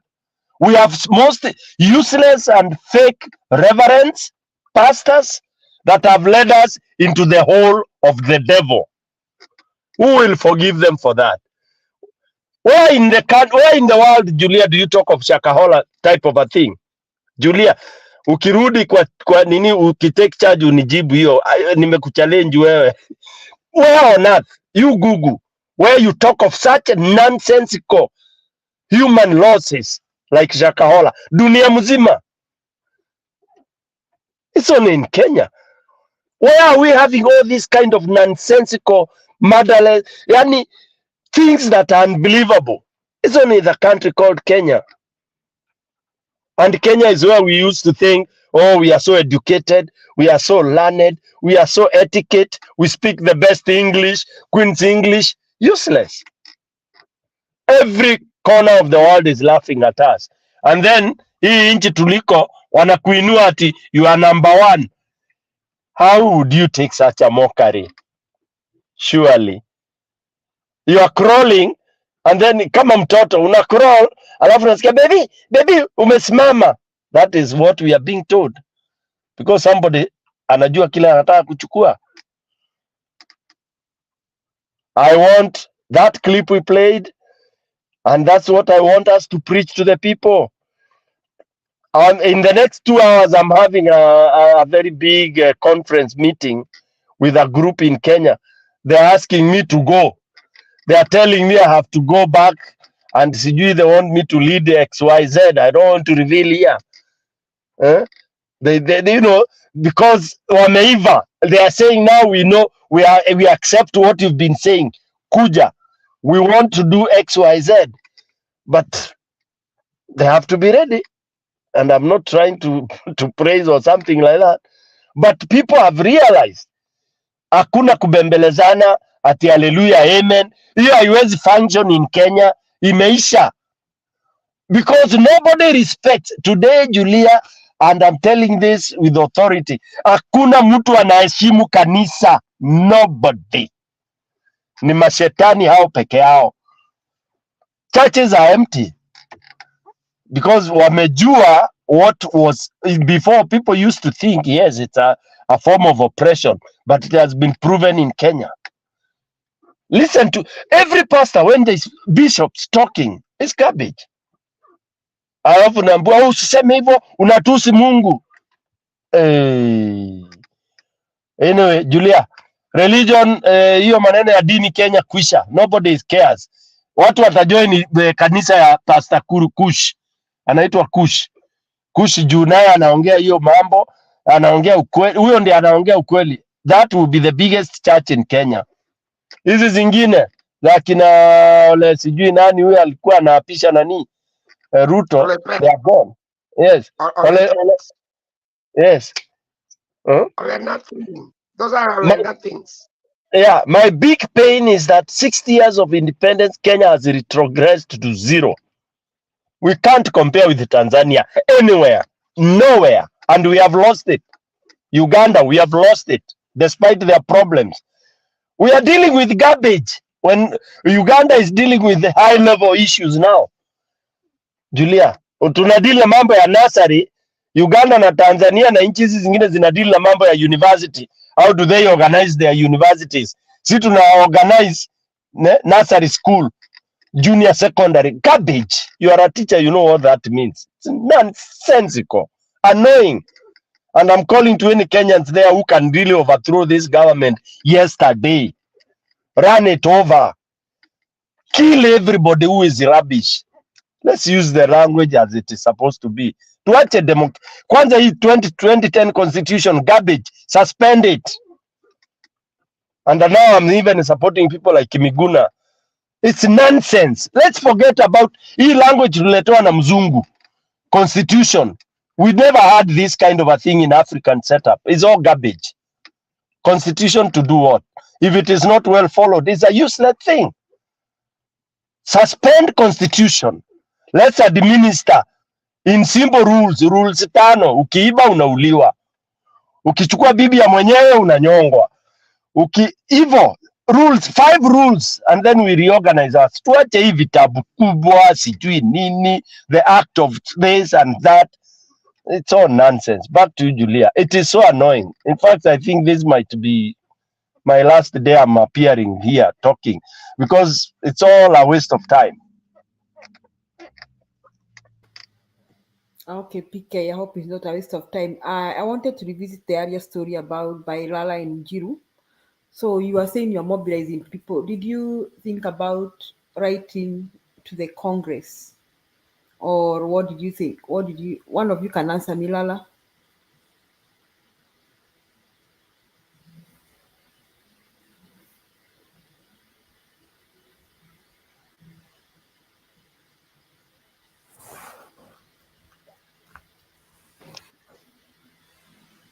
Ni kama Lala patikani ama ni aje? Ako, he's trying to unmute. Okay.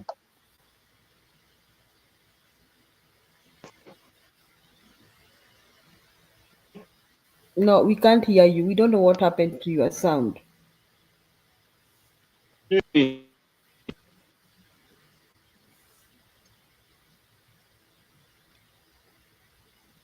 Anaweza kuwa amefanyiwa ile kitu kama vile nilikuwa nimefanyiwa. Hasikiki. Lala, unatusikia sisi? Nasikia. Okay, now go ahead. Tell us. Swali ni gani? Did you think about writing to the Congress? You remember we had said that we could write to the Congress, and the letter is ready. It is just going through. I took it to, let me disclose it to Salim Lon. He's looking at it. It's a first former UN and Mtuetu. I was looking at it, and also I took it to Baba's, the group in Kenya, some of those, to look at it so that we capture the letter captures, the essence of what we are all about. So just for the diplomatic language, so that it can reach these guys, especially Congress people, to stop this man from coming here. That's the first instance. We want to send it before we head to Washington. Whether it works, doesn't work, our presence will be there to emphasize what you already know, because we already sent those letters to the to those Congress people. So give us till tomorrow, then I will forward it to you. I hope they'll look at it tonight, bring it back, and then I'll forward it to you guys tomorrow. Okay. Okay, that's awesome. Yeah, so we could. Okay, let me add something, Julia. Jiro, you could also copy White House. However much you think people don't read. Definitely, it's going all over, but this one is targeting those Congress people. But of course, I copied the White House. Sure. Yes, I copied the White House because the things we are saying are not circumstantial. There's evidence. You are providing hard evidence, and it's not that we are just creating a scandal. Yes. We are not creating a scandal.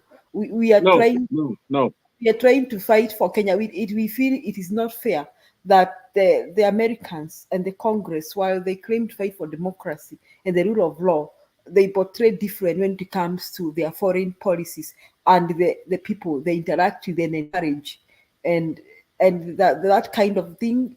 I think it's an embarrassment to what the Americans believe.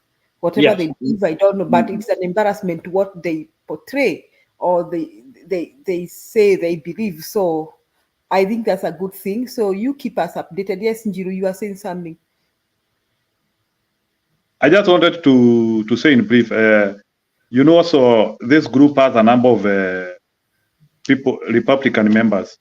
So a good number of Republicans here have also contacted their members. So the issue is where in Congress. That's the summary I can say. And I think, Njiru, we would like to deviate ourselves, to remove ourselves from talking about Republicans and Democrats when it comes to us here, because our concern is that we need to be listened to, irrespective of which side listens to us. We would want to deviate ourselves from going that direction. We would want to prevent ourselves from saying that we are telling the Republicans or the Democrats. We are talking to the congressmen of this country from whichever political divide they are. Right, Lala? I hope I'm not wrong. You're correct. Julie, Jiru is also correct too, because you see this. You see the invitation of Ruto is mutual. It's both parties are involved. But what we know is that they are not educated. They don't know. Many of these Congress people have very little knowledge of Kenya. So it is our letter that will give them a contrast to look at what they're being told and because they're also skeptical too. So let's do what we can, but it's both parties. So if you want to address a letter to the Democrat, Republican, that's fine. But we know that both parties have agreed to do this together. So. Okay. Yeah, and also to add to Julie, to add on to what Julie, with all due respect, let me interject here. I hate doing this. As we even do this, all this thing for me is all BS. hawa watu we should not be proud and obsessed about Republican, about sijui Democrat.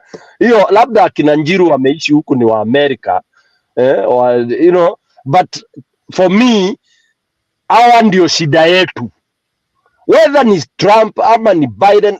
Sisi wacha nizungumze na Kiswahili, ni takataka. Okay, ni takataka kuhusu nchi wa Afrika. Kwa hivyo hata ukisema ati una support sijui nani sijui nini, I find it about this I laugh because for me ati unakuwa passionate about sijui ni Trump sijui ni Biden. Well, maybe nyinyi ni Americans, mnaishi mliama kabisa, hata you are not even supposed to care about Kenya because as nyinyi ni wa America basi mnashughulika Kenya juu ya nini? So it doesn't me for me, yeyote ambaye anakuwa rais huku hainisumbui juu si kwetu, na haitakuwa kwangu mimi. For example, unaona, itakuwa kwangu huku, nimekuja economic refugee, mimi ni mkimbizi wa kiuchumi.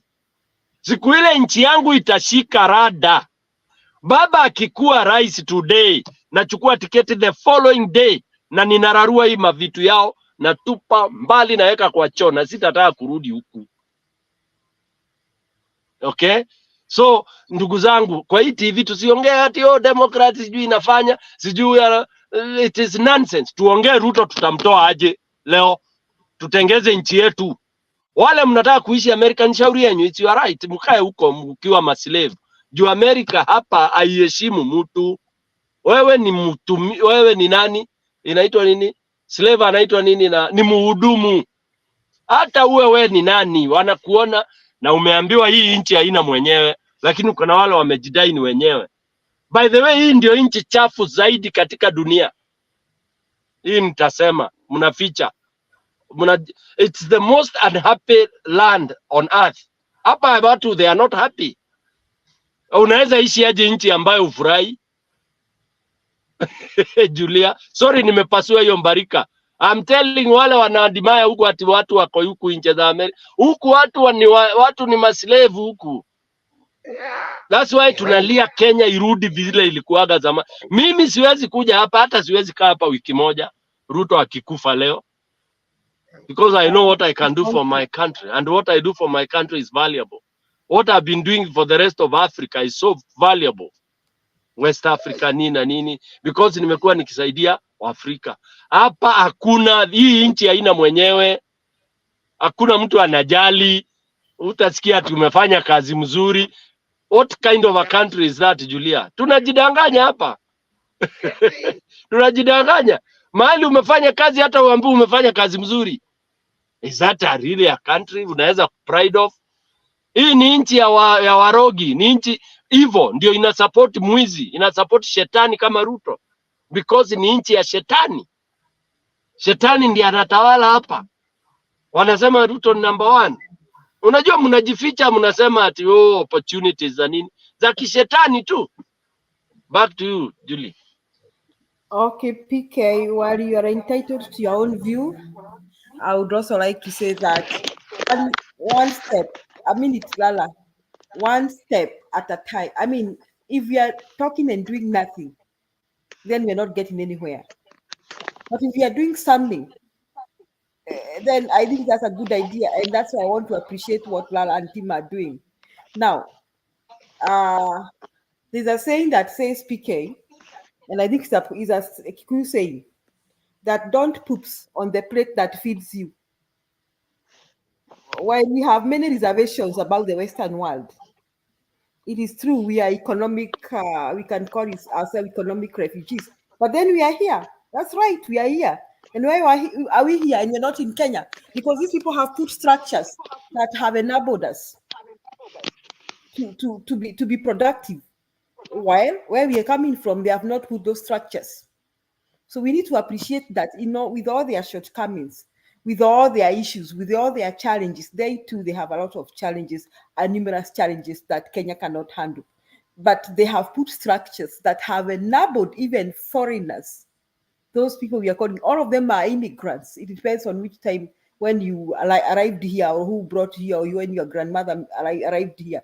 It depends. Okay, so if that is the case, now that through this they have put structures that enables anyone who wants to use their brains and their hands to be productive. That is my take. So that said, now what Lala and NJ are doing, we know that Ruto is coming here, and there's a point that somebody has said, I don't know if it's NJ or PK or Lala, that these people don't know Africa. They have no picture of what happens in Africa. In fact, some of these congressmen, they don't even know where Kenya is. Some may be thinking that Kenya and South Africa are one. So they just hear that a Kenyan president is coming. So maybe that South Africa and Kenya are one. Because first of all, they're not even interested to know where Kenya is, because that is not their business.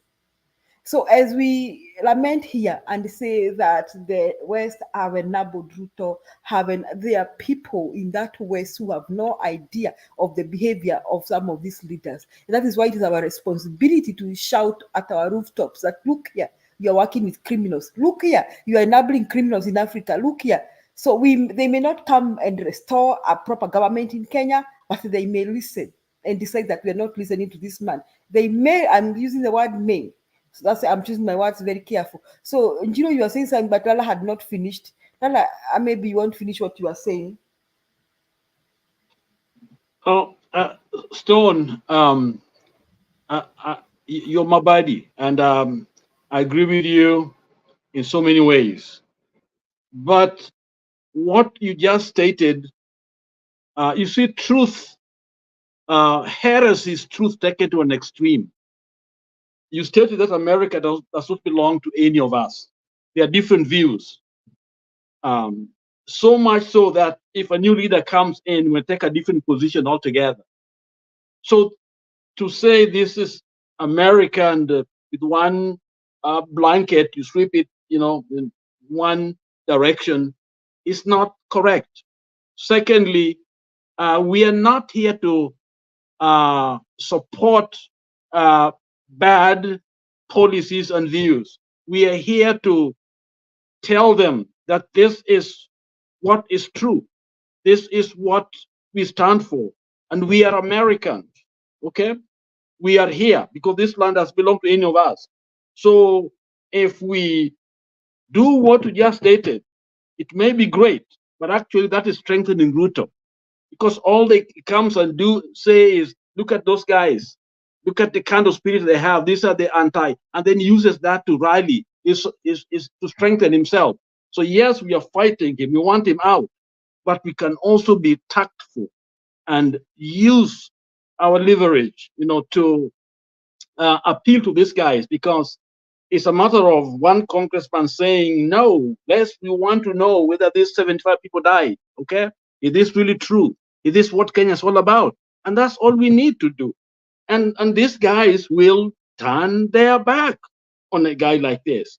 It happens. And so we try. And if it doesn't, then we are still going to stand out there. But at the same time, we are fighting together to get to Ruto. So whichever means we are using is to get rid of him.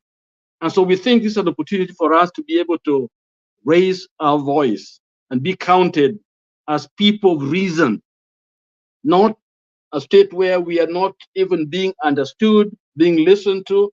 All these here are angry people, and these Congress people and others don't understand, and they see these are the people who have been revolutionized, who are senseless, drunk, and all that. So all they hear is from Ruto to define us. We want to define ourselves. When we go out there, we are defining ourselves as Kenyans who are there for the good of our people, and that we are with other fellow Africans. We don't like what we see. We don't like this relationship between Ruto and the West, and these are the reasons why. So what we are doing is not anti the strong stand like you, Stone, but it's actually a compliment. It's actually validating your stand. So let us not be too angry to reason. Thank you. Let me get in straight on that. Okay, go ahead. Yeah, Stony PK, you are my friend, but today I tend to disagree with you, Kabisa, on that issue. This is my perspective on that issue. You know, when we are talking of other countries, we know different countries have their own setup, and leadership usually comes and goes. But I think it's also good to update yourself with the history of America, because I think maybe you said you are a sociologist, but I think it's also good to understand how this country came into existence, or how has it put itself on that path. America is a refugee country. We have to understand that. In the 30s and 40s, when there was a lot of persecution in Europe, especially for the Christians, during that rising, there were so many refugees who came here. And up to today, by the way, America has created that path. Forget about the issues whereby people say that kuna vitu zinatendeka huko, and maybe they are part of that. Look at Somalis. Somalis have come to America and they have gotten refugee here. Even some other people who have lost their countries, they come and get their refuge here.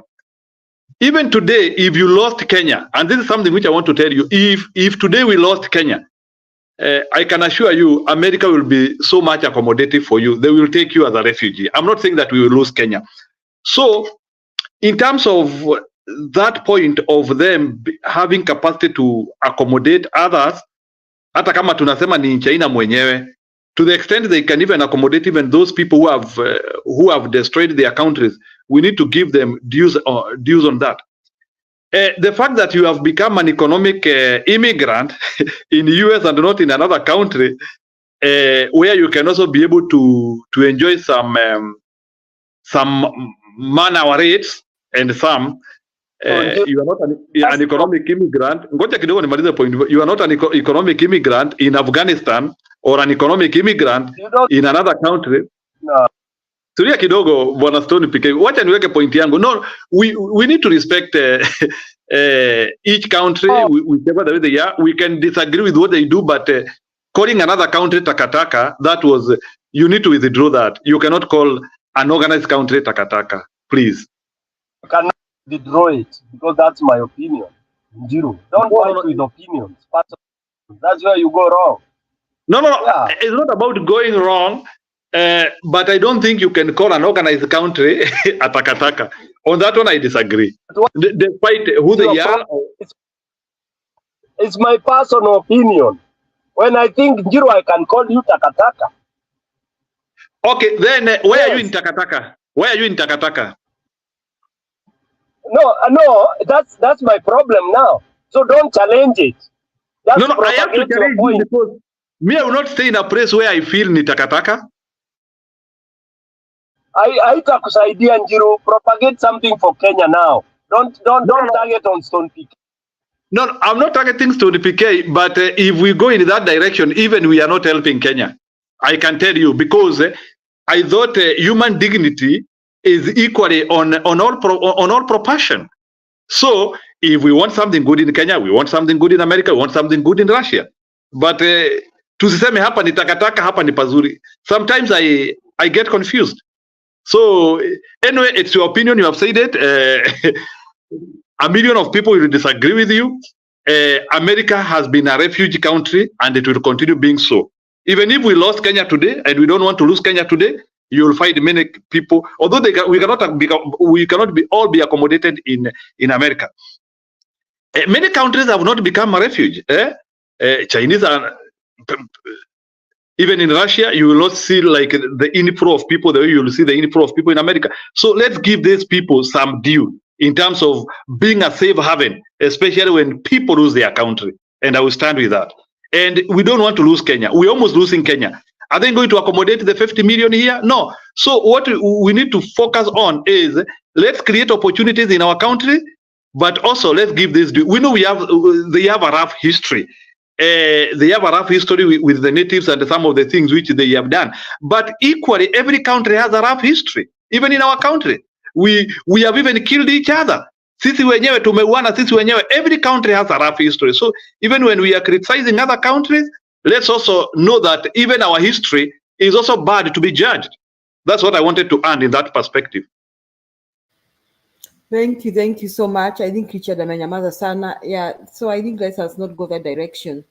But personally, I also would disagree with Tone PK. If he doesn't disagree with me, he doesn't agree with me, it's okay. But this country has put structures that enable people to succeed. That's a fact. Another thing, they are miles and miles away from Africa in terms of enforcing the law, whatever kind of a law they have. Yeah, I don't understand what you guys are disagreeing with. I really don't understand. I'm just disagreeing the way you dismiss that there is no need why people are here, why they should be here. There is also another thing that I would like to say about Kenya, which I want to disagree with people who come here. I'm not sure you said that I don't believe that America and the West are behind the wars Africa is going through. Why? Because we can also set our standards and decide that we will not do this. I don't even believe that they are really enabling Ruto. They are trying to enable him, but Kenya can decide and say no. So I think wherever they are and they see the nonsensical things going on in Kenya and Africa, I think they just wonder whether we really have brains and why we can't use our brains and do the right thing. I think they may already be wondering that. Can we go seriously economical now? We analyze. Can we go economical? And analyze what? America and Africa? Yes. Can we go why people are in America and all that? Can we go that as a subject? Then we get to understand it. For example, why are you in America yourself? Maybe you should tell us. Why are you not in Kenya? Yes, I mean, to try and make a hedge and benefiting the country itself. They're using me. Okay, not okay. You are here because they have enabled you. If they don't enable you, go back to Kenya. Why hasn't Kenya enabled you to succeed? No. Let's not. Anyway, we'll have a different subject here. This is now individual. For you, you feel you are enabled, because you have come from, and every other person individually. By the way, this is individual. Don't think the way you feel you are enabled is the way me, Njiru, and everybody else is. This is where we go wrong. Not everybody has been enabled in America. Guys, this is where you go wrong. This is truncating thing. It is not it. The real thing is everyone is here on an individual basis. Some have run away because they are murderers, others X, Y, Z. The others, they find opportunity to sell drugs. Hey guys, excuse me, you are above all this. So let's not go there. It's a variety. It's a country that enables you to do. I mean, you are able to do things here. Murderer, you can yourself here and you are when drug dealer, you are able to do that because hii ni nchi ya kila mtu. Wacha niongeze point. You see credit for your information, guys. Okay, I think you wind up. Wacha niongeze point hapo, Madam Julia kidogo, as we wait for story. You wind up on that story. Yeah, ni sawa. We are winding up, but we have to put things into perspective. It cannot just go that way. Hata naona Roba amekuja.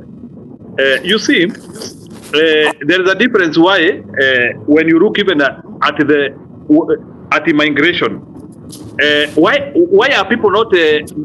Why do people not want to migrate to Afghanistan or to some other countries which are not good? So immigration is purely on opportunity and refuge, and human rights. If I put it that way, in a nutshell, what I need to position it here clearly is that there is a visible distinction of opportunity and success, which you can build while you are in America.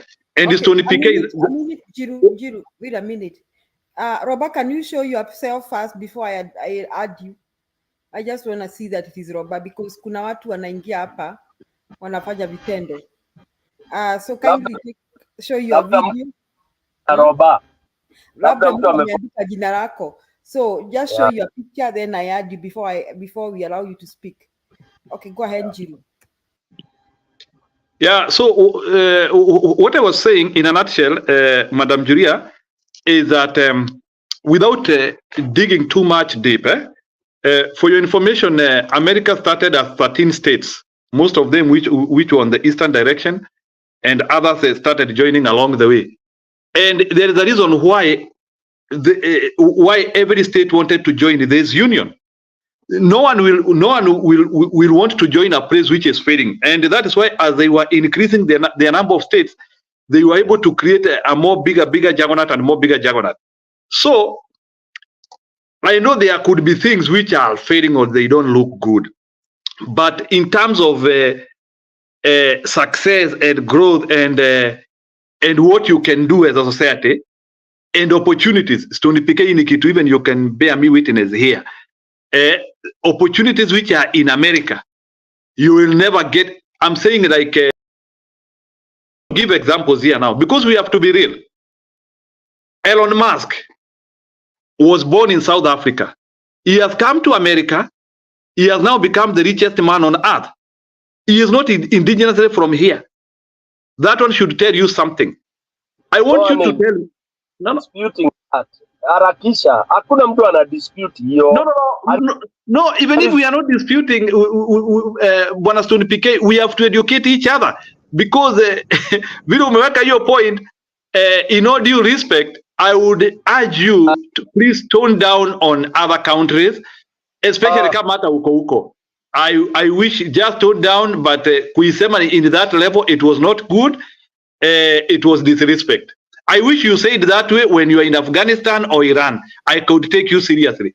But you are in the same country where you are disgusting them. I will not believe on that. He's like pooping on the plate that feeds him. No, it's not even about that. You can talk about that, but to go to the extent of saying garbage and takataka, that one was extreme. Even if we are saying that we need to allow a discussion here, I know they have their issues. Especially when we come to competition between the East and the West, because every country is looking for its own hegemonic power, and they are looking for as many countries to control as possible.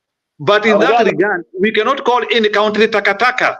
You know, even Afghanistan, I will not call it takataka. Even Afghanistan, even Iran, siwezi waita takataka. Njiru, tumesikia hiyo jina takataka imekudhi and you are more American than Americans, but there is no American. They are all no, it's not about being American. Respect has nothing to do with you an American. It's not about being American here. Don't give me a lecture on America. By the way, my second degree is totally American. And I have studied America properly. Properly. It's a land of migrants. Kambisa, you come, you heckle your land, and you grow it.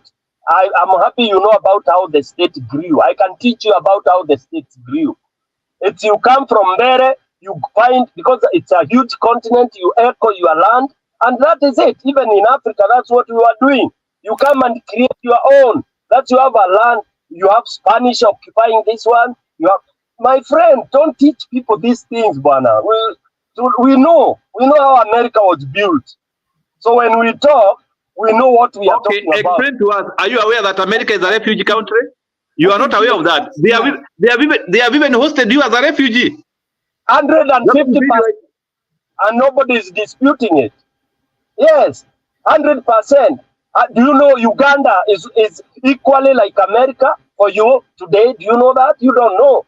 But they are not takataka. But Uganda is not takataka. Even if Museveni is there, and some of us disagree with Museveni, we cannot call them takataka. Okay, I think Jiru and Stone, let's bring in someone else. Sunday is disagreeing with you, and maybe you would like to hear what he has to say. Sunday.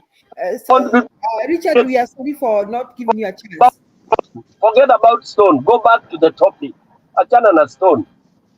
I watch a Sunday. Okay. Then Richard, we are sorry. We'll come back to you. Naona Sunday yako kwa barabara. Yes, Sunday, karibu, good to see you. Asanteni sana bana. The studio is hot. I like when it's that hot, but let's be real. I'm going to be very short. I'm here for a really short time. I just came because of that topic. I think I understand PK differently. And when I mean I understand PK differently, I understand that this is what PK is saying. PK is saying Sunday is a Kenyan in America. Why should I concentrate more on what America does, yet my country is going down? In other words, I think PK is saying, let's forget about what Americans do in their America. They've built their opportunities. They have hosted us. They've opened doors for us. But why are we here? Are we here because we want to be here? Or are we here because our home has thrown us out? Are we here because we don't have opportunities at home? That's why when he says, if things change today, he will tear all his documents and go back home. So what PK was telling Jiru is, don't talk to us about Democrats or Republicans. Let's talk about us as people who are here to benefit because our home is what it is. So that's how I understand PK. So when PK says taka taka, it does not really mean that he looks at them like that. He looks at them in the terms of they're stepping on some of our small countries to build themselves. We all know that's the case. We are here not because we don't know that the Western world has been exploiting Africa. We are all here because we know they take our resources and pay us peanuts. So they've built a foundation that allows us to come and earn a living. Because if I go back home today, I have no job, no matter how many degrees I have. It's not that I've not gone to school. So I will come to America because the opportunities are there. But these opportunities that are here are not at home. Why are they not at home? That should be the question. So me personally, to be honest with you, Njiru, with all due respect, whenever you talk about America, Democrats, Republicans, honestly, it always irritates me too, because why should we care? Why don't we speak about, let's copy what they've done to make them have the opportunities back at home? So that's how I understand PK. All right? So I don't think PK was trying to say something that sounds like some of you guys have taken it. If I'm wrong, PK will correct me, but that's how I understand it. I'm in America right now and I don't like it. But if I was to leave tomorrow and go back home, what will I do? If now they're bringing laws, they're starting with doing things that kill even the small businesses that we have. Our leaders are robbing from us and investing in the Americas and the Western world. Because our home is what it is. So that's how I understand PK. That's why I understand his frustration. His frustration is some of us come to America and we become more American than Americans. Yet we know better. We are traveling two paths. We are not Americans. There is something I know that Americans will not know in a million years because I'm traveling two paths. I'm a Kenyan. I've struggled the Kenyan path. I know what is back at home. I'm in America. I see their progress and I also see that. But there's some things I admire that I wish were back in my home. I would like to see my kids go to a good school without having to bribe to go into school. I would love to see an education system that produces competency. It's happening in America. Children are going to school for free. They're eating in school. There's school transport, all of that because the system works. Why are their system working? That is what we should interrogate. But we should not be more American than Americans. I'm sorry, Njiru, but when you start sounding more American than me, I don't even care about the history of America. What benefit does it give me? I cannot bring my whole society to America. I cannot bring all my cousins, my brothers, and everyone. It's only me. And some 2, 3 there. So if I can make good of my country, it means all my people will succeed. That's how I understand PK. So I don't know what the fuss is about America, Afghanistan. Who cares? We should care about what can we do to make home home. I am with PK that if things change in Kenya, I'll be in Kenya tomorrow. So let's discuss Kenya. Let America for Americans. We are here because home could not host us. That's the truth. Julia, you're here because Kenya could not host you. You know that's the truth. Ask anyone. It doesn't matter what part of the world you are. Our sisters, our mothers are dying in the East, in the Middle East. Why are they dying? So let's be real, guys. Let's stop playing this game. Let's discuss Kenya. What is it about Kenya that we need to do? This guy is stepping on us. The progress that we made over the years are just being washed away as we see. Then we come to a platform and discuss America the whole show. Come on, PK is right. Let's be real. Let's just face facts. America does not care about us. All they want is a stable Kenya because they have their military bases.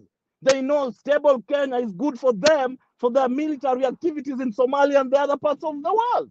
It's strategic. All this is capitalism, and you guys know it because in this platform, I'm sure all of us have gone to school. So let's be real. That's all I want to say, man. Okay, thank you so much. There's a guy calling himself Robert. Robert, until I see your face, I'm not gonna add you because I'm not even sure it's Robert anymore. I think it's somebody else. Yeah. I really think someone is using Robert's. Yeah, Robert never hides himself. He's one of us. So this guy is the one's posting pornography. You people be careful. People are using people's names. And so I'm banning him from the studio because he has refused to show himself. And whoever is hiding their face, don't add them, Julia, because those are people who are bringing in these funny issues on their platform. Yes, if that is not identifying himself, done. They are using your name. So NJ, I have listened to Sandy. I think we are all saying the same thing. In fact, we don't need to fight. Sandy, at this point, I think you didn't get where this argument came from. It came from the fact that Lala and Njiru are mobilizing people to prevent Ruto from speaking to Congress. So they are also, I think, doing the same thing as you are saying. Like, they are mobilizing people to prevent Ruto from speaking to the Congress. That is where the argument came in. So then I think PK didn't feel that that was the right way. I hope I'm not misquoting you. And that is how the argument built and built. No, Julia, yeah. I'm in support. You are misquoting me there. Okay, go ahead. What did you mean? Mine was, I remember I told Lala, we use all the Kenyan groupings in the US so that we have many people. We don't want to have 3-4 people there carrying a placard. It will be a child play. And Lala was with me. What I said is, let's involve as many, because there are so many groupings. And I quoted when we went to see Baba in Washington, we were more than 250 Kenyans. And it was a short notice of, I think, 8 days. And that Kenyan network mobilized so much that we were there and we filled the hall. And Baba addressed us. So my concern, and it's always very positive concern, Julia, kwenda pale alafu ni watu waine wamesimama na placard, it will be a shame. And if you followed me, Julia, in my life, you will never go wrong. I play the devils whatever. I don't want to do. Unasimama peke yako na placard saying 750 people died. Who will listen to you? So that's why I want us to use every other line that is available. The Kenyan, are they in support of this? You know, those Kenyan society, we have groups za Wakikuyu, huko kama Newark, kuna groups za Wakikuyu naonanga wakikutana kwa Makade, and you go there, you have like 100 people. Can we get 30% of that supporting this cause? Because of course, again, out of 100, there are those who will say, wachana na hii ujinga. Unajua Kenya tuko na mambo. Once we come to America, tunakuanga na mambo ingine ya ajabu. oh, wachana na hiyo, mi siwezi fuel gari yangu kwenda Washington and all this. I mean, I'm very realistic. That is what goes. So for me, I want Lala to, and whoever else in that committee, to explore anybody who can mobilize 2 people or 3. Stone PK, I can mobilize maybe 5.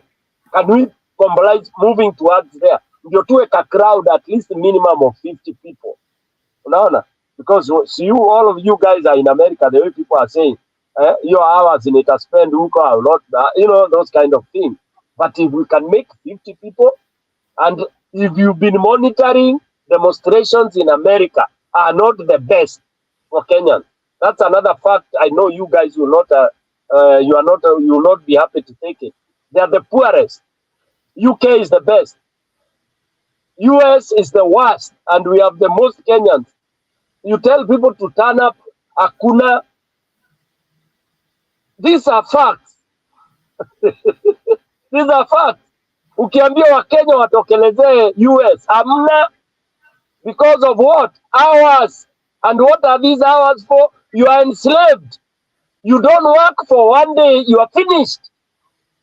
Friends and relatives and my buddies, let's call a spade a spade. Tuko kwa shida kubwa. Shida kubwa. Tuache kupretend. Washington, we are supposed to be at least 200 people. We make sense. 10, 15 people, no sense at all. Watazama, these are mad people. Wamevuta bangi ya America tu anarukaruka na maplaka. I mean, Julia and all those who are in the panel, maybe you don't know me so much, and I hate revealing myself. I've been in politics for long. As candidate for, on the first line, and I know how people feel and how people behave. All right. So when we mobilize people, ukipata watu wachache, it's a failure. Unaambiwa ilikuwa ni Stone na bibi yake na watoto wake walikuwa wanasema Julia atoshi, and you are dismissed. Can you imagine Washington if you don't have at least 50 people, Julia, and you call that a demonstration? That is why. Okay, I'm wondering, now you have brought, I think, Jiru, you have understood PK. So we no longer have to fight about whether America is a better place or not a good place. Jiru is a fanatic of America. That's the worst thing. I don't know what America has given him. Maybe he came when he was a young boy or something like that. There are people who have fidelity. Fidelity, you cannot fight it. And I don't fight fidelity. But at least understood me. Okay. Yeah. Okay. Let me pick up from there, please. Okay.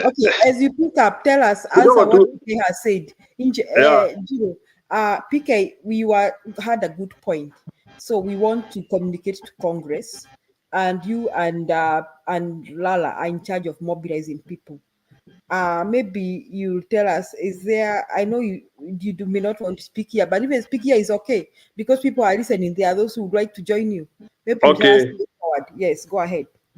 There's no secret. Okay. No, sio kila kitu inasemango, but we always communicate. So first of all, it is true I'm a fanatic of America. Hiyo sitakata. It's a very young country, very successful. So that one I will not disown. I'm a fanatic. So mimi kuna vitu sikataangi. So ni kama uniambie you are a fanatic of your wife, I would say yes, I am. So that one I will not disagree because it's a country, even with many weaknesses, it has done the best to human race. That one I can say for sure. So hii mambo ingine yetu, so let me put that one into perspective. Sababu hiyo mimi I never meander. I speak the truth. So kama napenda kitu. So I love my country. I love America too. And I love all other people in the world who are doing the right thing. So the only people mimi sipendi ni wale wandanganyifu na nini. So Julian, before I come to answer your question, let me answer Bwana Sunday. Sunday kuna kitu umesema, and this is what as Africans we have been unable to understand. Your country will never be destroyed if you don't allow it. So I am not of the school of the thoughts where we say that America comes to destroy our countries. Russia is coming to destroy our countries. China is coming to destroy our countries. We are the people as presidents in our countries. We are the people who go to Sochi for conferences and to be ramped up in buses. We are the people who go to Paris to the CG. Like you recently the other day when Mr. Ruto was speaking, and these are the things which leaders are not supposed to be speaking. He was saying Africa is the continent with the biggest Arab land. You see, like we are the people who go to udwink those people na tunawaambia mkuje kwa nchi zetu, and then we are unable to negotiate with the Europeans. Sasa sisi, let me tell you, kuna kazi tunaitanga ya mavuti. Kazi ya mavuti ni ile ya kulipanisha. Unakuja kwangu na kuambia nataka kulimiwa hapa kidogo. There's something I'm putting here because we have to put things in perspective. Nataka kulimiwa hapa, nilipishe. Sasa wewe uniambie bwana Njiru 3,000 inatosha. Wewe ndio umenilipisha, alafu uingie kwa kazi. After umeingia kwa kazi, after umelima 1 day ama 2 days, you realize that ulinilipisha pesa kidogo, and you think that you want to renegotiate. That is the problem which Africans are having. Africans, some of the bilateral agreements they are having with Europeans, they are not on coercion. Solution for that. No, relax, I have to iron out the problem so that I bring a solution. So zingine, we all know. It's leadership. A solution to leadership. If we all know, ungeitoa, you could have explained that thing, and that's why I'm trying to iron out that issue. So then I now come to it. So what I'm trying to say, you can't teach us about bad decision makers.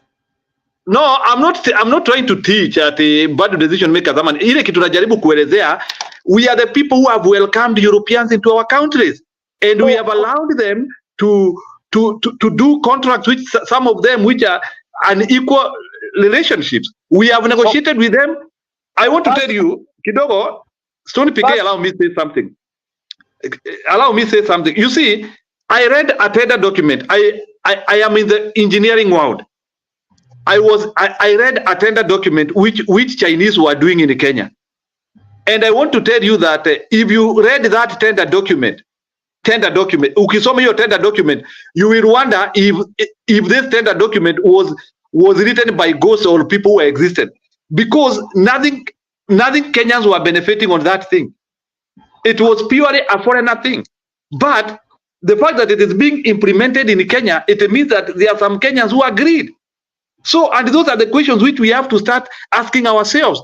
Who are these people who go to negotiate? The other day, our ocean was going with the Somalis. Tukasikia kuna watu hiyo siku ya negotiation ambao walikuwa wanaenda huko ama sijui ni nini, the talks in the ICJ. Our ocean is going, and we having some useless lawyers who cannot even assemble a robust case. So, Bwana Stone PK, we do not have serious people who are handling our issues. We are not sure of the people who represent us. Kama Saiza Kayo, how sure are you that he has not sold the title deed of Kenya? How sure are you? Thank you, Njiro. Now tell us, I want us to concentrate on removing the rotten and the ruthless and the useless leaders. Because all the lesson you are giving us, we all know. Who is selling Kenya? Njiro, me and you, can we bunde this guy? That's the topic. Yeah, let me first of all, okay, let me answer Jury a question so that now we can go there so that it doesn't go away.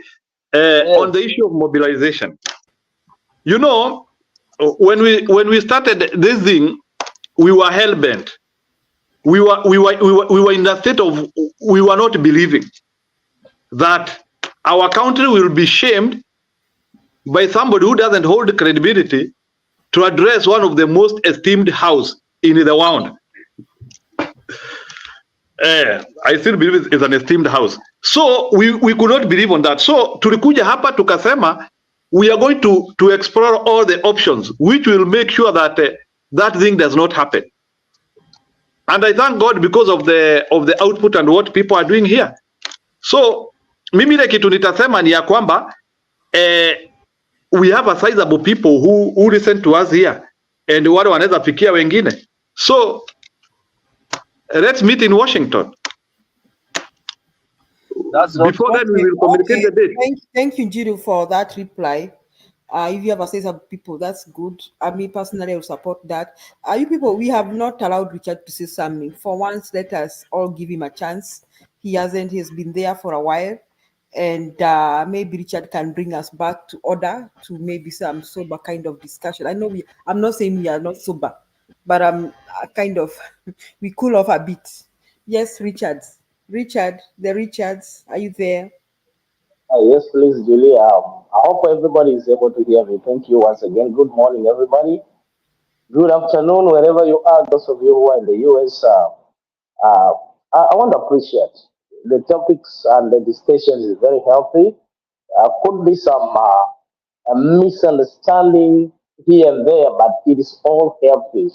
That is who we are as a society. That's who we are as human beings.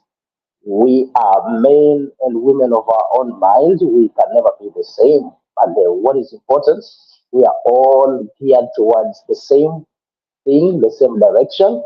And that what we need is to see Kenya changed, a better Kenya for everyone.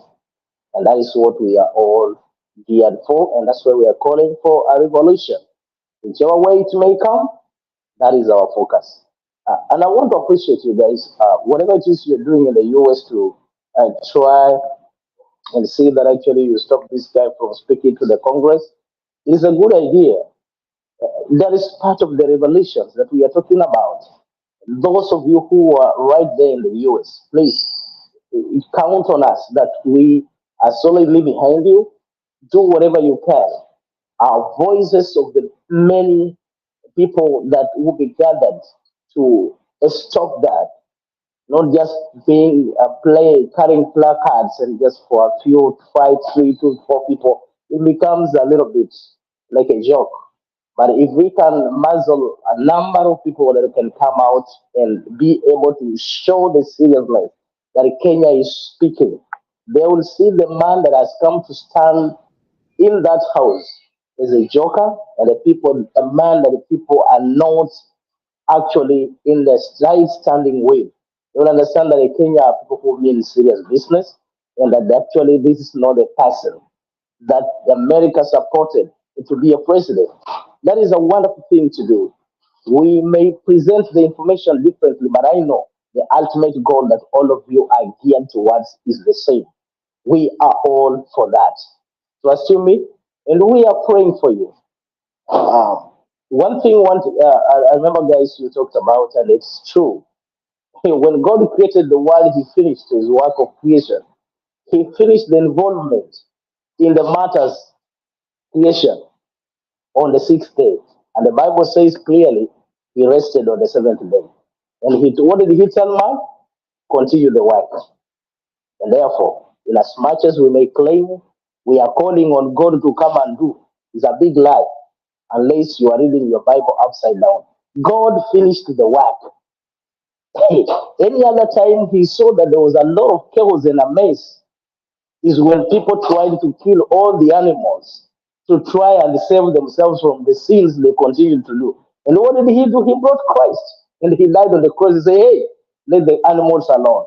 So whatever it is a man trying to get as an excuse for not to do their responsibility and claim to be crying to God to come and do, God will never do that. What I was trying to say, He has given us the ability, the knowledge, the power, the understanding, and the ability to make good decisions about where we want to go. Family, I want to see us as a family when we are here. When you look at the Middle East, it's very funny. This is, look at the Middle East and the son of, so-called the father of Abraham. If I can go back to the Bible, Isaac and Ishmael are two sons of the same father. One from the rightful woman, another one from a concubine who was just her maid. But look at what is happening in the Middle East. The Ishmaelites are making it.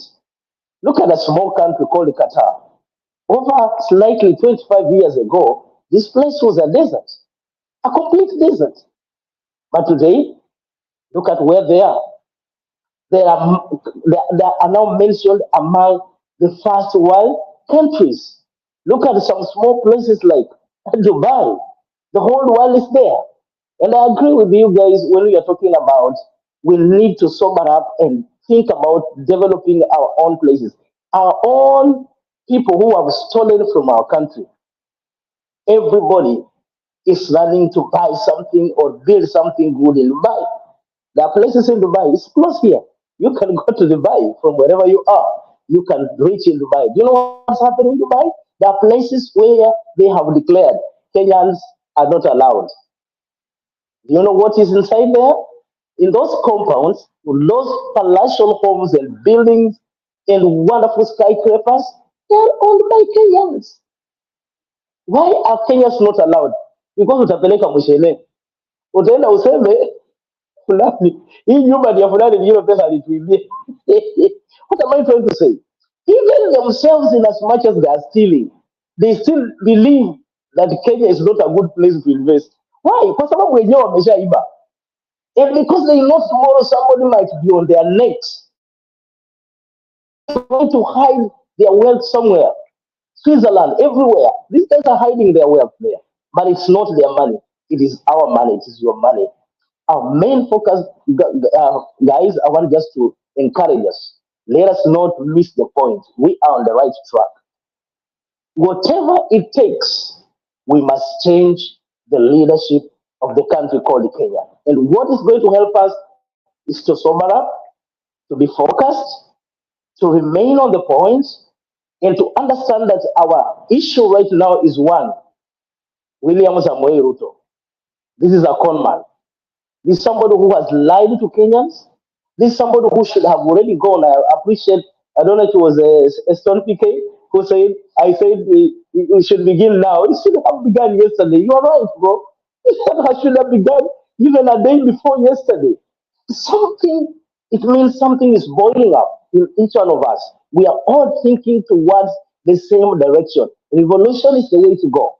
For Kenya to change, no matter what it takes, someone has to sacrifice, and it has to happen. I was listening to a certain clip a week ago, and it was this about some these talks that we hear about. How do you call them? From Jivanji Gardens. These they are calling Bunge la Mwananchi. I think we usually hear about this talks. I think somebody was talking back in Eldoret. Richard, give me a minute. Robert, or are you Robert? I asked you to show your camera like several times, and then the person who was coming out either was not dressed well or it is you. Somebody came in your name, Robert, and I'm not sure it was you, because like yesterday some people are using other people's names and they brought pornography into the studio. That is why we blocked that person who came in your name, Robert. When I asked that person to show their camera, he refused.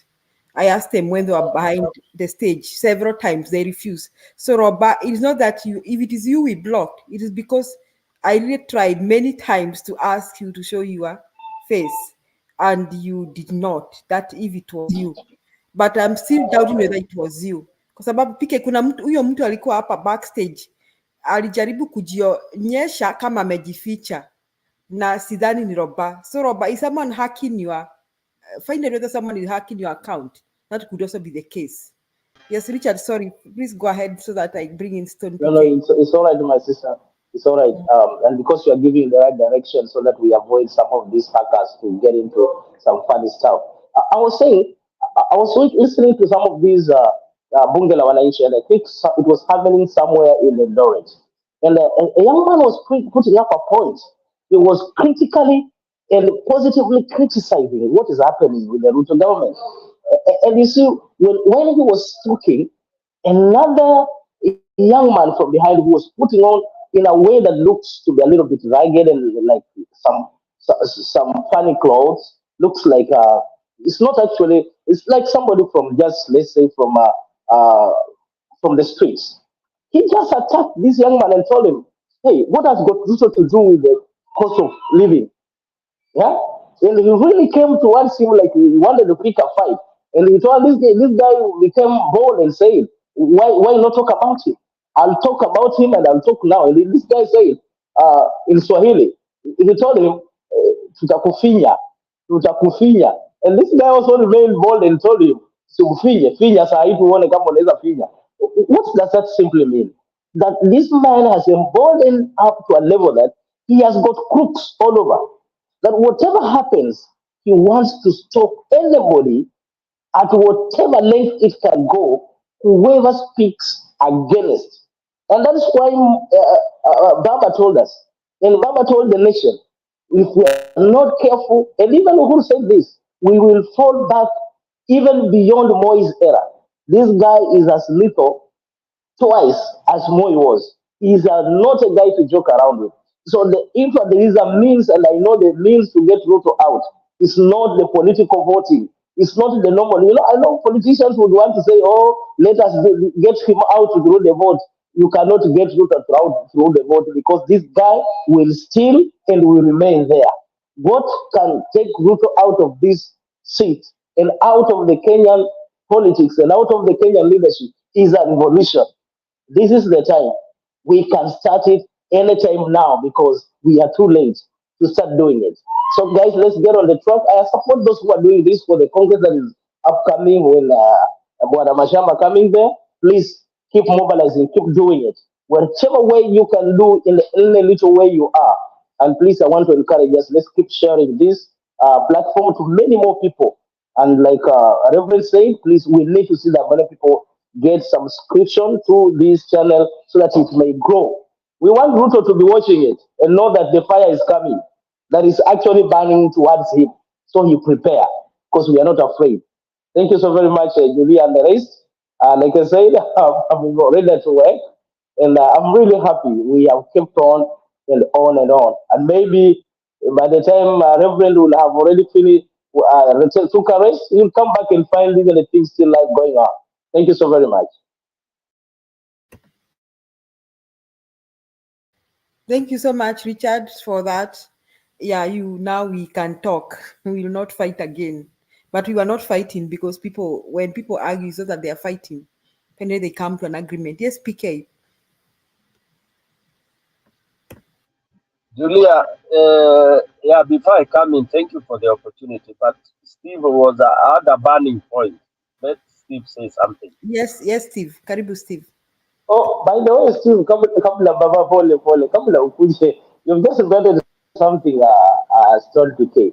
When you talk about the Mbere people, I've worked in your area and I know the difference between Mbere and the Embu people. I've worked in your area. I know what is going on there. I know the kind of life people have laid. It is a paradox that I have worked for the government. I've worked as a police man in the uniform. So I know what I'm talking about. I know the stereotypes in your area. That every young man they see around, they think he's a thief, he's a guy who should be carrying a gun. And you see young people, all of them being bundled in the prison. Everybody, when you go there, the stereotype is all these guys are thugs. They are all killing by guns. So it's like it is a crime to be born in Embu, being a young person. It's like everybody is a thief, which is not something that should be entertained. We must liberate Kenya. Thank you. Asante Richard. Huyu ni Mbere. Unajua wait a minute Steve, kuna PK. People call us gamer, lakini wakiangalia tofauti watashanga kumbe hata gema iko na tofauti mingi, because even Kikuyus from Murang'a, Kiambu, Nyeri are not the same. Sindio PK? They are not the same. Kuna tofauti mingi mpaka za culture, even the way we talk, even our language. There are a lot of words that watu wa Nyeri wanasema na watu wa Murang'a hawaelewi. So it's just interesting. I think that is how the beauty of our culture and diversity. It's just like saying huyu ni Mluya. Na Waluya, hey, kwanza Waluya sasa hao ndio hata utafanya kosa kusema huyu mtu hawa ni Waluya because they are so 21 diverse. sub-tribes. Waluya, Yes. 21 sub-tribes. 21, yes, 21 sub-tribes. It's so beautiful in our diversity. I also understand the Luos have some, kuna Wajaluo wa Suba. Stephen, am I wrong? Kuna. Yeah, you're right. I'm a Suba myself. Yes. They also have their diversity. The Subas are not Luos. My Suba is Sakwa. Mm-hmm. Okay, talk. Can I talk, boss? Yes, go ahead. You know, me, I told you that there's nothing, ethnicity is live and well. Even today, I'm just hearing, now I fear Stone PK because I'm married to Embu. Yeah, my son is a Embu. I married in. So you are my Luya. bring things. Yeah, I'll bring cows, big cows. So, yeah, what I'm telling you is this: humanity, be authentic. Yeah, that's what I want to say. One, so we don't care about where you come from. Do you know? I've been married in Chagaland. Stephen, how many times have you married? You married in Chaga, you married in... Okay. Africa, you don't count people in terms of you. Who is this? Me, I tell them, provided they are seeing me, even me now. Yeah, they are talking to me. Yeah, that's my dad. That's what he wants. This kind of nonsense we are calling it myopic thinking. Don't think myopically. Think about human. Yeah, and also human rights. Yeah. So okay, I married Chaga. Have children there. That's why I don't like this nonsense of talking about women. It doesn't make sense to me. I married in Luya, Bunkoma there. I married Embu there. All my children. I married in Kabondo soon. Kabondo. I married in my own Migori. So okay, can you? Umeoa dunia mzima? Hey, boss. Well, don't get to the story. Okay, Stephen, now can you wind up? Now we have had enough of your marriages. Can you tell us what you are saying? You are all my relatives. What I'm telling you is this. Me, I'm capable. True. Because they have invited me to go in Cheltenham. You know Cheltenham? Here in UK.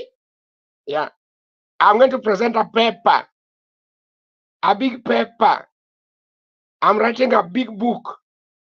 Multicultural and assimilation.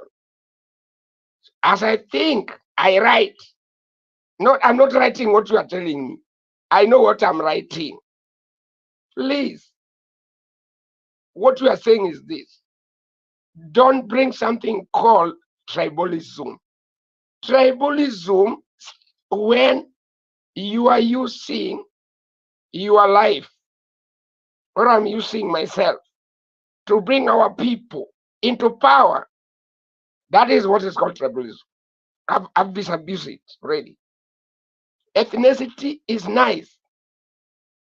So what we are saying is this. Even if Ruto is a nonsensical, I told you. We told you that, and I still maintain it. So the more you discuss about Ruto, you scare what? Even let him go to address. Nobody will hear him. You remember? when he was here, boss, you are talking to nonsense here. No, not this TV. What I'm telling you is this. Please don't talk about Ruto. Ruto is a nonsensical. Yeah. Somebody was fearing him.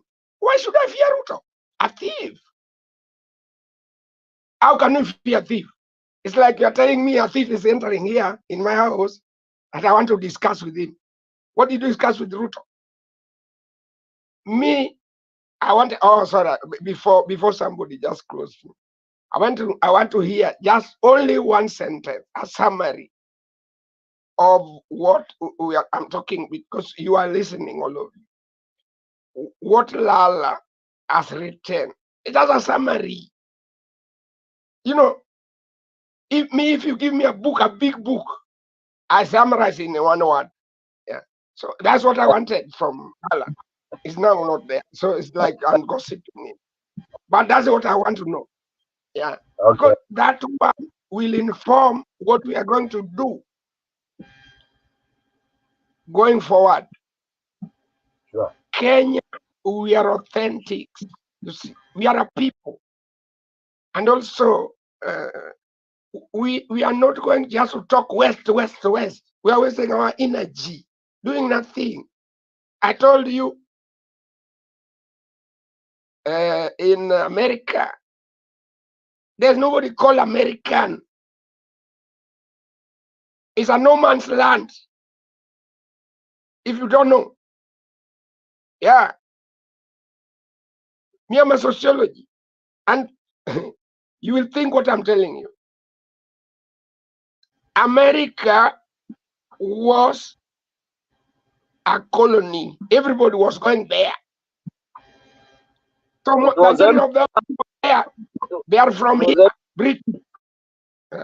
Disapprove me. Okay, another one, Germans. Another one, Indiano. Another one, Africano. Another one. So all this nonsense. We say America does not belong to nobody. And then they are saying that, yo, I know, Njiru, this kind of nonsense. You are, wewe ndio unaweza nini atipiga makofi. Moi imepiga makofi. Amerika, makofi. Okay, Steven, we need to be winding up. Okay, Conclude. That's what I want to say. I finished my. Njiru, umesikia? Rudi nyumbani, wacha kupigia Amerika. Okay, let me say something there, Julia. Kidogo, just in 30 seconds. I mean, Njiru, I know you won't take 30 seconds. You'll take 10 minutes. So because of that, we have less than 10 minutes to wind up. So in 3 minutes each, we shall wind up and conclude our discussion today. And I want to appreciate everybody so much for everything you have been saying. It is awesome. So allow me to start with you, Njiru. 3 minutes. And that is your closing remarks, so that you don't start from Russia, from Afghanistan, and then you go to America. Then that's when you land to Kenya. We don't need a lecture. No, none of us needs any lectures. No. I'm not lecturing anyone here. So no, he's not lecturing. I'm just requesting him to go straight to the point. You know, there are different political parties and there are different point of associations. And some of us, by the way, we do not see any problem of associating with either the Republican or the Democrat Party. And for so long, I've seen people here coming, especially like Lala comes here and says he is talking with the people from Democratic Party, and no one bashes him. Yeah, even us, you don't know some of the people who we could be speaking with in the Republican Party. So, as part of following Republican Party, I have to follow that line, and you don't know the people we speak with in that party. And you don't know what some of the people in that party are doing with us. I mean, Jiru, I just want to redirect you. Lala has never even told us he's a Democrat. I'm saying that Lala has never even said he's a Democrat. He always Somebody stopped me, right? Yeah. So You know, Is he not hearing me? human beings have the. Me? Sorry, Okay. Are you hearing me? Ni kama mmenisimamisha ama? Yes, I can hear you, Julia. Okay, Jiro, so I'm requesting you. Wait a minute. I want to say something before you go on, Jiro, if you can hear me. So, Lala has never even told us that he's a Democrat. But he likes to say this. I have talked to a certain congressman. In fact, I have never known whether he talks to a Democrat or a Republican. What the members of this, the audience, not the audience, even the panelists are not so okay with, is us coming here to discuss the Democrats and the Republicans. I know it is your right to do so, but we find it kind of out of context to what we are concerned with now. And I think we shall always take a lot of our energy discussing something that is not important to Kenya. So, Njiru, I kindly request you that we stop referring to the Democrats and for the sake of the smooth flow of this debate, we stop referring to the Democrats and the Republican, and we refer to Kenya's situation and what we need done in Kenya. That will help us so that we move forward. We don't still keep arguing here that wewe ni Muamerika, unapenda Amerika, mauishi Amerika. Okay, sawa, nimesikia Julia, nimesikia. Yes. But remember, you give us mulitupea kazi to go and look for the Congress. And you know, in this Congress, which you gave us, tuliambiwa tukatafute, they have their representation is distinct. They are Republicans and Democrats. There are those who feel affinity to go and talk to Republicans. Like me, I have nothing to speak with the Democrats. So when we say here, some of us here, sio mimi peke yangu, and a bigger group here, they have a representation within the Republican Party, and that's where they are channeling their issues to. We need to speak. And you know, Julia, I know the reason why you people don't want to speak here in this level, because you know the effectiveness of some of our Republican Congress, and that is why you people hamtaki tuongee hivyo. So kama kuna watu wanatusaidia, we have to mention them. Republicans Congress people have proved, some of them they have proved to help us more, and that's why I have to refer to them, and some of us here have to refer to them because they help more. Hao wengine wakisaidia, you will come at account, but for us we have to account where we get help. Away from that, let me conclude. We love the whole world. Dunia yote tunapenda. And the world has been divided into constituent countries, 196 in number, or 197. And out of those 197 countries, nimeambiwa hapa nisipeane lecture, but some of these histories, some of us need to know this. We have 197 countries. And out of those 197 countries,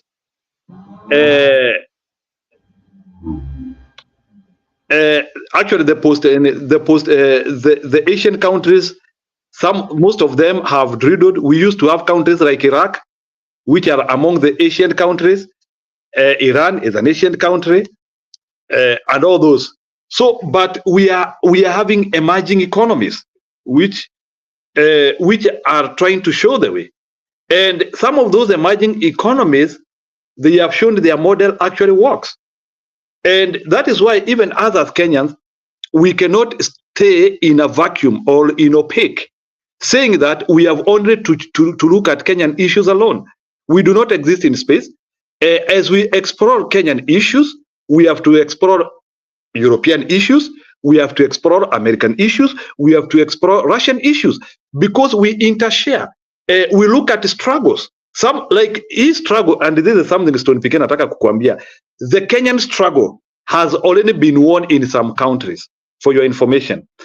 Kenyans, we have no courage. I remember in Tunisia the other day, Tunisia, somebody detonated himself, alijichoma. And that is how the Arab Spring started.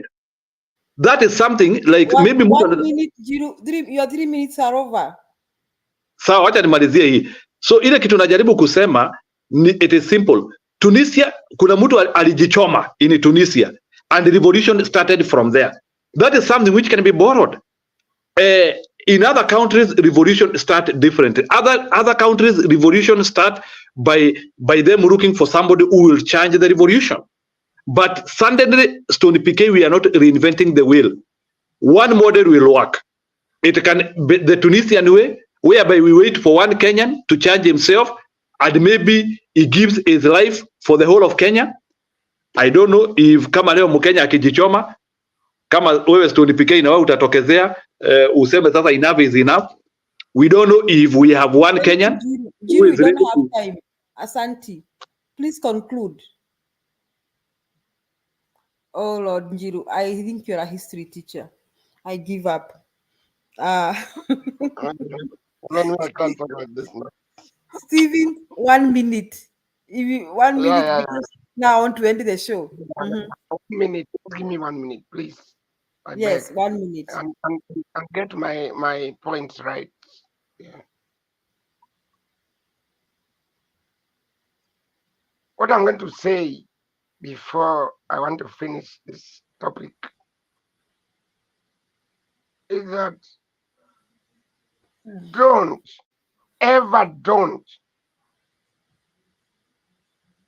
wherever you are, don't try to be bought in other ideology.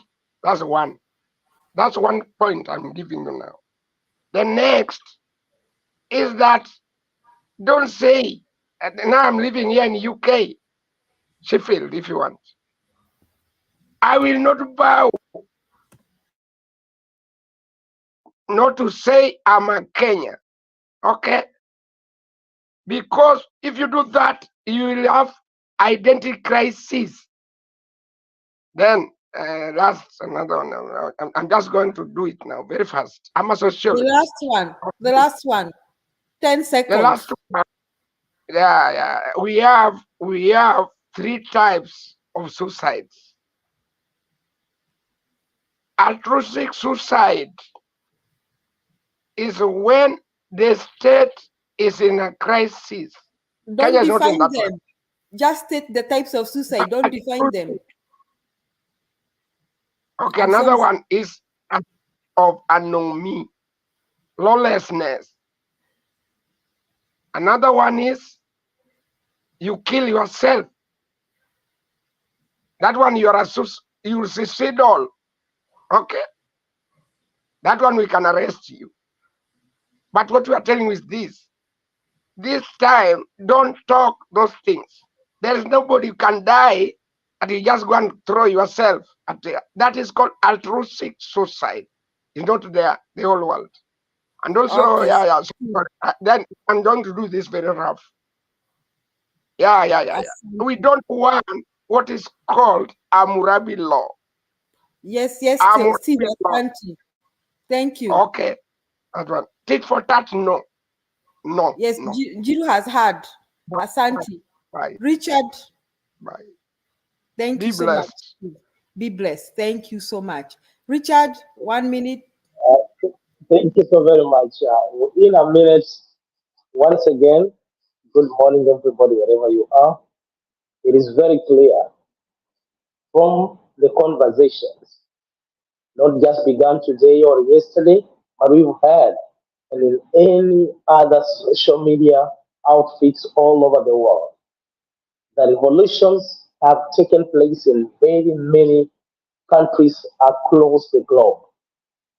Kenya's time is now. It could have begun any other time. Whichever way it is going to happen, we cannot avoid this. For it is the only way to liberate Kenya and to liberate Africa. It is the moment. What we need to do from this moment going forward to everybody as an individual, pray for God's wisdom to create that better way on how to do this. And what God will do is to help us get the right arsenals, get the right people and minds to be part of this from all over. And it's going to happen. I truly believe it's going to happen.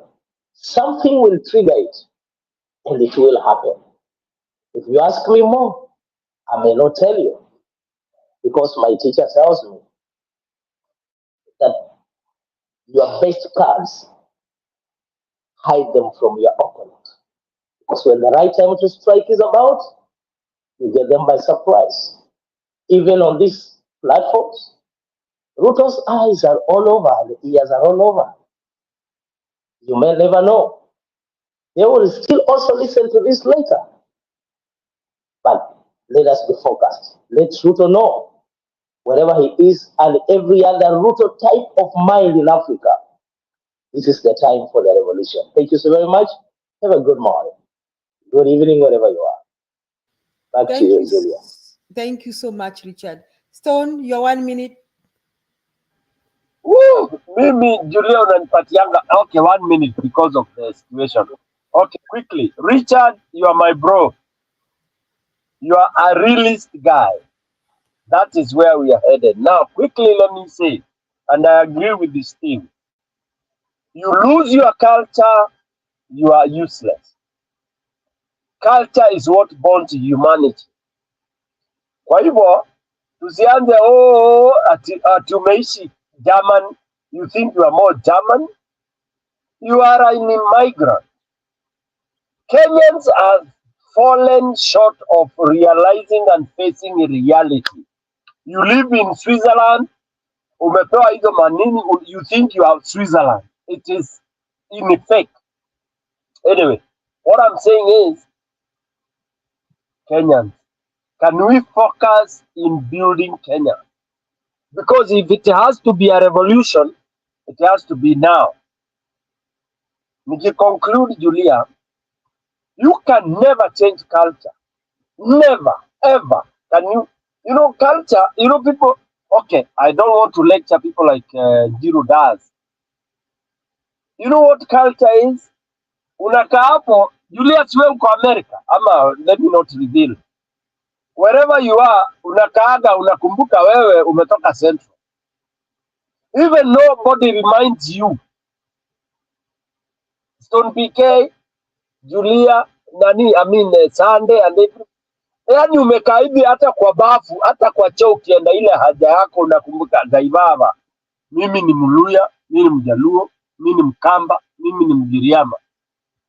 You can never lose your identity by being coerced at your economic. By the way, I hate with all might, and Njiru is my brother. I hate his passion, and he wants me to have that kind of passion. I hate when he condemns me for condemning, and for even saying that whatever it is, wherever we are, I can't cherish it. I cannot, Julia. Hata ukinifanya nini, I can't cherish it. I'm not here because I'm happy. Sorry to tell you, Julia, I'm not. Stone PK, I'm not happy wherever I am. Never. I would be happy in that tunaitaka Jamhuri, naingia pale Ruai, naingia pale Rongata, nachoma nyama. I'm happy. I'm seeing people. Natoka hapo naenda Nyeri. Wait. I drive to Kisii in my in-laws. I've never given my personal data, you know. I drive. Julia, hadi una drive unaenda Kisii, unatoka Kisii unaenda Embu, unatoka Embu unaenda Mbere, unapitia kwa kina Njiru huyu anajidai mu America. Njiru, sorry to tell you, people in the comment section, they hate your passion for America. It is terrible. Thank you, Stone. It is personal, thank you so much, but it is terrible that yani una passion ya nchi ya wengine. We appreciate, they have done all the best. Nobody disputes that. But you cannot come here preaching about the garbage ya kina Trump. This is nonsense. Thank you so much, Julia. Asante. We shall revisit that.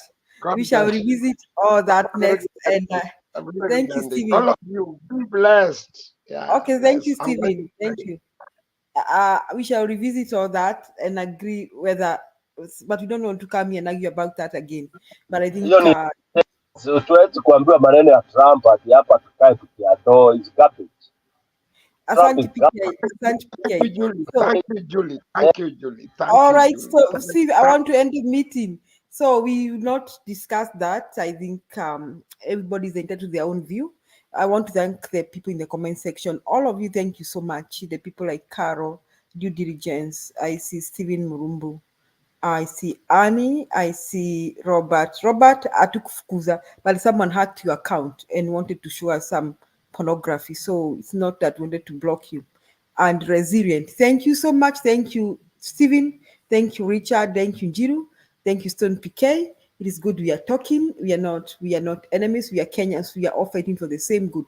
Jiru, thank you. Tell Reverend Lala tuko pamoja na we are backing. See I you will only next tell time. Tony PK No, Aruta no, no. We continue. only have 1 minute, Jiru. We are not even talking. I should just end the stream. Thank you so much. Keep us updated. See you tomorrow. Asanteni wa Kenya. Good night. Good morning.